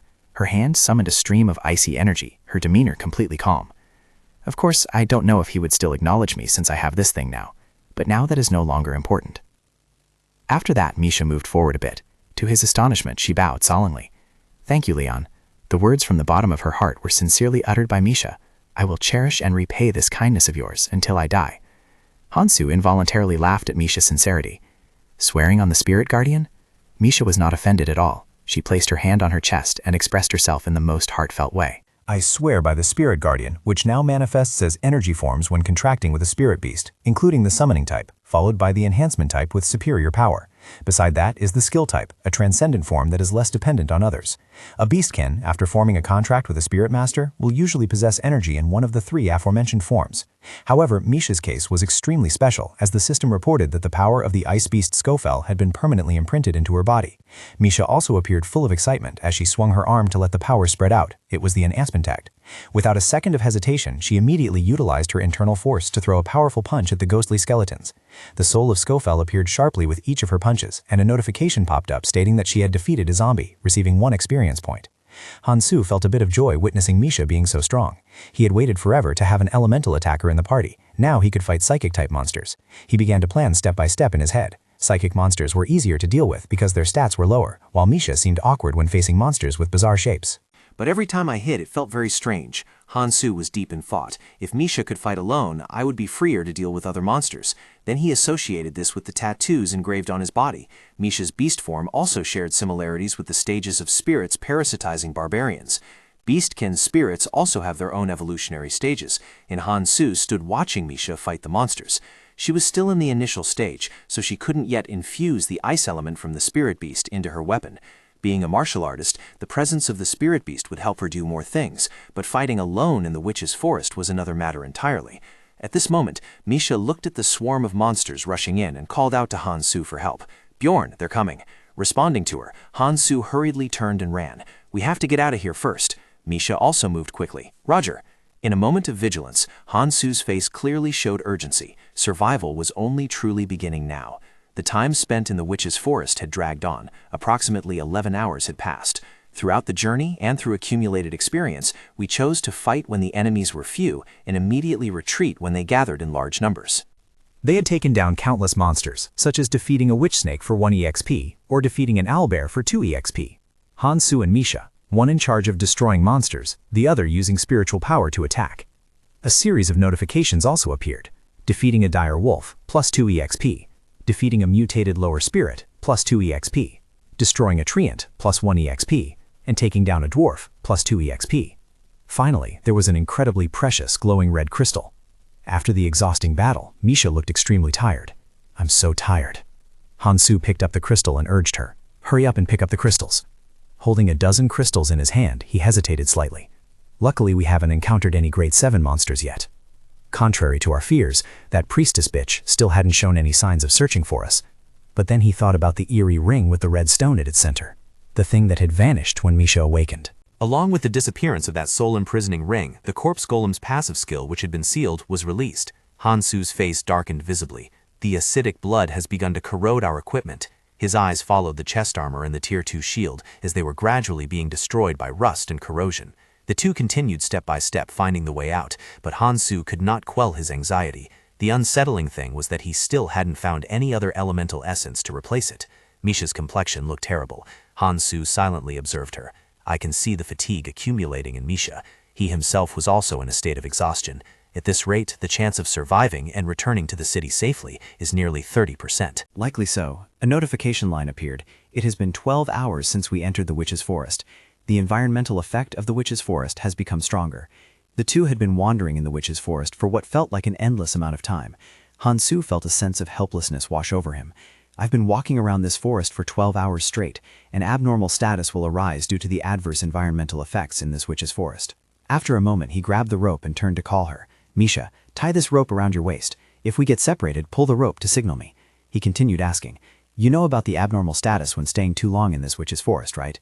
With an exhausted look, Misha replied while putting the rope on. I know. Immediately after, a system notification announced that the visual limitation abnormal status had been activated. Hansu wearily turned his head back. Then, let's go. His train of thought became extremely decisive. From now on, we can't waste any more time. Since the moment they set foot inside, this land had been dominated by the adverse effect Witch's Eye, a pair of eyes that seemed to see through everything. And that was precisely the core reason why crossing the witch's forest became so arduous and easy to get lost in. It was caused by this effect. This effect is extremely simple. If you linger in an area for too long, a grade 7 monster named Kalabala will appear and attack. A Kalabala will emerge along with a pack of starving hounds, and the waiting interval will shorten corresponding to the increasing level of the witch's eye effect. A very long time had passed, and now the system ceaselessly notified that 70 hours had gone by since they entered the forest. The environmental effect obscuring vision in the witch's forest was getting stronger, pushing the witch's eye abnormal status to level 5. 3 long days had passed. By the afternoon of the 3rd day in the forest, Hansu could no longer endure this torture. It had been 60 hours since he was separated from his party and became trapped here. Desperate thoughts surfaced as we continued to wander through the forest with Misha, who was so exhausted that her entire body was trembling. The two of them dragged their heavy steps through the eerie forest. Hansu's head felt like it was about to explode. If the witch's eye abnormal status had been activated, we could not stop to rest. The spawn time of the Kaimalo, when the witch's eye reached level 5, was about 10 minutes. If we rested, it would appear. His face, along with his rusted armor, looked utterly pathetic. By calculation, it would take a whole 15 minutes to deal with one of those monsters. At that point, the monsters would appear again, so stopping meant being surrounded and killed. Then he thought about the rope connecting the two of them. Another change due to wandering in this difficult-to-navigate witch's forest was that he had tied a rope between himself and Misha. This way, if one fell behind or got lost, they could find each other faster. A while later, Misha, with a pale face, called out, "Bjorn, please slow down a bit. I'm so tired." Bjorn voiced his agreement. "All right." As he walked, he didn't forget to keep an eye on Misha, who was panting heavily. Misha's condition was worsening. She had been exhausted since morning. It wasn't due to illness or serious injury. He was trying to think of a way out. It was simply that her physical strength had reached its limit. She was a woman, after all. Suddenly, Misha cried out as if the rope was tightening around her. She looked to be in great pain. Bjorn was also at his wit's end. Even though he had slowed down, the rope was still taut because she couldn't keep up. He walked while glancing at her, his mind in turmoil. She couldn't even keep up at this slow speed. Of course, it was hard for her to fight alone and endured the disruptive hallucinations of the forest in this illusory fog. Suddenly, his face darkened, and he called out loudly, "Come up here, quickly." Misha suddenly snapped out of it. "Ah, quickly." Bjorn began to explain. "It might be better if you closed your eyes for a bit." Misha looked a bit apprehensive. "But Bjorn, that would make you even more tired, and the monsters." Bjorn hurriedly grabbed Misha by the waist before she could finish. With just one hand, he lifted her into the air. Misha let out a surprised gasp. "What?" Without hesitation, he lifted her onto his shoulder with a calm expression. "Just get on. I'll carry you for a while. Take the chance to rest a bit." Hansu appeared unusually composed upon seeing Misha's incredibly exhausted state. Normally, she would have resisted, but it seemed she was too tired. Finally, Misha spoke her sincere words. "Thank you so much." During the seemingly endless confinement, the system continued to operate. The system displayed a notification. 87 hours have passed since entering the witch's forest. The environmental effect, witch's exhausting breath, has been intensified. The abnormal status, witch's eye, has risen to grade 6.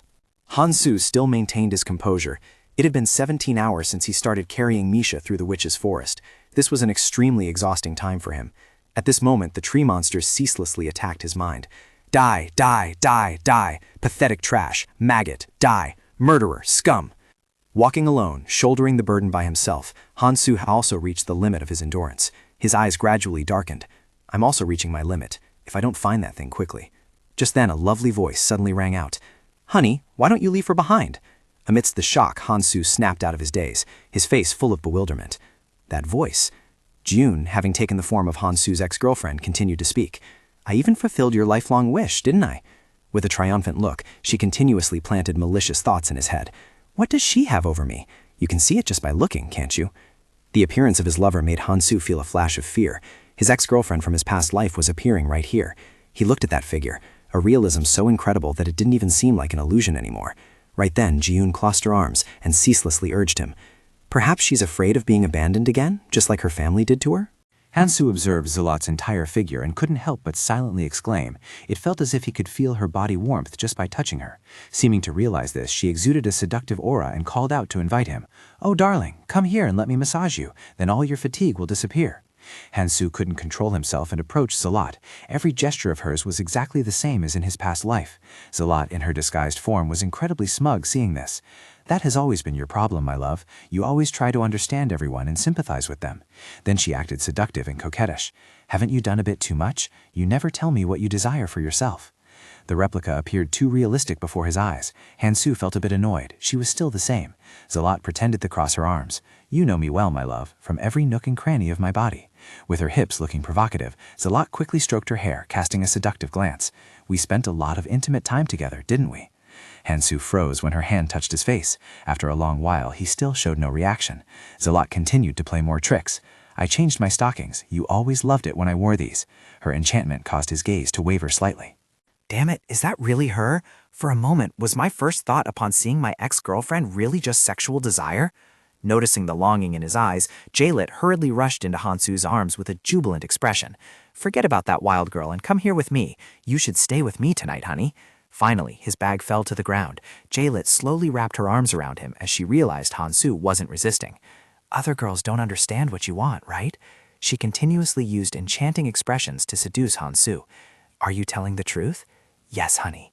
With a provocative look, a passionate gaze, and a sharp voice, she whispered, I will make you forget all your fatigue. Suddenly, a loud shout rang out, Bjorn, wake up! Almost immediately, a punch landed squarely on Jaylit's face. Misha, having recovered, rushed forward and used her spirit power to knock Jaylit away. Hansu snapped awake, looking bewildered. Huh? Was this also an hallucination? Over on the side, Misha seemed extremely angry. She kicked and punched Jaylit repeatedly, not forgetting to spew curses. Die! Amidst Hansu's stupor, Misha's voice rang out, It's okay, Bjorn. After finishing off Jaylit, Misha happily ran towards him. I dealt with that siren, so wake up! Hansu still couldn't compose himself, his heart filled with panic. A siren? The system also displayed a notification. The abnormal status ambush is being dispelled. Zealot's form has been half revealed. Hansu stood silent in thought. A grade 8 monster, quite rare in the Witch's Forest, had used a charm skill. The reward notification board appeared along with the bizarre blue silhouette of the Zealot. The system displayed a notification. You have defeated Zealot. Experience +2. Hansu was terrified when he saw its true form. Carrying a bag in hand, his thoughts wandered. No wonder the illusion looked so real. It wasn't the environmental effect of the Witch's Forest, but rather its charm skill. Immediately after, looking exhausted, he replied gently, Thanks. Without you, I would have kicked the bucket a long time ago. Misha touched her nose, looking a bit happy. It's nothing. At this moment, she called out in surprise, Bjorn, look there. Misha's voice sounded fearful as she looked at the group of people ahead. An adventurer team was approaching. Hansu also appeared a bit curious. This was the first adventurer team he had seen since getting lost in the forest. On the opposite side, someone scratched their head and looked at Misha and Hansu. Just the two of you? Bet, standing nearby, also greeted them gently. It seems you guys are lost. Hansu showed some vigilance. The Witch's Forest was vast and unsuitable for use as a hunting ground, so there were very few people here, and it was even harder to encounter another adventurer team. It was already the 8th day on this 3rd floor, so teams heading for the 4th floor should have passed through this forest by now. An orange-haired person from the other team smiled and asked, Did you two get separated from your party? Hansu replied solemnly, Yes, but his eyes gleamed with suspicion. I can't easily trust them. At this moment, Misha behind him smiled brightly. Ah, Bjorn, we're saved, aren't we? Hansu spoke up to warn her. Calm down. Bess, seeing this from behind, also rubbed her hands together. She smirked and gestured. Don't worry, we're not bad people. We also have children in the city to take care of, you know. Don't worry too much. You two must be tired. Come here. Before she could finish, Hansu urgently spoke up. I refuse. He began to calculate. If they have children, it's even more dangerous. He stood alone to shield Misha. Having children to care for means even more motivation to earn money. Hansu felt extremely vigilant looking at the malicious face of Bess in front of him. But perhaps Misha still hadn't realized the situation. Bjorn, why are you doing this? They will help us. Hansu said hurriedly, Be quiet. He continuously used his brain to calculate. If I meet other adventurers, how should I act? I have pondered this a lot, but the result is always the same. Looking at the group with evil intentions ahead, he looked tired. If he negotiated, he would offer a reward and ask them to lead them out of the forest. Perhaps they would accept if paid fairly. He carefully calculated the pros and cons step by step. But to reach an agreement, I need to know who they are, whether they are good people or not. At this moment, he used his shield to cover himself. He spoke up to introduce himself. I am Bjorn Yandel. Alvast, the one holding the torch, also laughed and responded to the introduction. You're quite cautious, aren't you, my friend? I am Alvast. I am the team's scout. Hansu looked quite surprised. Your name is Alvast? Alvast on the opposite side laughed heartily. That name is popular, isn't it? Recalling the countless guys named Alvast, and now another Alvast appearing, Hansu felt his head spinning. Why are there so many Alvasts in this world? I've met 2 Alvasts before, and both died at my hands. Then he silently felt a surge of disgust. Bad name, so -1 point for credibility. Looking at the appearance of each person, he silently calculated 2 warriors, 2 archers, 1 scout. Next is the one with their face mostly covered, looking very wary, and the last person is the old lady B with an approachable appearance. With a sense of horror, he determined that their formation was excessively dangerous. After a moment of consideration, Han-Soo immediately made a decision. These guys are dangerous. With a cautious attitude, he reminded Misha, listen to my decision, okay? Misha looked anxious, but quickly became tense. Okay. A feeling of unease welled up inside Han-Soo. It wasn't right to be overly suspicious, but there was something very suspicious about them. Immediately, he spoke up to refuse. You guys leave here. We'll be going ahead too. They looked a bit puzzled. Leave? Aren't we trying to help you two? Why are you leaving? Looking at the group exuding a gloomy, killing aura, Han-Soo said to himself, my intuition, my instincts are screaming that you are the real threat. Immediately, with a worried look, he continued to stand his ground. No need. We can handle it ourselves. Han-Soo urged, Misha, let's go. Misha quickly followed his words. Okay. But before they could take a step, an arrow tore through the wind towards them, and it immediately lodged into Han-Soo's shield, surprising him greatly. With disbelief in his eyes, he silently observed the situation. Damn it, just as I thought. They were no ordinary adventurers. Over here, the seemingly gentle guy in the team looked terrified. Bess, what the hell are you doing? Bess raised her voice in annoyance. You idiot, don't you see the equipment they have? She shouted with a face full of greed. Those are gears made of lithium. Do you know how much they are worth? The gentle guy was still horrified, trying to intervene. But we are all fellow adventurers. Eos completely ignored him. His voice was full of calculation. Kid, if you can't do it, then step aside. Amidst Han-Soo's silence, Eos probed. What's in the bag, you beastkin? Another person replied, that's a spatial expansion backpack, something so expensive that breaking your back for a whole year wouldn't be enough to buy it. The gentle guy hesitated. But I still can't attack them. Bess drew her bow with a greedy look and sneered, then get lost. The masked guy gripped his weapon firmly and approached. I'll take it with you. This isn't the first time I've done this. Our financial situation is bad anyway. Seeing them preparing to attack, Misha looked extremely worried. Bjorn, we should run. Han-Soo observed intently, thinking to himself, 5 against 2, and we are exhausted from the trial. Then he looked back. There's a scout over there, so we can't escape even if we run. There is only one way. Just then he spoke up. Misha, buy me some time. Misha understood and immediately agreed. Got it. Facing the critical situation, Han-Soo shouted. Wait, let's negotiate. I'll give you the bag. No, even the shield too. Just spare my life. But before he could finish his sentence, to his astonishment, Misha sobbed loudly. Kill this beastkin, just him alone. I am the Princess of Smurfox. Spare me and I will give you even more money. Watching her realistic performance, Han-Soo looked a bit helpless. You pig, you're just acting, right? Please. Alice on the side hesitated a bit. Without hesitation, Bess furrowed her brows and shouted, Princess of Smurfox? What do we do? What else is there to do? Kill both of them. If we spare them, won't they report us?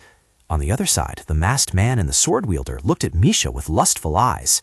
And since she's a princess, she must have something valuable, right? They rushed towards the two of them in unison, screaming incessantly, Let the race begin! Finders keepers!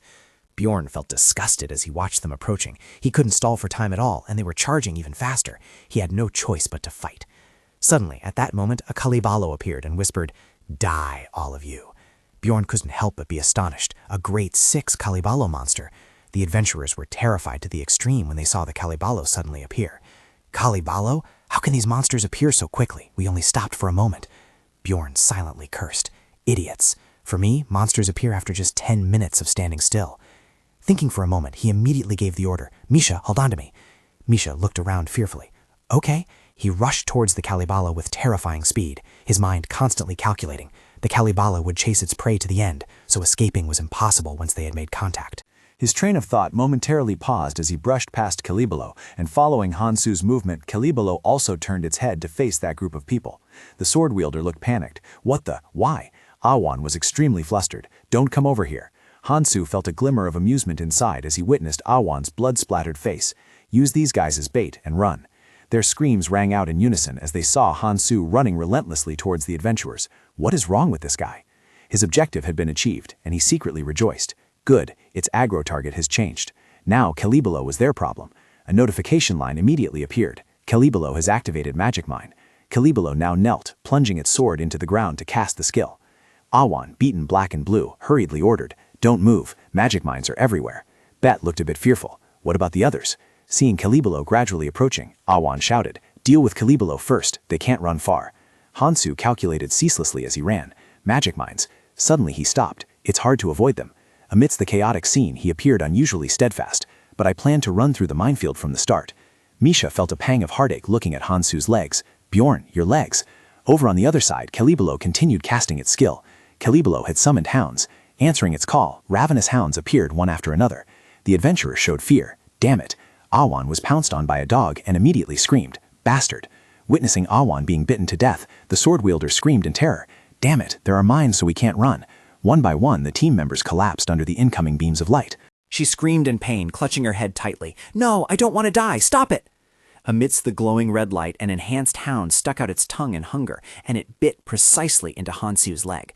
Hansu thought in his mind, corpse explosion. Almost immediately, the hound exploded. He felt his body go numb, and he was losing blood. His consciousness gradually became blurred. I can't feel my leg anymore. The system also hurriedly displayed. Warning, the player has lost a body part. Without proper treatment, permanent damage will be sustained. Hansu looked at his disappearing leg in disbelief. Is my leg gone? I can't run anymore. In the end, he decided to continue, just changing the plan. At this moment, he ordered Misha, clean them up. Misha understood and replied, got it. He wearily instructed her after setting her down, deal with him quickly and come back. Just then, Misha rushed forward, shouting loudly, die! She quickly soared into the air with extremely agile movement, and in just an instant she dealt a fatal blow to the Calibalo. After finishing it off, Misha turned to look at the survivors.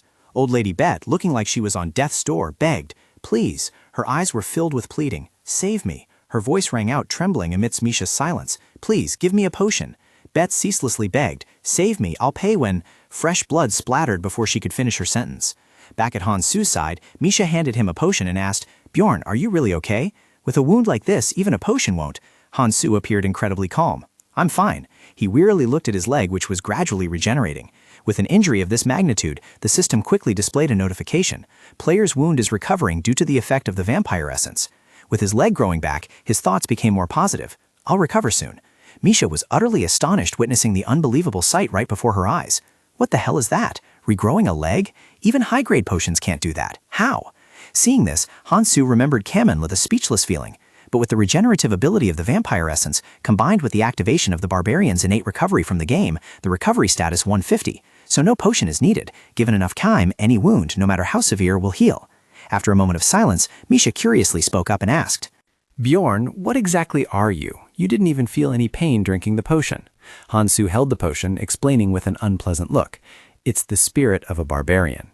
He recalled the image of Einar when she drank that potion. Even Einar didn't let out a single sound after drinking it.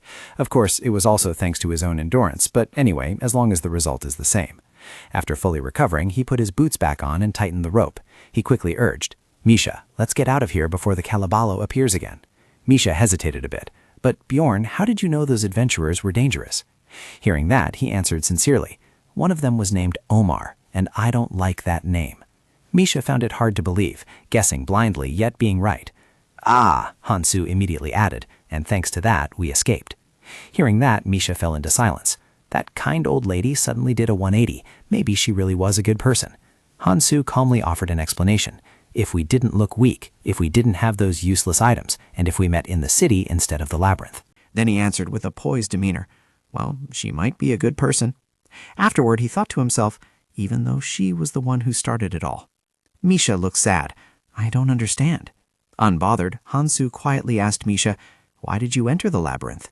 Misha replied with a moody voice, well, I have to earn money. Hansu took that as the reason.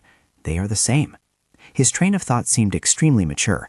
Having money means having protection. He felt indignant recalling the scene of being beheaded, especially in such a harsh world like this. He thought of the scene where Bez flashed a friendly, welcoming smile. We have children, you know. Rest assured, let's protect each other on the way. He felt a stinging pain in his heart. She wasn't just protecting her own life. She needed to earn money for her children. Misha seemed to have realized something after a series of losses. I learned a lot from this trip. During the endless time in the witch's forest, the survival time had reached 109 hours. Just then, Misha looked surprised. John, look at that huge tree. She immediately became jubilant. Found it! Hansu looked up and relaxed his body. Finally, he exclaimed. The only place to rest safely in the witch's forest was the witch's hut. Waiting for a moment, he channeled his inner energy. He silently prayed, Please let nothing happen this time. Using power to enter seemed quite arduous. The system also displayed a notification. Player is entering the witch's hut. The scene shifts to the witch's house, a place that looks extremely poetic, appearing randomly in the forest and existing for only about 8 hours. Inside this cozy house, environmental effects are nullified and monsters cannot spawn. It is an absolute safe zone, very hard to find, and the only shelter in the witch's forest. Hansu recalled the moment Misha found the house. It took a while to find the first one, but thanks to Misha, the second house was found quickly, the image of a hand touching the tree trunk flashing back. In the next 53 hours, this labyrinth would close. Then, the system immediately displayed a notification. Character has entered the witch's house. Current occupancy, 5. Entrance closed. Misha joyfully admired the surrounding scenery, looking for the third time, yet still not getting bored. She looked incredibly delighted, laughing and joking incessantly. Bjorn, you too. Hansu sternly reminded her. Misha, be quiet, stay put. With a grimace, he spoke up. There is someone here. Misha showed concern. What? How do you know? Hansu began to explain that the witch's house only allows a maximum of 5 people to enter. If the number is reached, the entrance closes. Misha appeared skeptical. So there's someone here, Hansu affirmed. Yeah, let's find them. Shortly after, they came across the hats and weapons of the original Zaba adventurer group, a sight that made Hansu frown. Proceeding a bit deeper, he discovered the guy from earlier lying comfortably amidst the flower garden, and a train of thought began to rise in his mind. They were the people accompanying Misha. His condition was quite bad. What happened? Feeling Bjorn's gaze fixed on her, Misha spoke up. Bjorn, there are more people inside. They look like the group that chased us before. Bjorn coldly raised his weapon and said, just knock them out first. Quick as a flash, he swung a strike straight at the opponent's face. Misha suddenly fell silent. Then, with a hint of curiosity, she seemed to realize something and asked, that's called knocking them out? The sight of a group of people beaten until their faces were swollen and tied up tightly left Bjorn speechless. Beaten like that and still alive? A bit of curiosity rose in Misha's heart. But it looks like they're nearly dead. Probably don't need to be tied up, right? Suddenly, Bjorn poured a whole potion bottle under the head of the battered man. The extreme pain made the 3 of them scream in agony. Witnessing that, Bjorn immediately asked, awake now? Anxiety was clearly visible on the purple-shirted man's face. Are you with that group? He hurriedly explained. It's a misunderstanding, just a misunderstanding. We were all used by that woman. Then he recalled the scene when capturing the other 3. When we caught your group, there were only 3 people there. Continuing, to prevent them from escaping, I ambushed the one looking like a scout, inflicting some minor injuries on him. Did Bjorn suffer a fatal wound? The man in purple began to narrate. The wound wasn't very deep, just a graze on the shoulder. Then at that moment, just like last time, a light of unknown origin knocked us away. At that moment, he was extremely astonished. What is that? When I woke up, our scout had been pierced through the head by an ice spear. The man in purple was so scared his face turned pale. How dare they? Hearing this, Hansu fell into deep thought. It seemed that Hickrod's group had escaped. My screen back then must have been when Bjorn got hurt. The man in purple continued his story. With the loss of our scout, we couldn't pursue anymore and had to grope our way through the forest. But things started getting complicated about 2 days after the fog began. One guy in the team was seduced by Eliza, and he immediately paid the price. That incident left the whole group stunned. What is this? Watching his teammate having his vitality drained right before his eyes, the guy snapped out of it. That woman was clearly an acolyte of Karui. At that moment, Eliza turned her head back with a smile full of contempt. Magnificent. Realizing his mistake, fear engulfed the man in purple. It was all our fault for being controlled and seduced by that woman. I swear we never intended to rob anyone. Hansu shouted, silence. The purple-haired guy screamed while his mind was spinning. Come to think of it, I haven't apologized yet.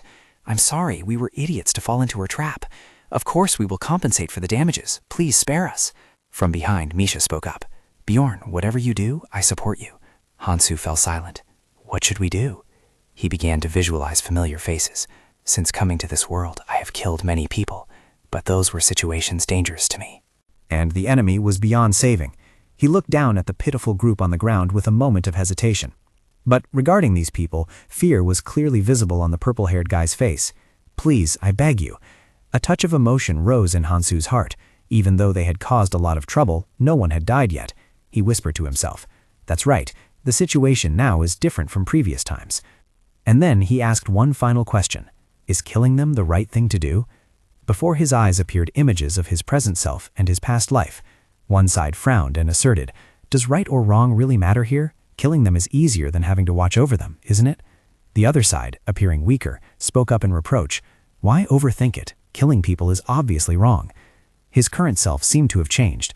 However, a doubt was still raised. That's from your world, right? This plunged Hansu into silence. Then Hansu looked towards Misha. Misha, what do you think? Misha revealed a look of skepticism. I can't trust them. Thinking of a painful memory, her expression suddenly became vacant. Mistake or not, they all tried to kill us. I don't think these people should be forgiven. Hansu suddenly realized something. Is that so? And enlightenment sparked in his mind. I understand now. He ended with a sentence and tightened his grip on the weapon in his hand without hesitation. When with Buddha, wear a cassock. When with ghosts, wear paper clothes. Immediately after, with his eyes narrowing, his thoughts became harder than ever. In other words, you people must die. The purple-haired guy felt an extreme terror. We told you it was a mistake. Without a shred of mercy, Hansu swung his weapon, rage clearly etched on his face.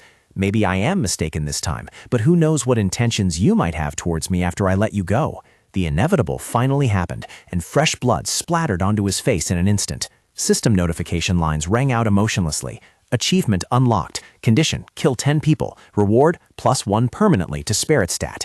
Looking down at the corpse of the purple-clothed guy, there wasn't a shred of regret in him. I knew this from the moment I woke up in this body. Blood slowly dripped down from the weapon's blade, and Hansu made a decisive decision. Bjorn Yandel. From now on, I must live by that name. He appeared incredibly resolute. Not just the name, but I must also become a barbarian. This is the only way to survive here. Worry was evident on Misha's face. Bjorn, are you okay? Your hands are shaking. Although his spirit was exhausted, Bjorn still tried to reassure her. Don't worry, I'm fine. Gather the equipment. Inside the witch's house, Misha spoke in a bewildered tone when Bjorn dragged a person in. Bjorn, Misha asked urgently, what are you planning to do? While throwing the body of the man in purple into the fireplace, Bjorn replied nonchalantly, I'm doing what must be done. Following the blazing red flame was a notification appearing from the system. A new sacrifice has been offered, the witch's house extended by 8 hours. Witnessing the scene before him, Bjorn fell into deep thought. Just like in the game, I knew. Then he continued his calculations. Now we have 2 more logs. Fear enveloped Misha, her voice rising continuously. Bjorn, are you really okay? Ignoring her, he kept telling himself, we can rest for at least another 24 hours. After stabilizing his mind, Bjorn took off his helmet and turned to ask Misha, why are you still standing there? You should rest. Noticing her timid demeanor, he lay down on the bed and fell asleep. I'm going to sleep first. As soon as he lay back, he let out an exclamation. Comfortable. The blood-stained weapon was placed right next to the bed. Truly, one must sleep on a bed. Traces of fatigue were still etched deep in his eyes, but there was no need to hesitate anymore. I chose to discard my previous modern self and become a barbarian to survive in this terrifying world. There was no other way. In the dream, the image of Hansu focusing on his work appeared. Next to him was his cheerful girlfriend, enjoying herself without a care. He could focus on his work while she sat reading a book. It was truly a life many dreamed of. Reaching the scene where the two slept together, a satisfied smile appeared on Hansu's lips. Returning to reality, Hansu woke up from the dream with eyes full of shock. On him, Misha was still leaning her head against him.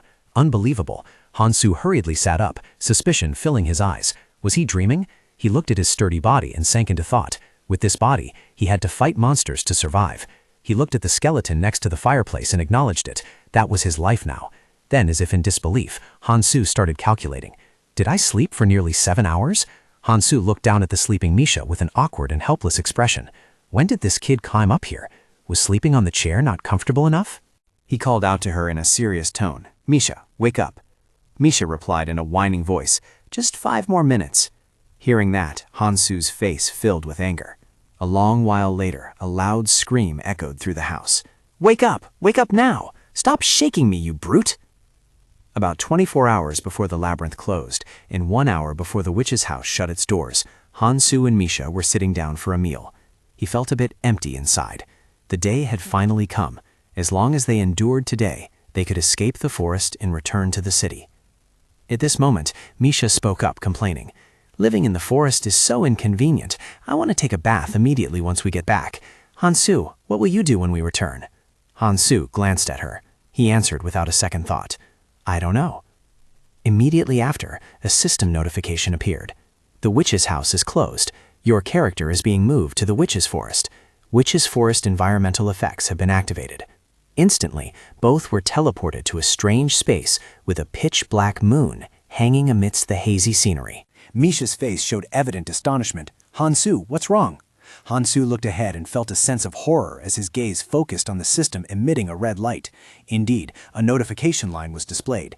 The 5th sacrifice has been offered to the house. The 6th sacrifice has been offered to the house. The 7th sacrifice has been offered to the house. A further command line was inserted. Special condition: 7 sacrifices completed. Without giving the two a moment to compose themselves, a giant lich slowly approached. A caption appeared: Lord of Chaos. The lich began to enter this land amidst a suffocating atmosphere. A hollow voice suddenly rang out. The Lord of this land has appeared. Misha was astonished witnessing that scene and hurriedly turned to look at Hansu. The monster dominating this land? Don't be ridiculous. I heard there isn't any boss monster on the 3rd floor. Hansu remained silent with a momentary look of helplessness. Not only is it real, but it also has a unique summoning method. Sweat poured down his body. He felt a hint of fear. Some madman on this floor must have summoned it. If so, the casualties here won't be small. He silently made a judgment. The boss monster of the 3rd floor is the Chaos Lord Liquis. This information matched perfectly with the system panel that had just appeared. When the boss monster is summoned, all monsters on the 3rd floor will enter a state of chaos. Hansu was slowly deducing. This wouldn't just affect the entire 3rd floor. When it is summoned, it will sweep through the dungeons, spreading destruction until it is defeated. Right at this moment, the system continued its announcement. Due to the influence of chaos, all portals have been disabled. Witnessing this, a sense of unease rose within Hansu. When the portals are closed, escaping to another floor is impossible. Therefore, the adventurers on the 3rd floor must consider the possibility of a massacre and need to act together. From afar, Misha's mind was reeling. What? Then why did the boss monster appear right now? Hansu seemed speechless, but still tried to explain. Well, it's probably because of us.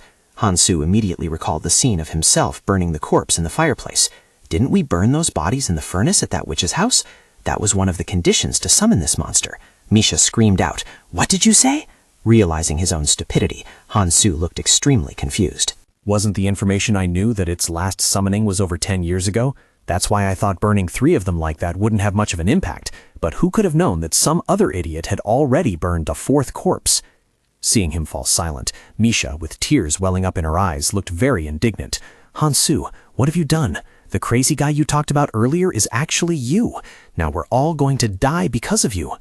Hansu hurriedly denied it. "I didn't know someone else had done the same as me and already burned 4 bodies beforehand.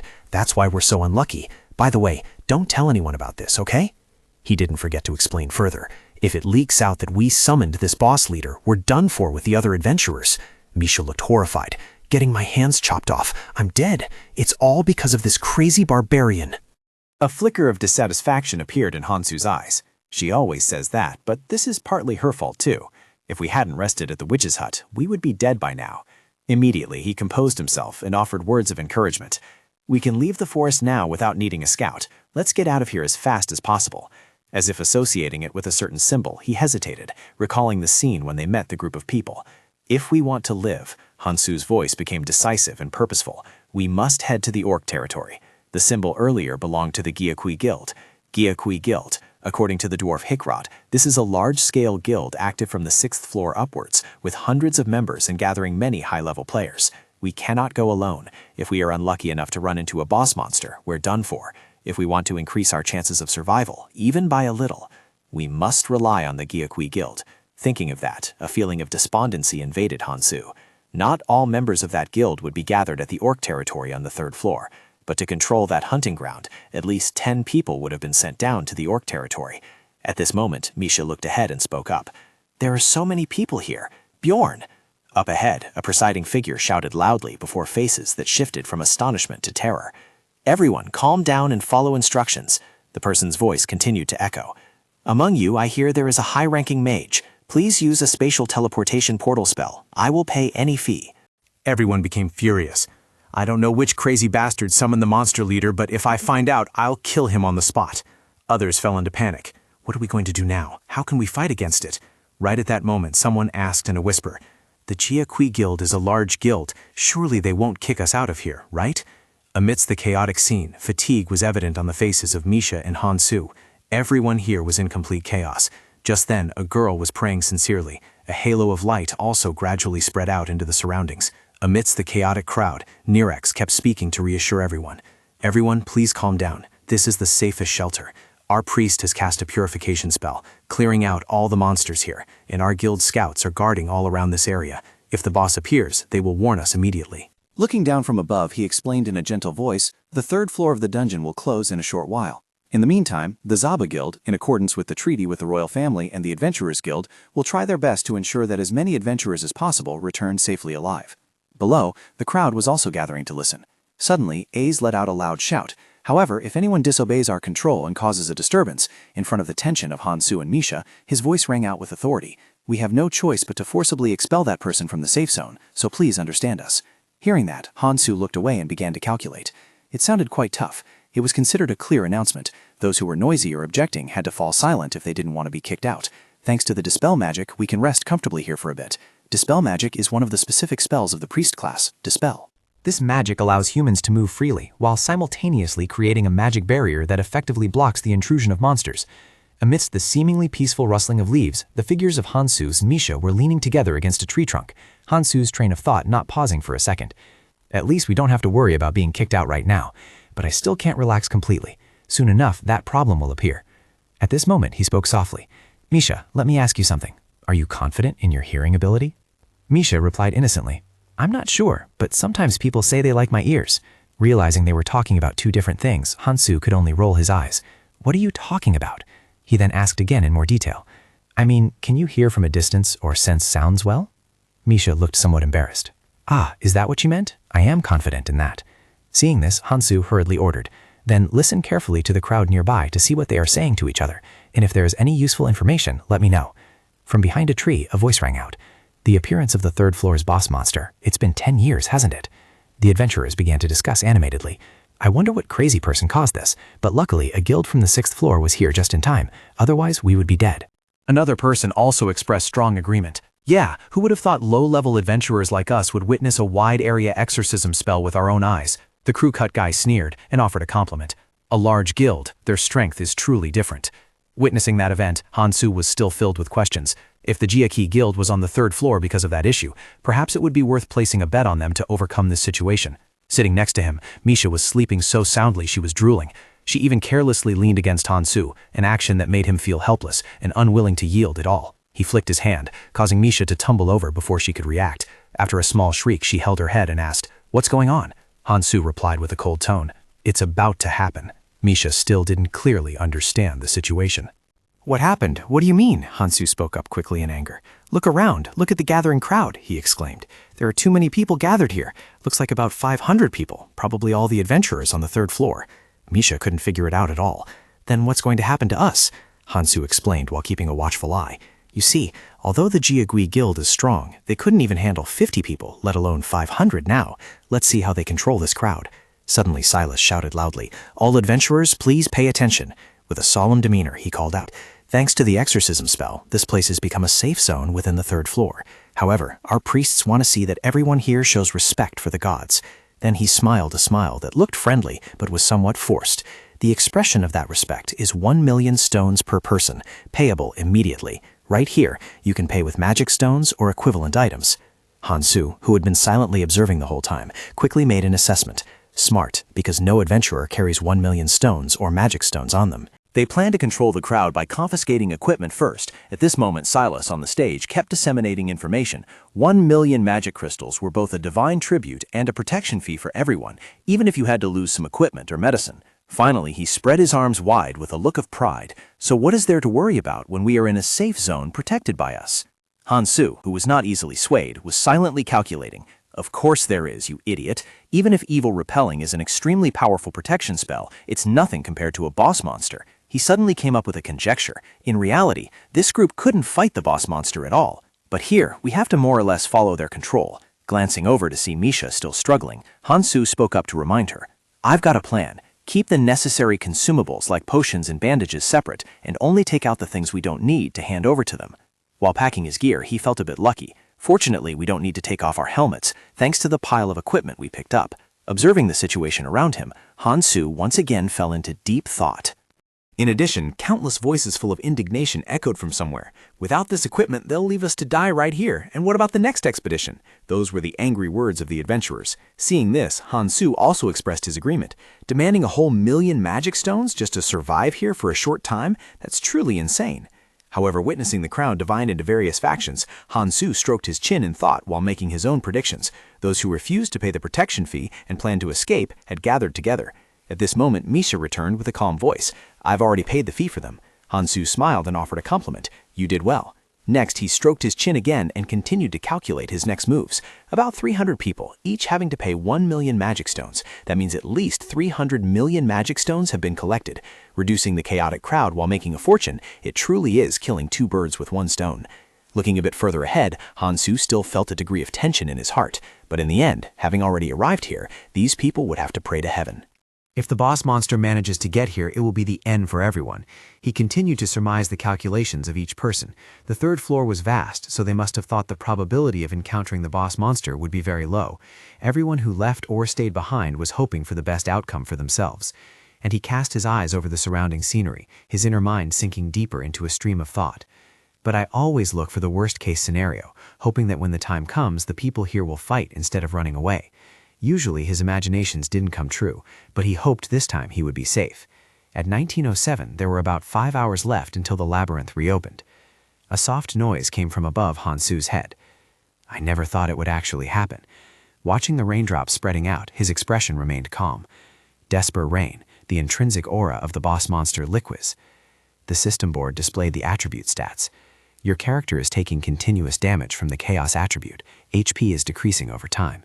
Your character's magic resistance and physical defense are decreasing rapidly. Witnessing the rain eroding the soil layer, a bit of discomfort rose in Hansu's heart. This skill not only deals area of effect damage, but also turns the rain-hit area into an erosion zone and removes all beneficial buffs from the characters. The system issued a warning. Warning, continuous exposure to the rain's damage will increase the rate of falling into a chaotic state. Misha, unable to endure it anymore, called out, "Bjorn." In the distance, Liquis was striding with powerful steps, staring at everyone with a drooling mouth, and just one look was enough to scatter the crowd. "Look, that's it! The leader! Hurry up! Stop it!" Someone started sobbing and wailing. "Don't tell me you guys are going to abandon us and run away! I don't want to die yet!" Another person didn't forget to curse. "You guys confiscated our equipment and promised to protect us, so take responsibility, you bastards." Ao stood watching Liquis approaching without showing any sign of flinching. "Is that so? It has crawled its way here." His voice broke as he spoke. "This expedition is about to become a massacre." A few seconds later, Liquis let out a loud roar. Then an order was given. "The boss monster Liquis has arrived. Bring out all the items we prepared." One by one, people pulled out the purchased items, and the system continuously displayed notifications. High-grade strength buff scroll used. High-grade recovery buff scroll used. With the power just activated, Silas charged straight at Liquis without a hint of hesitation, activating a rare numbered item called the Flag of the Sun King. The light of King Isium wrapped around his weapon. Witnessing the expensive items being consumed, Hansu felt a mixture of awe and terror. Many offensive and defensive magic scrolls, numbered consumables, and rare support equipment were used. Within 1 minute, a pile of consumables worth 10 million stones vanished into thin air. At that moment, Silas confidently raised his weapon and declared loudly, "We have enough support items, don't be afraid. We must all survive and return. Everyone needs to work together." Sensing their momentum, Hansu also felt somewhat exhilarated. These people, do they merely intend to confront Liquis? Seeing the sharp minds of this group, Hansu felt like he had met kindred spirits. I'm not the only one calculating for the worst-case scenario. This is the first time I feel this relieved having help from them. Observing the whole group advancing with majestic momentum, Hansu couldn't help but exclaim, "Those are adventurers who have survived countless battles, full of experience, and are from a large guild coordinating seamlessly. To have that experience and stay alive until today is not just luck." Immediately, Silas gave a loud shout, showing no fear. "Everyone into position, we will stop the monster leader Liquis." As the battle broke out, Hansu raised a question. So what will a boss hunt that isn't like in the game be like? At this moment, Liquis with its giant hands was approaching step by step. Facing its massive physique, the weaker adventurers felt terrified. Is this a nightmare? We are about to die. Just as Liquis opened its mouth wide preparing to attack, the knights continuously reminded each other, "Don't think about trying to block it. Dodge that move." Right here, and after a moment of contemplation, Han-Soo realized the answer to the question that had tormented him for so long was unexpectedly simple. Someone quickly attracted Liquid's attention and shouted, "Leo, is the magic ready?" Han-Soo could feel it clearly through his observation. Melee fighters and guards alike avoided direct confrontation with the boss, only blocking its rather weak, harassing moves. Countless people had lost their lives under its claws. The person from before let out a panicked cry. "Recovery potion! Damn it! Don't fight it head on!" In another direction, a mage and a swordsman rushed forward together. The warrior had to return to the front line to tank after being healed. Even when injured, there was no rest. The grief when teammates fell was evident on their faces. "Damn it, you can't die like this." Obviously, not everyone could accomplish the same thing. Realizing the situation was becoming chaotic, Ritz hurriedly spoke up to reassure everyone. "Don't get distracted. Focus on the battle." The current situation, with bloodstains scattered about, showed that a warrior had fallen immediately after being trampled by the boss while stunned by its roar. Amidst the miserable screams, 3 archers had collapsed after being hit by Liquid's toxic breath of death. Witnessing that devastating scene, everyone began to show caution. "There are already 4 casualties. Isn't this too dangerous? Damn it, after taking 1 million stones from us, and this is how they perform?" In the distance, Liquid was enduring waves of attacks from the group. They were conducting the safest battle possible while engaging the boss. The warriors were still steadfastly holding the front line, while the mages continuously launched attacks to push back the monster. But unfortunately, it suddenly opened its mouth, and Liquid unleashed a wide-area skill, the Dark Orb. The situation seemed to be taking a turn for the worse. Ais hurriedly raised her voice to intervene. "Stop attacking. We must not let it feel threatened anymore. Destroy the Dark Orbs first. Dark Orb." This was a difficult problem for everyone, because not only did it deal high damage, but the sheer number of orbs attacking at once made defense extremely difficult. The crowd recklessly attacked head-on, an action that made Ais furious. "Don't attack Liquid. Break those orbs. Control the firepower slowly to prevent it from entering Phase 2. Liquid was still attacking like a storm, and all their efforts could not stop it. Anxiety flooded Han-Soo's mind. They knew that strategy was still sound. If this continued, perhaps they could actually hold out until the labyrinth reopened. It was 22:37. Han-Soo looked at his watch with a heavy heart. Only 1 more hour until the labyrinth reopened.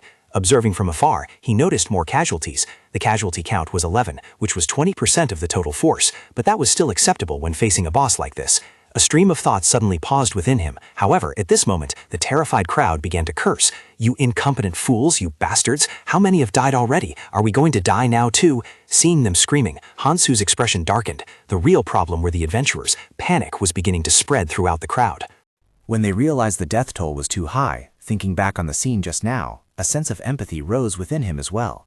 Every time Liquid attacked, countless adventurers, those who had paid the protection fee, died. Anyway, in my opinion, it was their fault for gathering too closely together. When the dark orb rolled towards them, they couldn't dodge in time. Misha looked at Han-Soo and softly called out, "The atmosphere over by that group doesn't look too good. Should we do something?" Han-Soo coldly replied, "Wait, I'm thinking." It seemed people couldn't take it anymore, and murmurs of discussion ceaselessly rang out. "We can't just watch. If you guys want to live, let's join forces. Many people have died. We need to do something." "We must protect ourselves," a voice suddenly rang out, full of implication. "But how can we, when the Jiaqui Guild has taken all our equipment?" Faces showed every shade of emotion, from surprise, fear, and bewilderment to disbelief. Just then a pile of glittering equipment appeared. Han-Soo whispered with a vigilant expression, "Misha, we have to leave here immediately." Misha showed a hint of surprise. "Right now?" Ahead, the crowd of adventurers was screaming incessantly. "What the hell are you guys doing?" The guild representative raised his voice to reassure them. "Everyone, please calm down." Another adventurer interrupted, "Collecting protection fees but not keeping your promise, you bastards."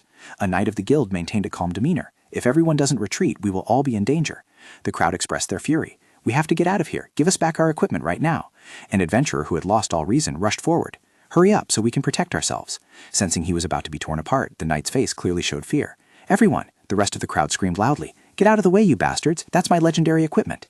In the chaotic situation, Han-Soo called out as he ran, "Misha, stay close to me." A feeling of annoyance rose in his heart. Of course, ordinary adventurers wouldn't know the tactics to fight against a lich. So this chaos happens when they feel their lives are threatened.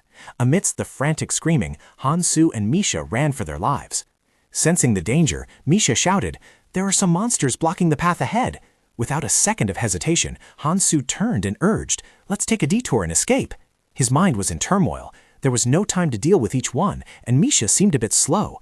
All right, she told herself, we need to get as far away from here as possible.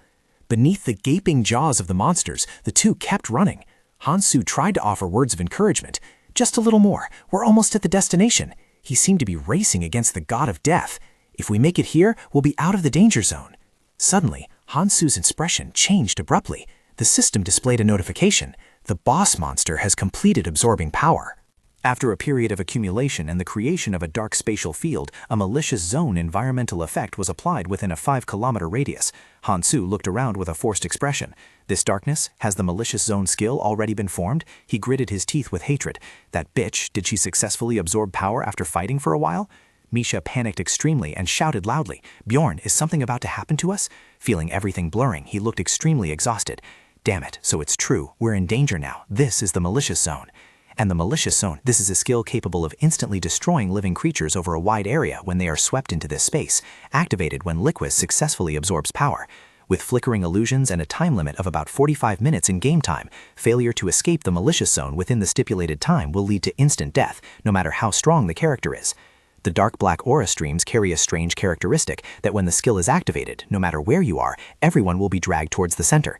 A notification appeared again. All characters within a 5-kilometer radius are transported to the center of the— What? I was sure I had escaped, but where am I? Hansu observed his surroundings and began to sense the situation. The number of remaining adventurers was around 200. Looking at the state of the Jokwai Guild, he felt uneasy. Furthermore, the Jokwai Guild had about 20 people left, dropping from 50 to this. He pondered for a long while, and suspicion arose in his mind. In 3 hours, there were only 11 casualties, but in the moment I fled, the force was lost by this much?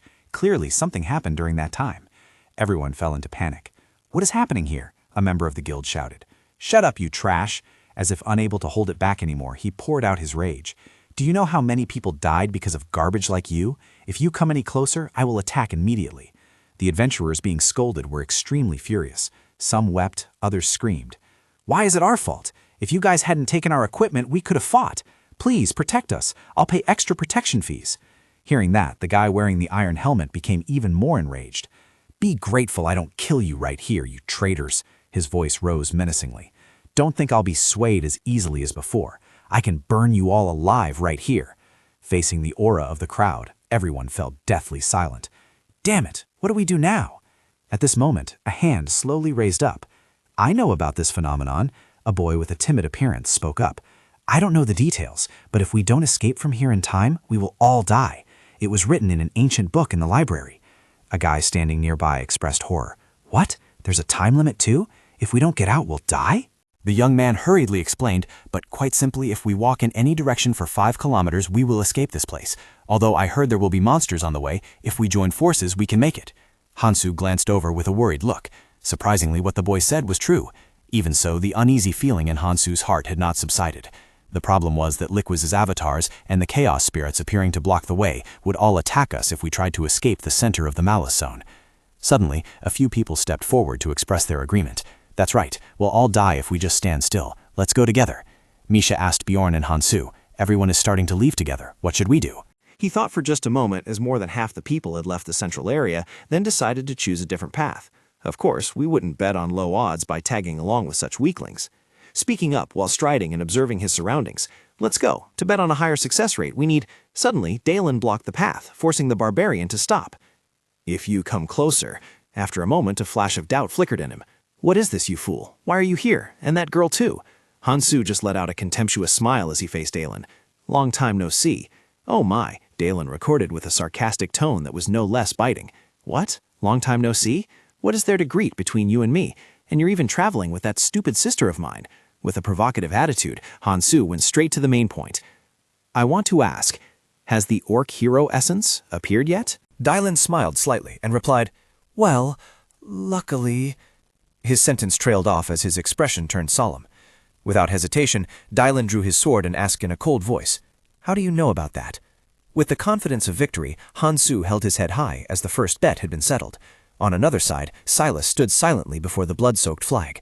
After counting, he realized there were 23 surviving guild members left, including 3 priests, 6 mages, 12 members of the archer and healer squads, and barely 2 close combat tankers. His face etched with indignation, he gritted his teeth and spoke. Only 2 melee warriors survived? Silas, the vice captain of the Jiaqui Guild, seemed to be recalling the scene of the nights.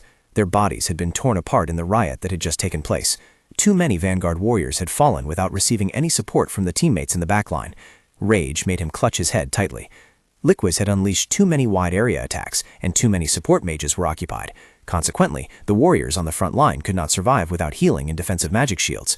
The guild leader suddenly stepped forward and spoke. "Everyone calm down. We will have a way to deal with this situation soon. If we already know about Liquiz's malice zone, we also know there isn't much time left." But those words could not soothe Silas's agony, as waves of pain continued to well up in his heart. The shortage of tankers is a fatal loss. With only 2 people, we can't even break through the monsters blocking the way. Next was the image of Dalen and another warrior. Moreover, the remaining 2 were inclined towards dealing damage, one using a sword and the other a spear. That meant we lacked an adventurer in the guardian position, a sturdy defensive warrior. He struggled in despair, hating that iron could not be forged into steel. Just one more person, if only there was one sturdy guardian adventurer here. At that moment, the team members called out in unison. "Vice Captain, many adventurers have already left. Please make a decision. We don't have time. We must move while the departing group can still attract the monster's attention. Vice Captain, please make a decision quickly."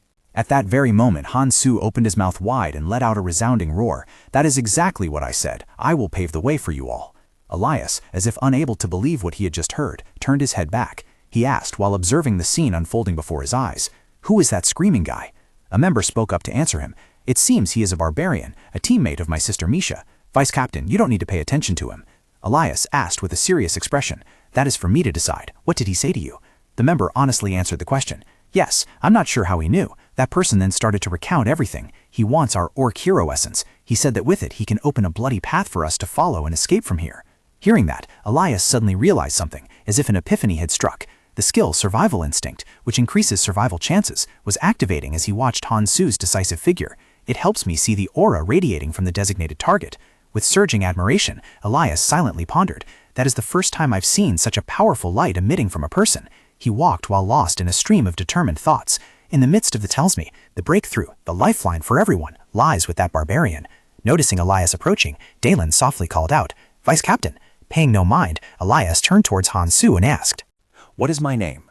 With eyes full of determination, Hansu smirked and introduced himself. "My name is—" He seemed excited at this moment. The second bet officially began. Bjorn, son of Yandel, felt satisfied after everything ended successfully. Mark N introduced himself. "I am Mark N, vice leader of the Jiaqui Guild. So, who told you that we defeated the orc boss and obtained its essence?"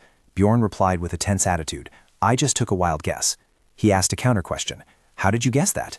Images from the moment he arrived suddenly flooded his mind.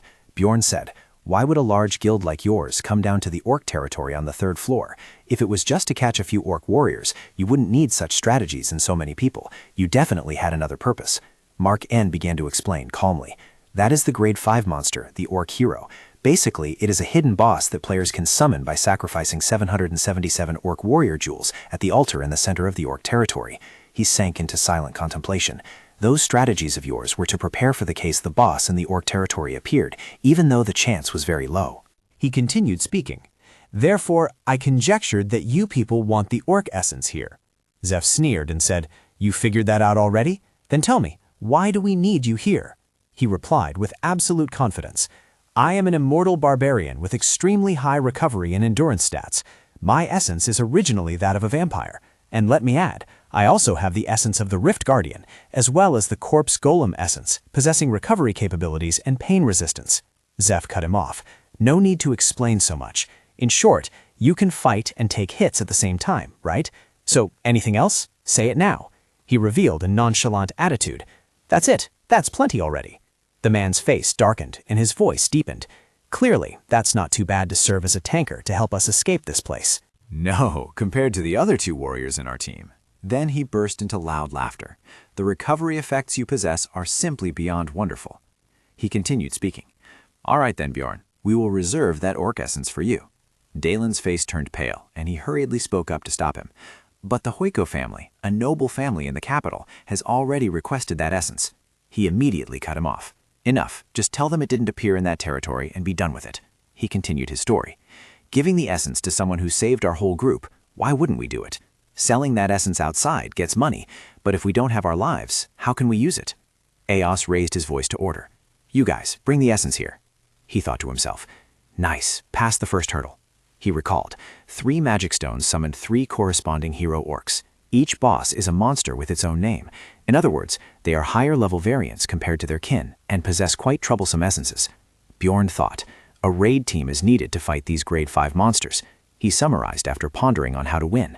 In short, there are 3 orcs that players can summon randomly. They are quite strong, possess essences with distinct effects, and the summon rate is very low even with tributes. Because they are grade 5 monsters, players must form a raid party to defeat them. He pondered. People call them the 3 great orc warriors. Each one drops an essence of a different color. He recalled the essence color of each orc. Tanis drops red essence, possessing the Furious Roar ability. Beta drops blue essence, possessing the War Flag ability. Toss drops green essence, accompanied by a skill that is the secret for him to complete the Barbarian's shield training. I wonder which one they got. Focusing all attention on the test tube held in his hand. Green, huh? He opened the test tube's lid and told himself, I'm usually pretty unlucky with these chance-based things. The moment the lid was opened, his stats immediately increased. The system announced, Orc Hero Essence is permeating the character's soul. Bjorn's fingers trembled violently, his teeth clenched tight as he felt the flow of power surging through his body. He wondered, was it the fighting spirit that helped increase his stats? I really want to use this power right now. Witnessing that scene, Ace immediately spoke up to remind him. Take off your equipment first, otherwise when you use the Orc Essence and Giantify, the equipment will be completely destroyed. He continued speaking. Then use all of these things to increase your combat power. Bjorn looked at the pile of papers behind him and sank into thought. Effect-boosting scrolls and recovery potions. Since it was a large guild, they had so many support items. He was truly lucky. He handed the backpack to Misha. Misha, hold on to these tightly. Bjorn tore a paper in half, and the system announced, used a physical defense increase scroll, a high-grade stamina increase scroll, and a mana recovery increase scroll. He used his teeth to pop the caps of 3 test tubes, causing his stats to skyrocket. The system announced, used a strength enhancement elixir. Strength is temporarily increased by 10. He tilted his head back and drained the remaining test tubes. The mages standing around clasped their hands and began to chant. Allo Gaventi, deploy the blessing of the spirits. Magic resistance greatly increased. Allo Gaventi, deploy the Recovery Fire. Physical damage resistance significantly increased. Thamos stepped forward and cast the Sacrificial Circle, significantly increasing movement speed. Elios turned to Talon and said, absorb whatever power you want, but the power of the saints is currently the most useful here. Hearing that, he immediately slashed a line on his arm. Bjorn stepped forward, drank the blood from his arm, and activated the Bloodlord skill. His eyes suddenly streaked with blood-red veins, temporarily absorbing the passive skill Blasphemer from Talon Chiton. Elios looked straight into his eyes and spoke. The eye color has changed, so it seems you have absorbed the passive skill Blasphemer. The system displayed the description of the passive skill Blasphemer. When maximum survival vitality drops below 10%, the effectiveness of all active skills increases by 1.5 times. He asked, shall we begin then? He replied immediately, sure. Sweat poured down as he closed his eyes tightly. Slowly and deliberately, he executed the skill precisely, the thing he had absorbed from the essence of the Orc hero. When Bjorn's eyes glared open, his body began to transform after activating Gigantification. Bjorn's body swelled up, tearing his shirt, causing those around him to drop their jaws in amazement. His physique reached a giant size, and his stats increased astonishingly along with it. Bulging blue veins throbbed across his muscular body, and his breathing became heavy and rapid. This state had another name, the Barbarian's Hero State. Misha blushed and covered her eyes with her hand. Oh my God! The person standing next to her was utterly astonished. He looks exactly like a monster. The one standing behind went pale. How can he do that? Eos shut his eyes tight. Someone get something to cover him up. Bring a few more cloaks over here. He used a cloth to wrap around his waist. Now that you've transformed, get ready to break the siege. He raised his voice. We only have 30 minutes left. Can you actually do this? Bjorn replied confidently. Of course I can. After taking a deep breath, he thought, right now, for me. Then he let out a loud roar. Charge, everyone! Bjorn rushed forward with an aggressive demeanor, thinking to himself, nothing is impossible. He raised his hand to signal, don't fall behind, chase after him. Everyone followed close on his heels. Bjorn thought, behind me are 23 guild members and Misha, along with 40 third-floor adventurers who were trapped here. They are throwing themselves into this battle to save their lives. As he charged, he pondered, thanks to Kammen's poor decisions, the previous adventurers lost not only their equipment, but their lives as well. A magic circle gradually appeared on their foreheads as the sacrifice ritual was performed. The system announced that those within a 100-meter radius would temporarily have their physical damage stats increased. He gritted his teeth and smirked. This terrifying power makes me want to destroy everything. The desire to battle was urging him to do something. With his combat power amplified, he charged straight into the pack of liquids. The liquids bared their fangs and claws, rushing towards him in unison. They were miniature versions of the boss monster liquids. Although called miniature versions, they were still nearly 2 meters tall. Bjorn threw a punch and thought, but compared to me, they are still quite small. He frantically rained punches like thunderbolts down on the liquids pack. Liquid's hatred effect had been activated. Everyone would take increased dark damage. Liquid's blood splattered onto his shoulder and rose in smoke. He thought, that's why I say, a tank barbarian is essential in this malicious zone. Even with pain resistance, status effect resistance, and magic, it still stung. He told himself this was obviously thanks to the vampire essence. As long as he protected his heart, he would be fine. The system displayed the description of Origin of Darkness, keeping the character from dying until the heart was destroyed. If glass cannon classes with high attack stats, like swordsmen or archers, were here, they would be useless, unable to survive long enough to deal damage. Eos laughed loudly. We almost died there. Hey, don't take on the whole mob one versus all like that. He narrowed his eyes. It's fine. I tanked for you guys. Just deal damage from the back. His body seemed to be constantly strengthening. In the gigantification state, as his size increased, his threat level also rose. Specifically, this increased the rate of attracting monsters within a certain range, making them focus their attacks. And for a barbarian, the aggro stat in this state increased terrifyingly. Bjorn strode through the monsters, opening a path for everyone. Basically, this was a state used to draw aggro. This would help the adventurers behind move more comfortably and safely. Dalen shouted while stabbing his sword into a liquid, his expression suddenly changing. Damage reflection? The system notified that the attacker would also receive a corresponding amount of damage. Equal to the damage I dealt? Dalen grabbed his shoulder and turned back to call out, Priest, what are you doing? Heal me right now. Seeing the situation, he immediately shouted, Don't rush up. Taking a hit could be fatal, and you won't recover in time. His face contorted in annoyance. That bastard talks too much. All right, Mr. Dylan. Bjorn continued to frantically charge forward to annihilate the pack of leapfish. He thought to himself, the reason I am fighting alone on the front line is because there is system notification. Your vitality has dropped below the 50% threshold.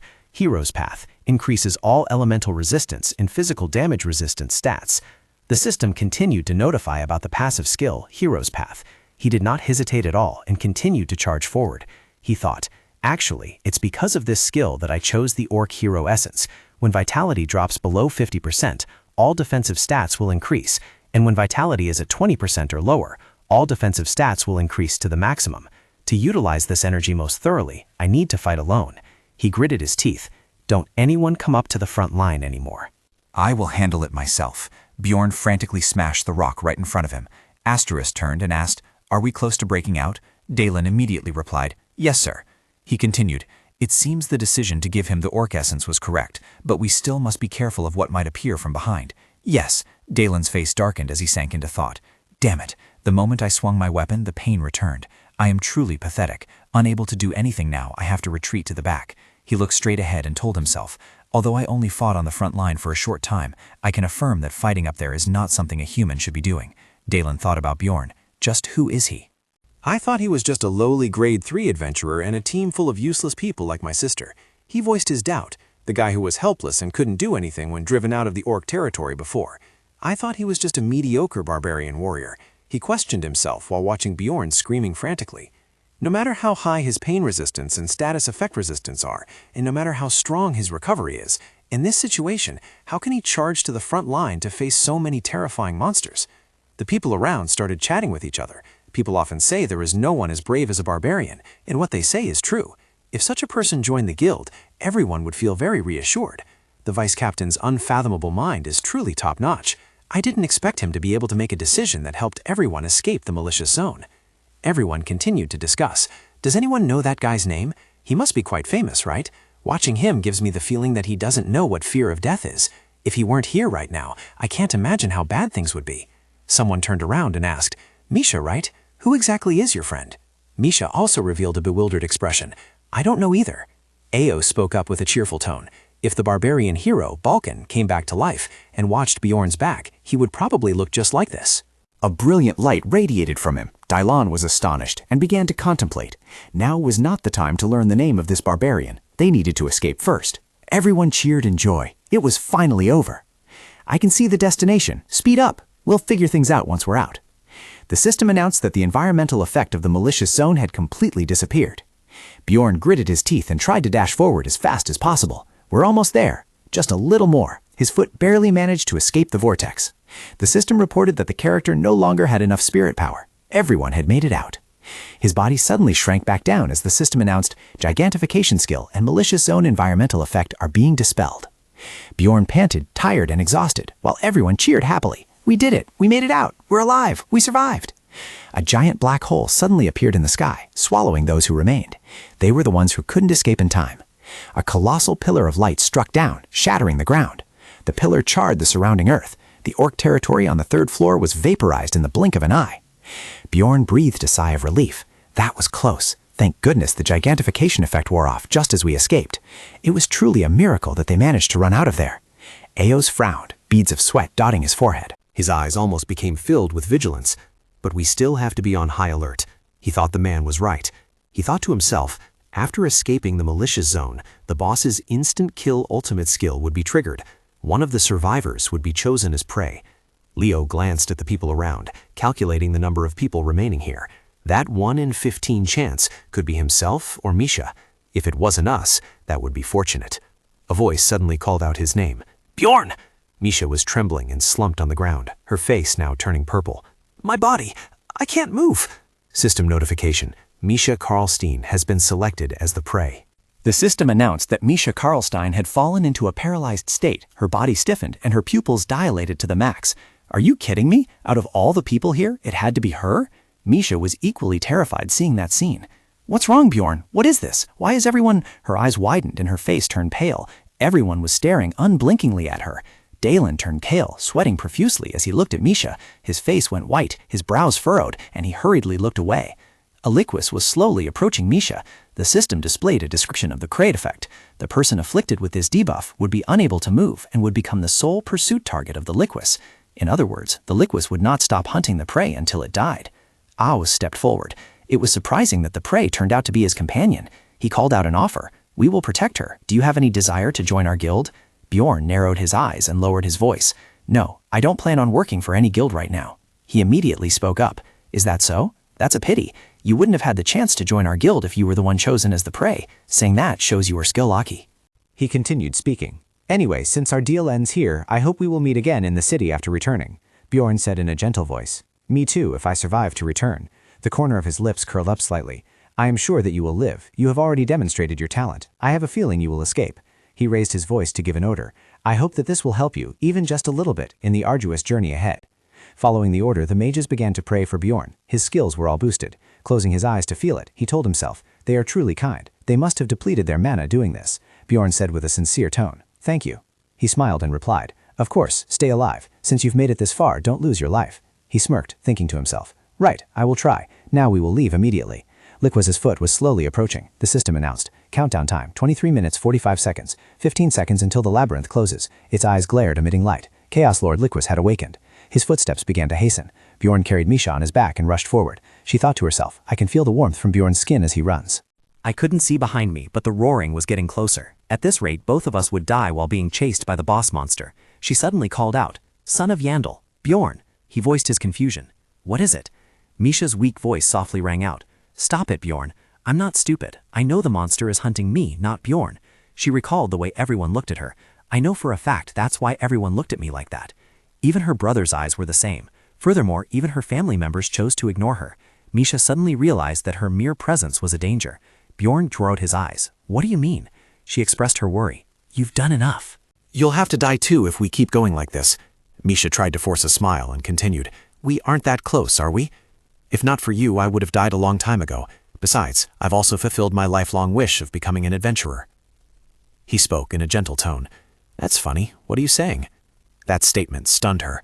The swarm of monsters behind was frantically chasing the two of them. He asked her, You don't want to die at all, do you? So why are you saying that now? Misha denied it. I'm telling the truth. He asked again, Aren't you afraid of being abandoned? She raised her voice in reproach. Why won't you understand? I just don't want to be a burden to you. Bjorn frowned tightly. Is that emotion more important than your life? Stop testing me with that roundabout talk. He continued with a serious look. If you want to live, just help me. Then at least we'll have a chance to escape from here. The image of the two of them fighting side by side suddenly flashed in Misha's mind. That was something she expected to hear from a barbarian, but she thought she understood what he meant. From the witch's forest and onwards, Bjorn had shown her what they had to do to survive. Her eyes became sorrowful and thoughtful. I must have looked like a baby crying in fear when facing danger. This behavior was indeed an act of giving up, and saying a bunch of pathetic things to the person trying to save me wasn't what I should be doing right now. Misha leaned her head on his shoulder. Bjorn, if you save me, I will follow and support you forever. I think you said that before. That's right, she smiled, but her eyes were teary. Then I will give you all the money from this exploration when we return. Bjorn frowned while the corners of his lips curled up slightly. That's better. The sky suddenly poured down rain. The system announced that the blessing of the wind had expired, and all beneficial effects from the Jiaqui Guild were no longer active.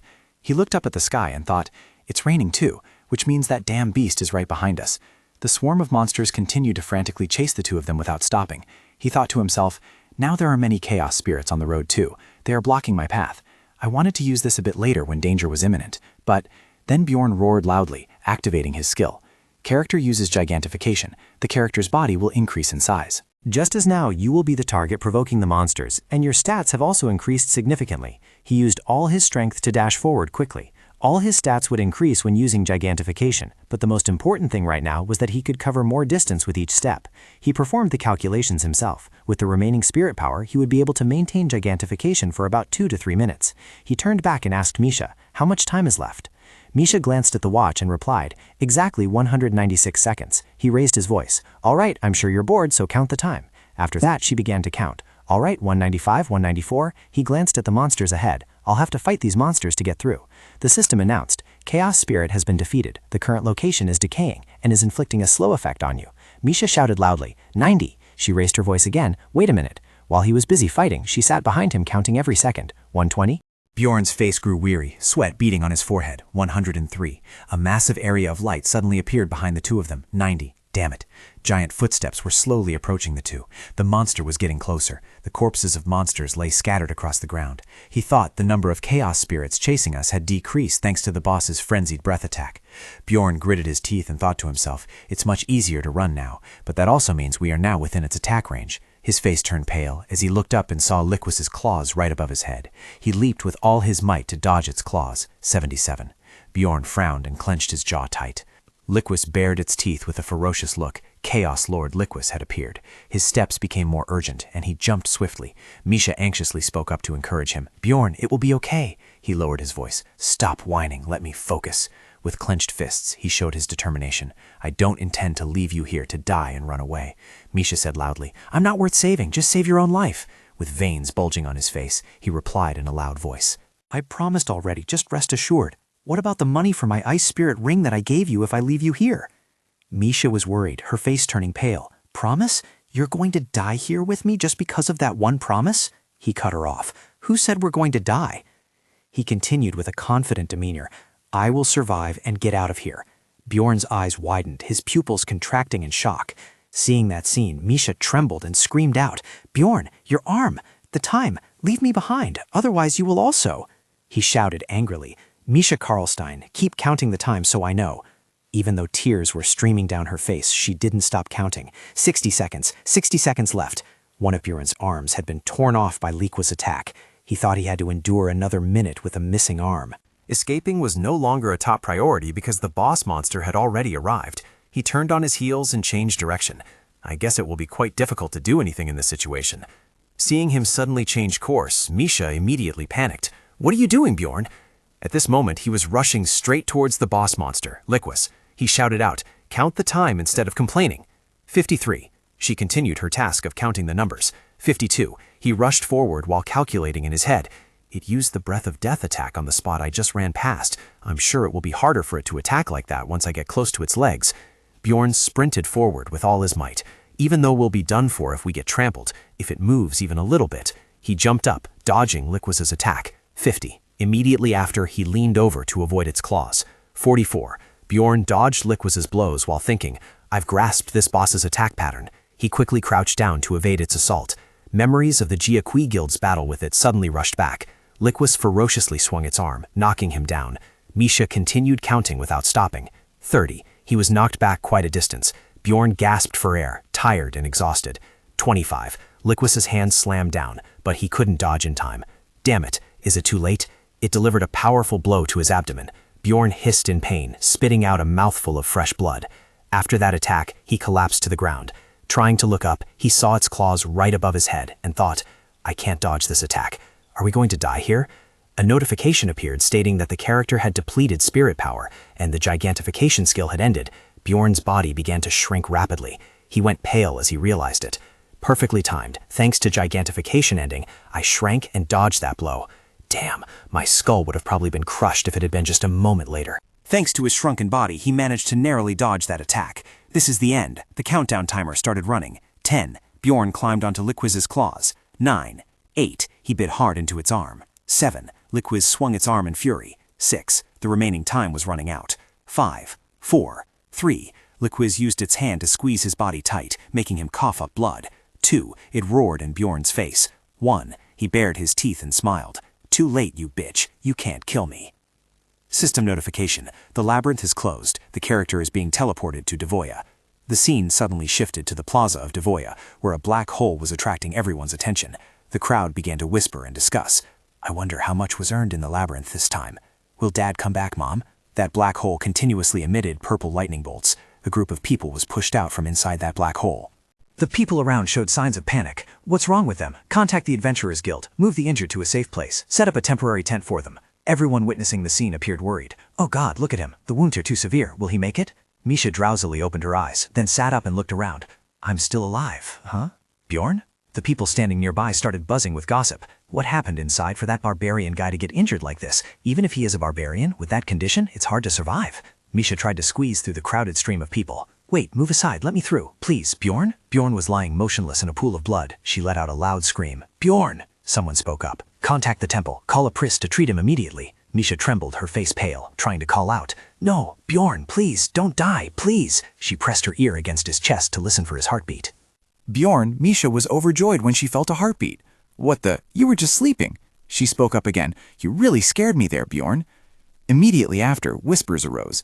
Have you guys heard the news? The Chaos Lord appeared on the 3rd floor, and more than 30 people from the Gyakwai Guild were killed by it.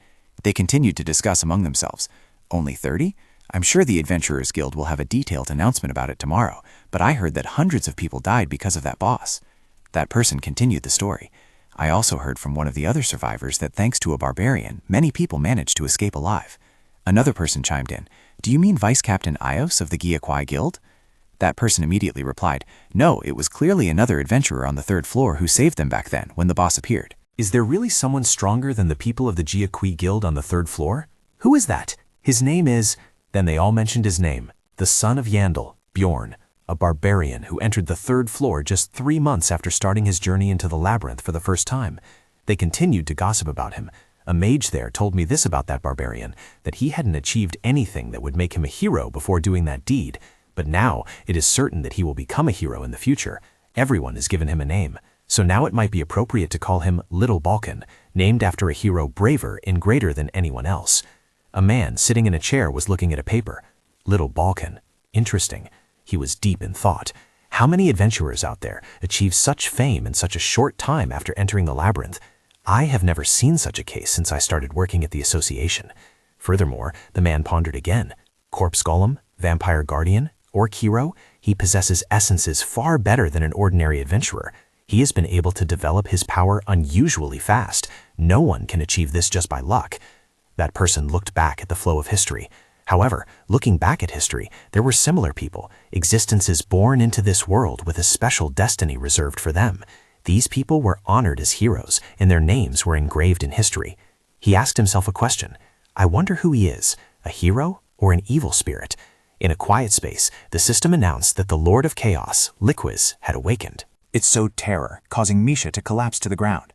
Bjorn, I can't move at all. System notification. Misha Karlstein has been selected as the prey. Misha Karlstein has fallen into a paralyzed state. Liquiz ceaselessly rushed towards Bjorn, causing him to scream out in a panic. Misha, the time! The counting sound continued ceaselessly. 25, 17. The countdown sound continued to ring out. 4, 3, 2, 1. Then he smiled again. Too late, you bastard. System notification. The labyrinth has closed. The character is being transported to Zaganir. Rays of sunlight from the outside shone in, the blinding light causing Bjorn to squint. He immediately woke up from his trance. Right, I'm back. He looked down and saw Misha resting her head on his lap. With her, time just drifted by.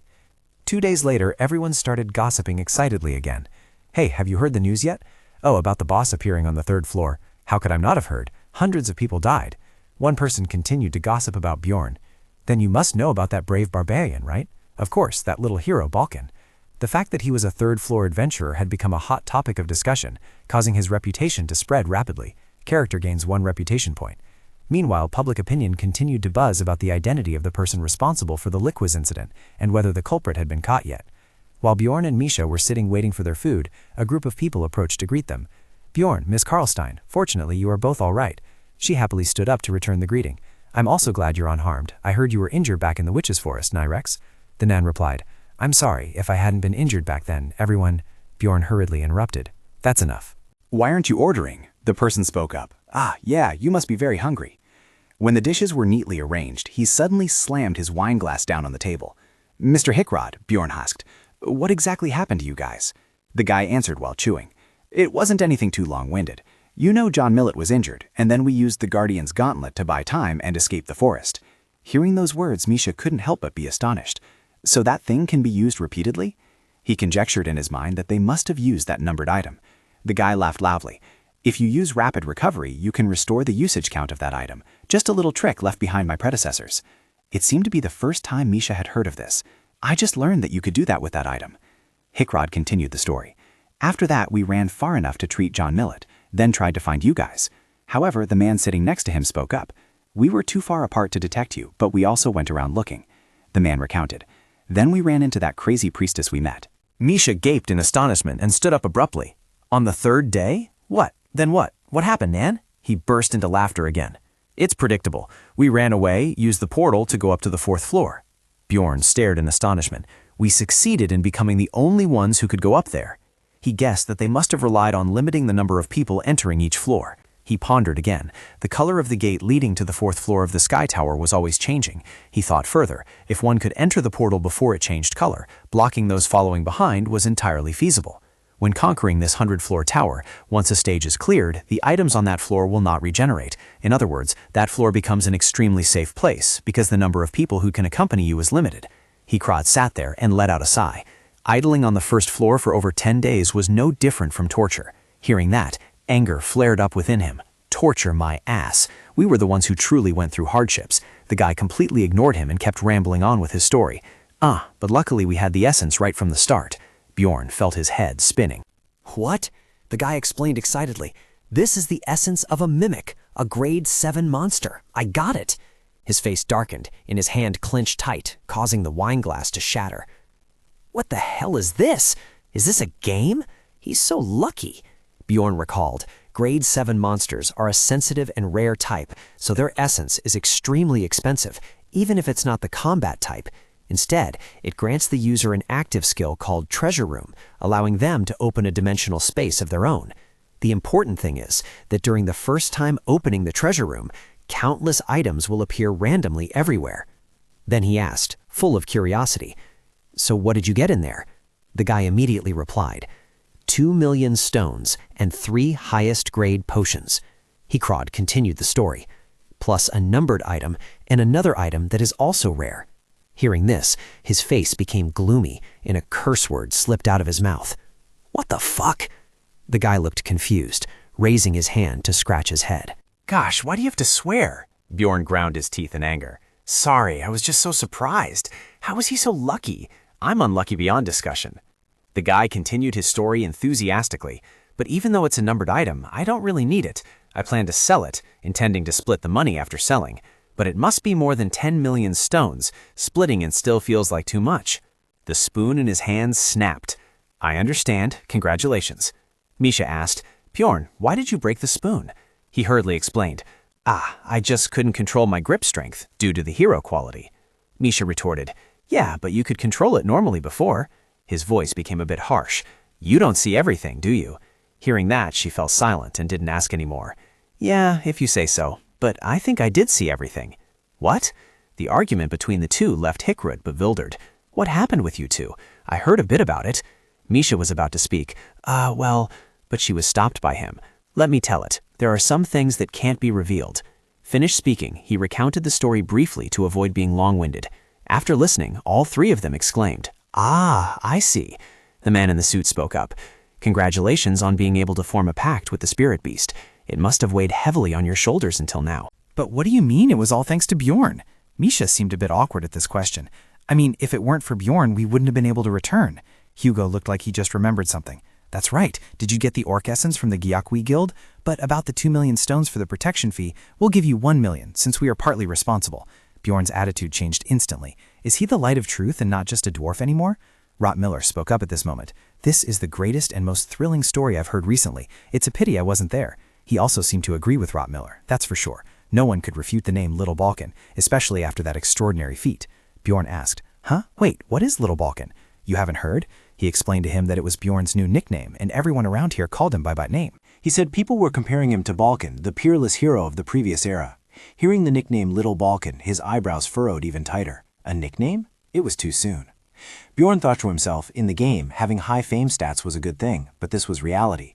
The character's fame stat had just increased by 1 point. A warning appeared indicating a very high probability that a special event would occur to the character. He thought if his reputation became too great, he would attract unnecessary attention. Misha's call interrupted his train of thought. "Congratulations, you got a great grad essence and even a nickname. You'll surely become successful soon." "Thanks," she winked mischievously and continued. "So now there's one very important thing we need to discuss. That's right, discussing how to split the money. We also received a reward for reporting Karui." She announced the total amount they had was 3 million. This was the reward money Misha's team had collected. Together with Misha, the expedition brought a total profit of 2.44 million.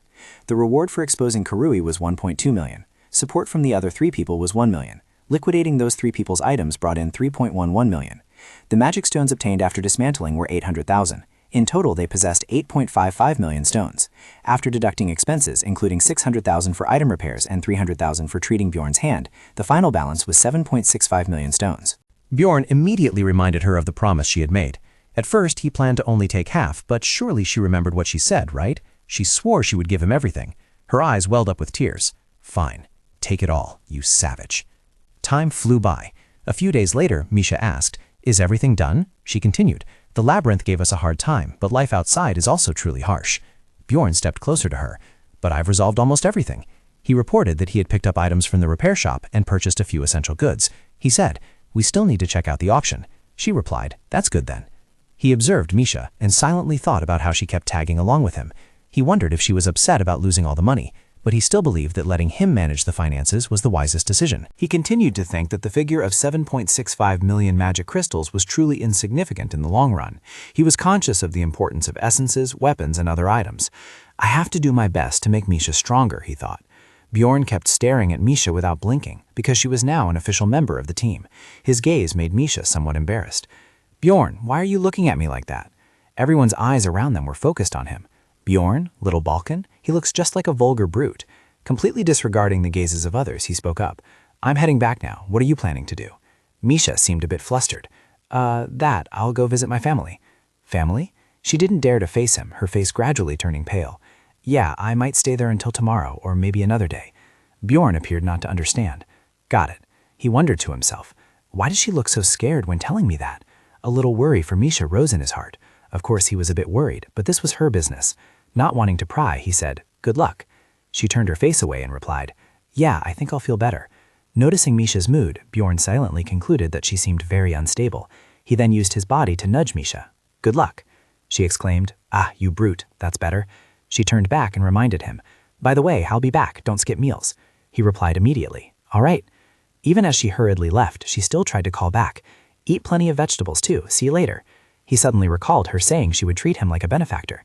As he decisively stepped onto the carriage, making someone startle, he thought, "But why does it feel like she's treating me like a little son?"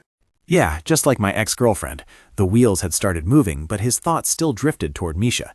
He considered that no matter what, the top priority was helping Misha become stronger. A voice announced, "Arrived at District 8. Inside his mind, plans continued to be laid out. He thought, I could transfer to a higher-level team since my stats have improved, but then I wouldn't be able to bring Misha along. Bjorn had made his decision. He thought he would stay with his team for the time being, and Misha could upgrade the pact between the spirit beast and herself to acquire more essence, though he would need to change her main weapon. A scream tore through his train of thought. The execution had begun. He immediately turned his attention to the crowd in front. Damn it, he knew it had been too peaceful lately. Murmurs began to rise. There seemed to be fewer people watching today, and he didn't see many of the usual faces from before. Fresh drops of blood slowly soaked into the cold ground. People continued to whisper. I came because he was supposed to be an evil spirit, but this is so boring. Yeah, the blood is red too. Bjorn suddenly stopped in his tracks. He thought about the evil spirit and looked straight at the person undergoing the punishment. He wondered, isn't it despicable how they disguise themselves as humans? He realized, is that Tayden? He lowered his head. He had been worrying about whether he was okay. Surely he hadn't bought a weapon with the money he gave him. Amidst the chaotic crowd, Tayden suddenly recognized him. Well, he was still thinking that this guy surely hadn't entered the labyrinth portal either. Bjorn was suddenly startled to see the man looking straight at him. Did he recognize me? Even though his mouth was gagged tight, he still struggled to scream his name. Bjorn! Bjorn! He turned his face away, thinking that this could also be the fate awaiting him. I guess I'll stop pitying others then. Approached a person and asked, You're Bjorn, the son of Yandel, right? He simply replied coldly, Get lost. That person smiled provocatively and raised an index finger. Don't be so heartless. I'm just like you. He continued, America, Southeast Asia, Europe, where are you from? Bjorn clearly showed his annoyance. What the hell is this? With a look completely devoid of friendliness, Bjorn looked towards him, thinking to himself, I knew I would have to encounter this sooner or later. He introduced himself bluntly. I'm from America, Bjorn thought, but he didn't expect it to be this soon. He took a deep breath, keeping in mind that in this kind of situation, there exists only one answer and one single method. Bjorn's face now took on a ferocious look. Stop saying things I don't understand. Get straight to the point. His words made the other guy jump in surprise. That person seemed a bit fearful. You almost fooled me there. I thought you had only been here for 3 months. Your acting is great. Bjorn showed a skeptical attitude. Acting? I told you to get straight to the point. He hurriedly explained, Don't be so grumpy. Then he added, You're here because of that game thing too, aren't you? Hearing that, Bjorn curled his lips. What? This bastard? He laughed loudly again. Anyway, you're really good. It only took you 3 months to earn a title. It took me 3 years to get settled. I'm also human. Why do you think he dares to try and trick me? He continued talking to himself. You don't need to tell me where you're from. We are both strangers from another land here. Bjorn suddenly crouched down low. The man spoke up. By the way, we have established an association of evil spirits. Do you want to? He cut him off. I have a question. His face turned ferocious, pointing his finger straight at the guy's face. Are you an evil spirit? The guy smiled forcedly, cold sweat breaking out. I understand. I kept beating around the bush, so you found it hard to believe, right? Yes, I am an evil spirit. Bjorn suddenly roared, interrupting him. Then he spoke. The vice captain told me to kill every evil spirit I see. Witnessing the scene, everyone started buzzing. What's going on? Barbarian? Evil spirit? The man was completely bewildered. Kill? Then Bjorn threw a punch straight at his face. Yes, a barbarian will never back down in the face of injustice. Bjorn was taken to the security office. A voice rang out. That is truly Little Balkan, the one who returned your belongings. Thanks. My brother was able to return from the labyrinth thanks to you. Bjorn voiced his question. Was your brother in the Jiagui Guild? No, my brother was just one of those who paid them a fee for protection. Only about 10 people survived, though. He looked annoyed, crossing his arms over his chest. Anyway, I'm hungry. How long do I have to stay here? I'm already annoyed that I couldn't kill that bastard evil spirit. Speaking of which, he recalled the moment someone tried to stop him. Hey, what are you doing? Stop! Bjorn was held back by 2 others, acting imperiously. Let me go. That guy is an evil spirit. He was planning to do something weird to me. The other person asked, What? An evil spirit? Meanwhile, that man was lying flat on the ground. That person was saying, We are still investigating, so please wait a little longer. If what you say is truly correct, we will... When suddenly someone rushed in. Captain, the soldier hurriedly reported. That person who was bitten to a pulp, the suspect, has an evil spirit hunter's badge. The other person looked astonished. What? An evil spirit hunter's badge? An evil spirit hunter. Someone had come to examine his condition. This person announced that he was not an evil spirit. Hearing that, Bjorn roared in anger. But he said with his own mouth that he was an evil spirit. And now you say he isn't? Do you think I'm not easily fooled? The man coughed dryly a few times and began to explain. This always happens with people who act before hearing the whole story. That's usually the case, which is why this situation occurs. Before the man could even finish his sentence, Bjorn cut him off. Stop, I don't understand when you explain it like that. The captain let out a tired sigh and turned to look at him. In other words, they thought you were an evil spirit. Bjorn was startled. What? Me? Then he flew into a rage again, about to charge forward and attack. Who are those bastards? I'll smash their skulls. Everyone hurriedly rushed over to stop him. No, that was just a figure of speech. Bjorn snapped back, filled with irritation. Explain it more simply. Are you mocking me? No, it's a bit hard to explain. This won't happen again. As he walked out of there, he thought to himself, Damn it, I didn't expect them to know so much. Then he thought about the person he had just dealt with, thinking, Thai, European, where are you from? He thought, so not all the bastards here are stupid, huh? He recalled the man's words. You are also here for that gnome thing, aren't you? Bjorn's face darkened. He thought, luckily I could understand it because of the game's pronunciation. As he trudged along, he thought that being executed empty-handed was also a fitting end. In a strange city with no kin, a person suddenly approaching, based on his experience. Bjorn continued his train of thought in frustration. Damn it, the more he thought about it, the worse this world seemed. He pushed open the door and walked straight inside. He thought at least this matter would pass peacefully. His foot stepped on an envelope lying on the ground. When he opened the letter, he saw a pill inside. Bjorn wondered as he looked at the letter. The content inside read, "This letter is a random letter, sent to an adventurer who is expected to become a player if you can read it." The letter continued, "If you can read this letter, do not let anyone know you are a player, and do not translate this letter even if caught by an evil spirit hunter." Anyway, what I want to say is, reading to this point, his eyes widened in surprise. We have a community that guarantees 100% anonymity. The letter wrote, once you take the pill in the envelope, you can join the community. If you don't want to join, throw the pill away. Hope you can survive. Ghost Hunter. P.S. The King of Driver is a bastard, having a direct connection with the royal family and the intelligence agency. Someone was sitting with arms crossed and spoke up. What, beaten to a pulp? My order was just to quietly monitor him. The other guy hurriedly explained. Well, he thought he could easily catch him because he had only been here for 3 months. The other person asked, so what's the result? He pressed a button placed on the orb. I think it's better if you see for yourself, sir. The orb immediately projected an image of Bjorn.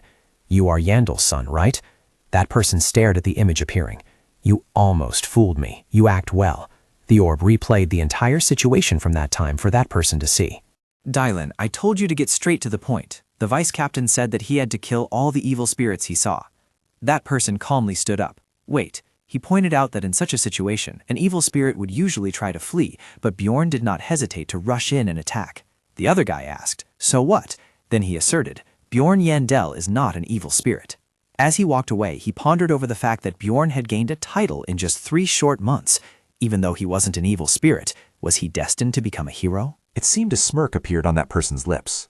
Good, he thought that in this city his name was constantly being mentioned by everyone. The player's fame stat had increased by 1. Heroes are always needed. Time passed until dawn the next day at the magic tower. Bjorn stood at the foot of the tower looking up. The items he received yesterday would probably be useful. That meant he should act as if he was trying to figure out what this was all about. He spoke up as soon as he entered. A voice rang out. You almost exposed yourself and attracted attention. Bjorn asked in confusion. Ah, and Lua. And Lua turned back to look. With a bit of fame, everyone will know you. Therefore, you need to be careful. She continued. But it's a pity. If you had come immediately, I could have checked the handwriting. It disappeared, right? Was it because of magic? Aren't you curious about what the evil spirits would say in the letter? Bjorn looked at her with a questionable gaze. Evil spirits? She immediately replied. It's not me saying it. This is a letter from an evil spirit. Hearing that, his jaw dropped in surprise. What? I didn't know that was a letter from an evil spirit. You're amazing. Most people wouldn't know either. She asked. There was also a pill in there, right? Do you know what that is? He replied, beats me. Then she recounted that it was the work of an extremely talented mage. This person was both an expert in spatial psychology magic and an alchemist. She said, you can enter the spirit realm if you drink that. Bjorn muttered with a confused expression. Spirit realm? She smiled and explained. You can think of it as another dimension. Your body is here, but your mind will be somewhere else. Then from somewhere, and Lua pulled out a board to start explaining to him. She explained, 1. If you take this pill, you will be summoned to the spirit realm once every 15 days. 2. Evil spirits can exchange information there. 3. Many people have tried taking the pill to enter the spirit realm. But she revealed that all of them died after just a few days. Hearing this detail, he jumped. Wait, they died? If I take it, I'm done for. She continued to advise. Yeah, so even if you're curious, don't take it. Bjorn's face became gloomy. So this isn't poisonous, right? Who would send me this? She shrugged. Is that what you told our mage? This pill isn't poisonous. Then why did they die? And Lua immediately recounted everything she knew, accompanied by many different hypotheses. However, most people believe that they could recognize those who were not evil spirits, thus preventing the intruder's soul from re-entering the body. He thought, this pill is truly too dangerous. It means my life will be determined by some nameless players. Her gaze became more serious. Come to think of it, the strange thing is that they will look like their souls in that world, so you won't be able to know what they look like in real life. Hearing that, Bjorn was somewhat stunned, his eyes widening. But can't you identify who took the pill using magic? She immediately waved her hand. No, impossible, there's no way. If that could be done, all the evil spirits would have been caught by now. He said, I understand. Then she continued, let's start today's test. I will begin researching your blood. Bjorn was a bit tense, his hands gripping his legs tightly. What if identity is guaranteed to be anonymous when entering the spirit world, he thought. He thought that getting information there would also be a good thing. A thought flashed through his mind that perhaps there was still a way to return to the real world. At this moment, Anlua urged him to sit down on a chair that looked rather gloomy. Hurry up, it's okay, you won't die. Hansu immediately walked over and sat down on the chair.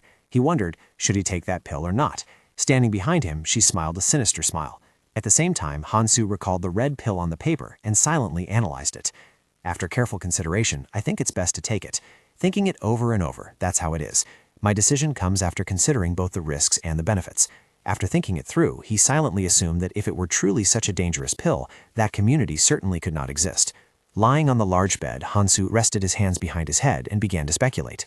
But I can't take it right away, even if the sender is anonymous. The one sending the invitation will know the identity of the invited.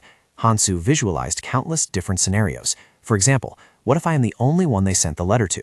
Then they would recognize me the moment I stepped foot into their community. Thinking with his eyes looking up at the ceiling, he began to calculate. So if I do take it, I should wait about 3 to 6 months. In the end, he decided to give up because he thought he didn't need the information that urgently yet. 15 days after returning from the labyrinth, on the night of the 15th, inside a laboratory located on the high floor of the magic tower, amidst the gloomy space, a hand reached out, causing the crystal ball to glow. A voice rang out from it. Sir? The person wearing a large cloak covering most of their face asked. How is the newcomer this time, Anlua? That person immediately replied. They aren't here. Is that so? He exclaimed immediately after. The mysterious person wearing thick glasses seemed to have realized something and said, Then surely that person is not a player. A voice from within the orb replied instantly, It is highly likely. The female spirit king continued to ask, So, what do you intend to do with the letters that you still refuse to send? The mysterious person covered his face with his hand. Do not delay any longer because of me. Please send them in order. A response echoed from inside the orb. Very well. The mysterious person let out a long sigh and silently sank into thought. I had high expectations for him, but this time it wasn't him either. At a branch of the Adventurers Guild, the receptionist smiled and said to Li Hansu, You have been promoted to a grade 6 adventurer. Taking the information sheet from him, he replied, Thank you. Li Hansu thought to himself with a dejected look. Every day I just handle what needs to be done, like homework. This makes time pass faster. Li Hansu cupped water in his hands and washed the dirt off his face. With a somewhat scowling face, he pondered, while magic stones flowed out of his pocket like water. I'm not upset at all. These are all necessary expenses. At the weapon shop, Misha Karlstein exclaimed in surprise. Isn't that too big? Hansu was carrying a massive heavy mace priced at 400,000 magic stones. The cost for corrosion resistance enchantment on his shield and armor amounted to 570,000 magic stones. He calmly replied, Not really, there are even bigger ones. Immediately after, memories from the last time came flooding back, making Hansu think about needing something to cover himself when undergoing degaddification. He took out a pair of pants and said, I can't just be naked every time I transform. This is the Heirloom Jade Protection Pants, worth 900,000 magic stones, enchanted with auto-recovery. It has the ability to freely adjust its size and resist corrosion. Misha Karlstein looks somewhat embarrassed, covering her mouth with her hand, trying to respond. It's even enchanted. It must have been very difficult to find one that fits you. With an expression that remained unchanged, Hansu asked, How about you? Does it fit? It might be a bit small compared to normal, but surely it's bigger than the old stuff. Misha Karlstein was so shy she dared not look straight at him and said, I don't know either, it's a bit much. At the training area, a bundle of straw was tossed into the air. Misha Karlstein swung her sword, slashing a powerful strike right through the middle, cutting it in two. She exclaimed with delight, I've adapted to it. A notification appeared immediately after. It listed the equipment just received. Liquiz dual swords with an efficiency of 70% compared to normal swords, valued at 550,000 stones. Spirit Beast blood, received through upgrading the Spirit Beast, valued at 200,000 stones. Witnessing the performance just now, Hansu was slightly astonished and thought that perhaps the Spirit Beast blood had enabled her to use ice magic simultaneously with her attacks. Misha Karlstein asked excitedly, Did you see that? What do you think? Instead of praising her, Hansu immediately pointed out the weakness and criticized. Your movement is still too messy. Practice more. Misha blushed, angry enough to bristle her fur. In his private room, Hansu reached back to touch his back, thinking about the level 3 spirit imprint. Li Hansu could hardly believe it and exclaimed, It really reached level 2 yesterday. The cost to get the level 2 spirit imprint is 100,000 stones. Despite trying his best to endure, Li Hansu still felt agonizing pain. The process only lasted 10 minutes, but it felt like undergoing 12 hours of suffering at the highest intensity. The priest laughed loudly and gave a warning. Young warrior, even if you want to scream, he didn't need the man to finish the sentence to know that his pain tolerance would have no effect on it. A notification appeared stating that the undying imprint had leveled up to 2. Magic resistance and spirit stats increased by 30, and strength increased by 60. Looking at the stat board that just appeared, the priest seemed somewhat surprised. He looked at him and spoke, "I have never seen anyone remain conscious after completing the imprint like you." Afterward, he brought over a jar filled with fortune sticks. "Pick one. I will check your fate since I have some spare time." Lee Hansu let out heavy breaths. "What is this? Is it like drawing fortune sticks?" Thinking so, he reached into the jar and picked one. The priest hummed twice and read the lines written on the card he had just drawn. He suddenly asked, "Young warrior, when were you born?" Hansu didn't expect him to ask about this.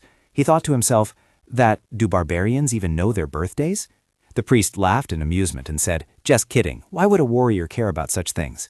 Feeling like he was being teased, Hansu snapped, "So what is my fate?"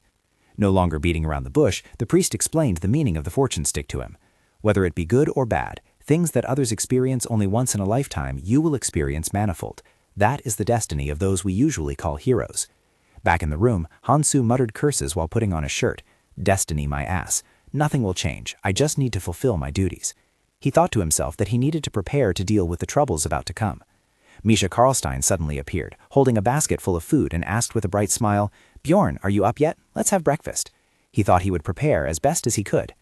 Back in the priest's room, candles were continuously melting onto the floor. He exclaimed in astonishment, "I've never seen anyone want to receive the 3rd imprint so quickly." The priest added, "Hey warrior, now before you are 3 paths, fire spirit, iron spirit, and night spirit." The priest's voice echoed in Lee Hansu's ears. It wasn't much different from the content in the game, he thought. Finally, he made his choice. "I choose the feral spirit." The priest agreed easily. "Very well, prepare yourself. The cost for a level 3 spirit imprint is 200,000 stones.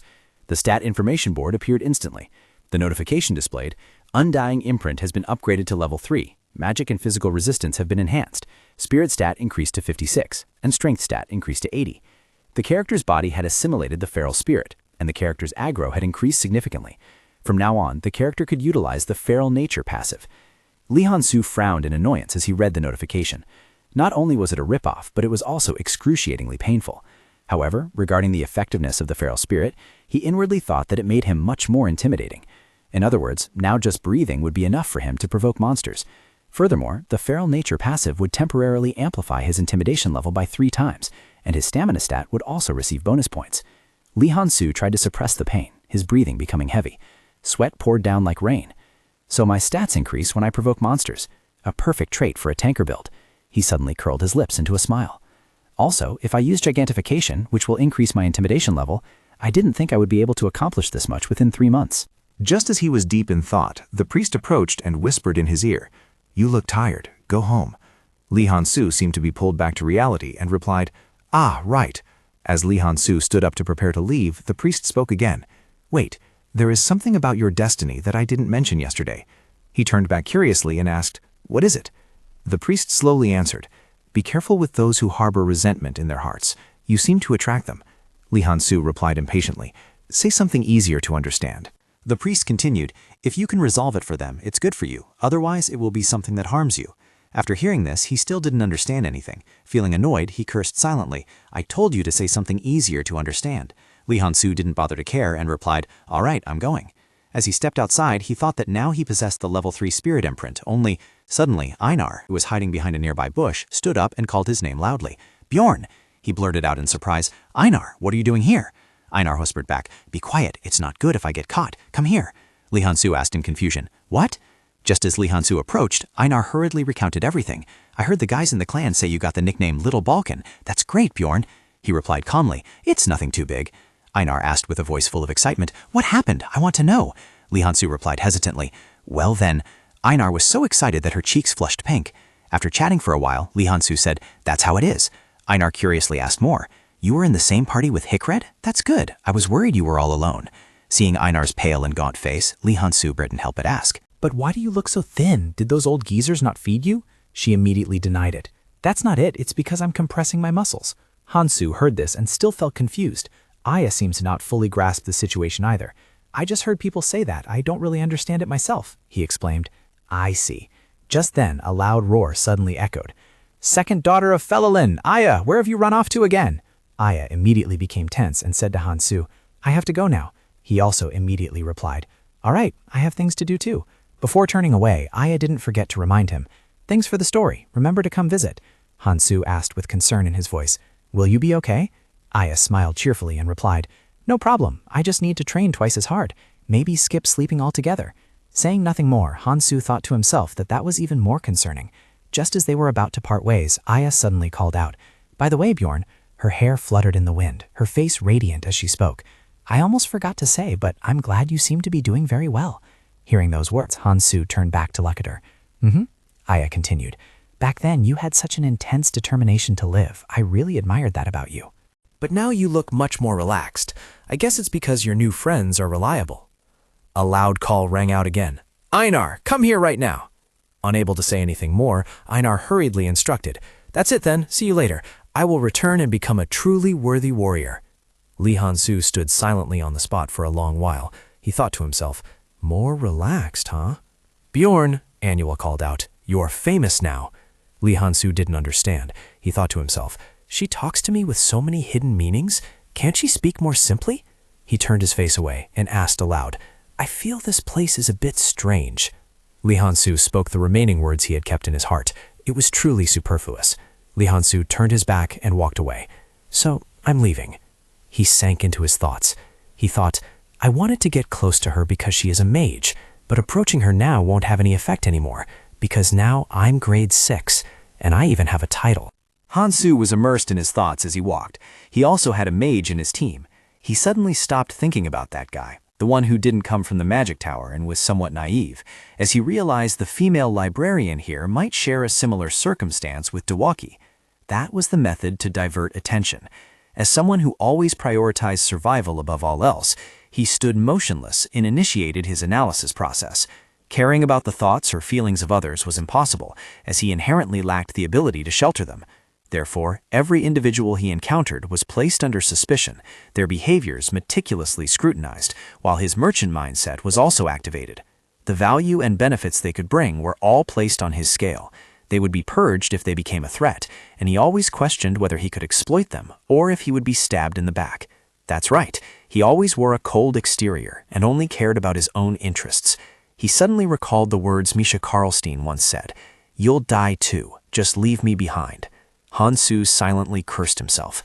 Damn it, only now did he realize the reason she said those words. Hansu continued walking, his mind wandering with the thought that he was wanting to do useless things, and perhaps had gradually gotten used to the lifestyle here. He realized this was a problem that needed solving, but the solution remained open. He himself didn't know, because now he was simply a madman. Hansu turned around, slammed his hand on the table, looked at Ratna, and spoke grumbly. "Stop staring at me. Speak." Ratna calmly replied, "How did you know I had something to say to you?" After silently deciding to live true to his role, he replied, Her eyes showed me that, rude and doing whatever she pleased. The next afternoon, at the promising Flow Cafe, the atmosphere was extremely bustling, with people eating and drinking happily. Lee Han-soo had to struggle just to squeeze through the entrance. He muttered to himself. After hearing its name, he had wondered what kind of hellhole this place was. The moment he stepped inside, whispers immediately erupted. Oh my god, a demon? Is this place in debt or something? After glancing around for a moment, Lee Han-soo silently concluded that this was just a cafe like any other.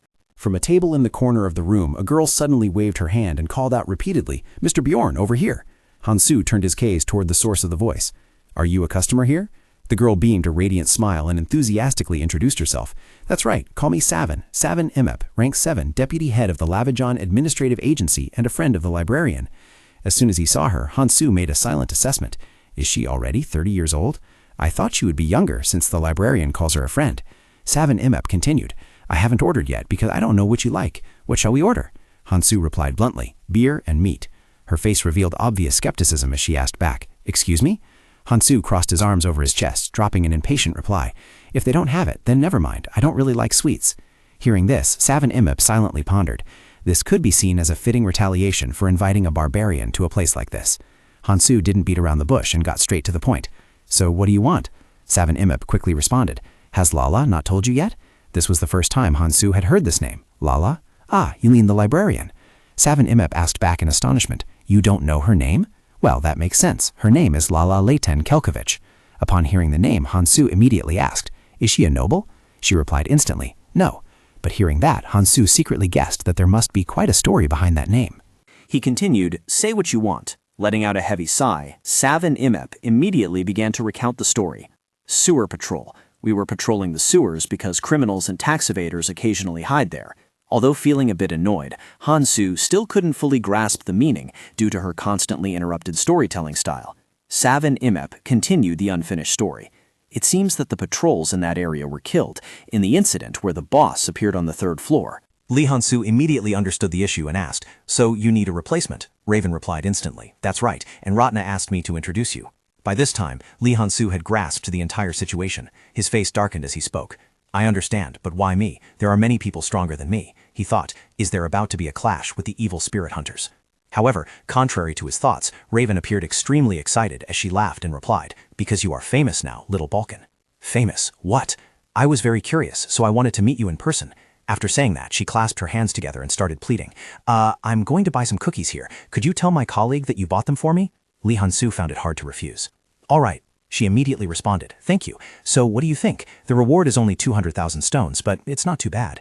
It was odd to say it himself, but why couldn't she finish a sentence properly? Raven lifted a piece of cake to her lips, then turned her eyes back to Lee Han-soo and continued. "We are quite picky about people, so if you work with us, you will be considered an important figure, recognized in the eyes of other guilds." Lee Han-soo understood her implication. "Then everyone will see me as more trustworthy, right?" Savin Immet replied without hesitation. "That's right. Well, I thought you would receive better missions anyway, since you are very famous, so I was hesitant to say." Lee Han-soo suddenly smiled, then lowered his face and replied, "Not necessarily." He told himself, "This is the first mission I've been entrusted with since obtaining the title. People still think a madman like me can't accomplish anything, so this is my chance." Lee Han-soo was determined to seize this opportunity. He pointed his thumb at his chest and declared loudly, "All right, I accept this mission." After agreeing to accept the mission, Lee Han-soo immediately stood up. "I'm leaving now. Goodbye."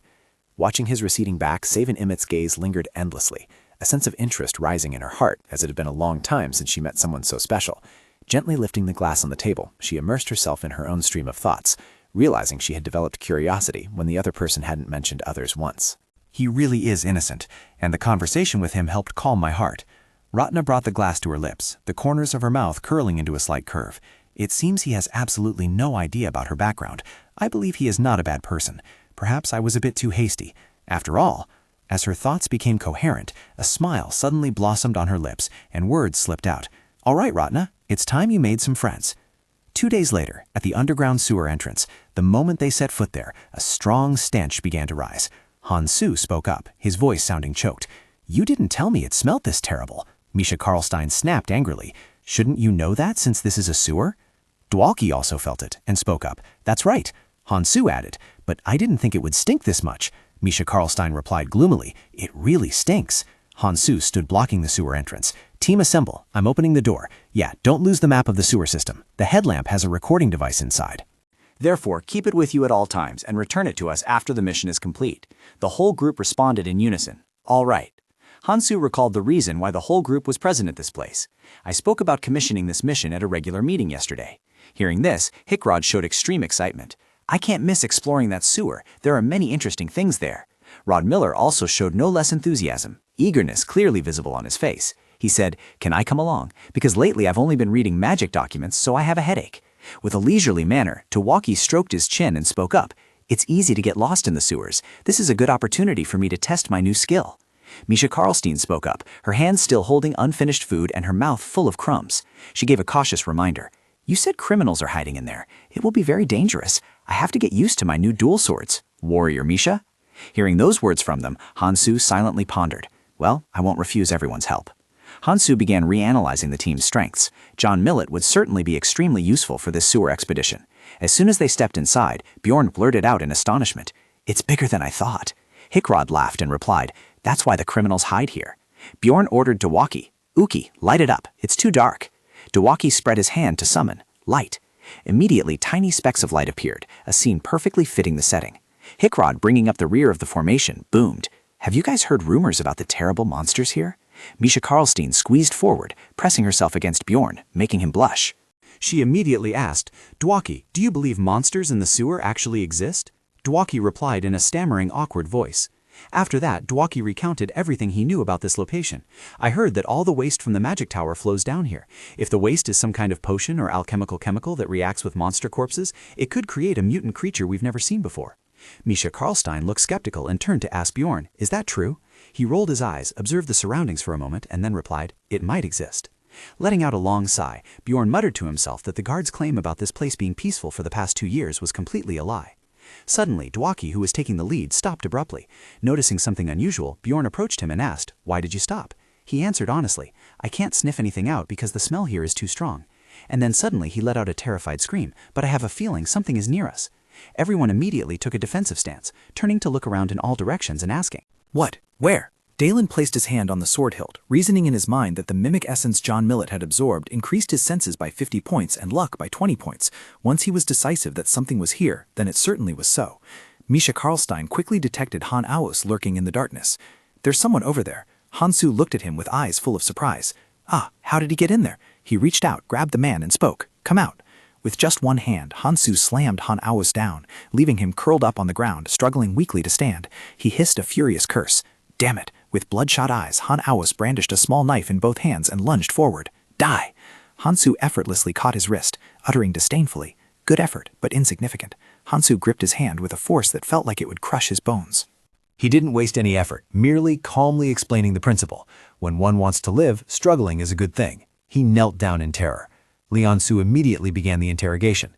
Now, tell us why you were hiding there. Seeing that he had no intention of cooperating, Lian Su lowered his voice in a threatening warning. Don't want to answer? Or is it hurting so much that you just want to die? He sobbed and begged through his tears. Don't kill me. I haven't harmed anyone. I'm just too poor. I hid here because I couldn't pay my taxes. John noticed the mark on his forehead and quickly offered an explanation. Bjorn, that symbol on his forehead? That symbol is reserved for those who have committed heinous crimes. Tax evasion is not his crime. Hikrod Marat also suddenly remembered something. This reminds me of the old days. Back when I was a blacksmith, guys with tattoos like that used to come looking for me. John turned his eyes toward Lian Su again and added, Bjorn, didn't the vice captain teach you how to handle situations like this? He replied with a contemplative expression. They'll give us an extra 5,000 magic stones if we take him alive, but as long as it's recorded, killing them isn't a problem either. Dwalkie seemed.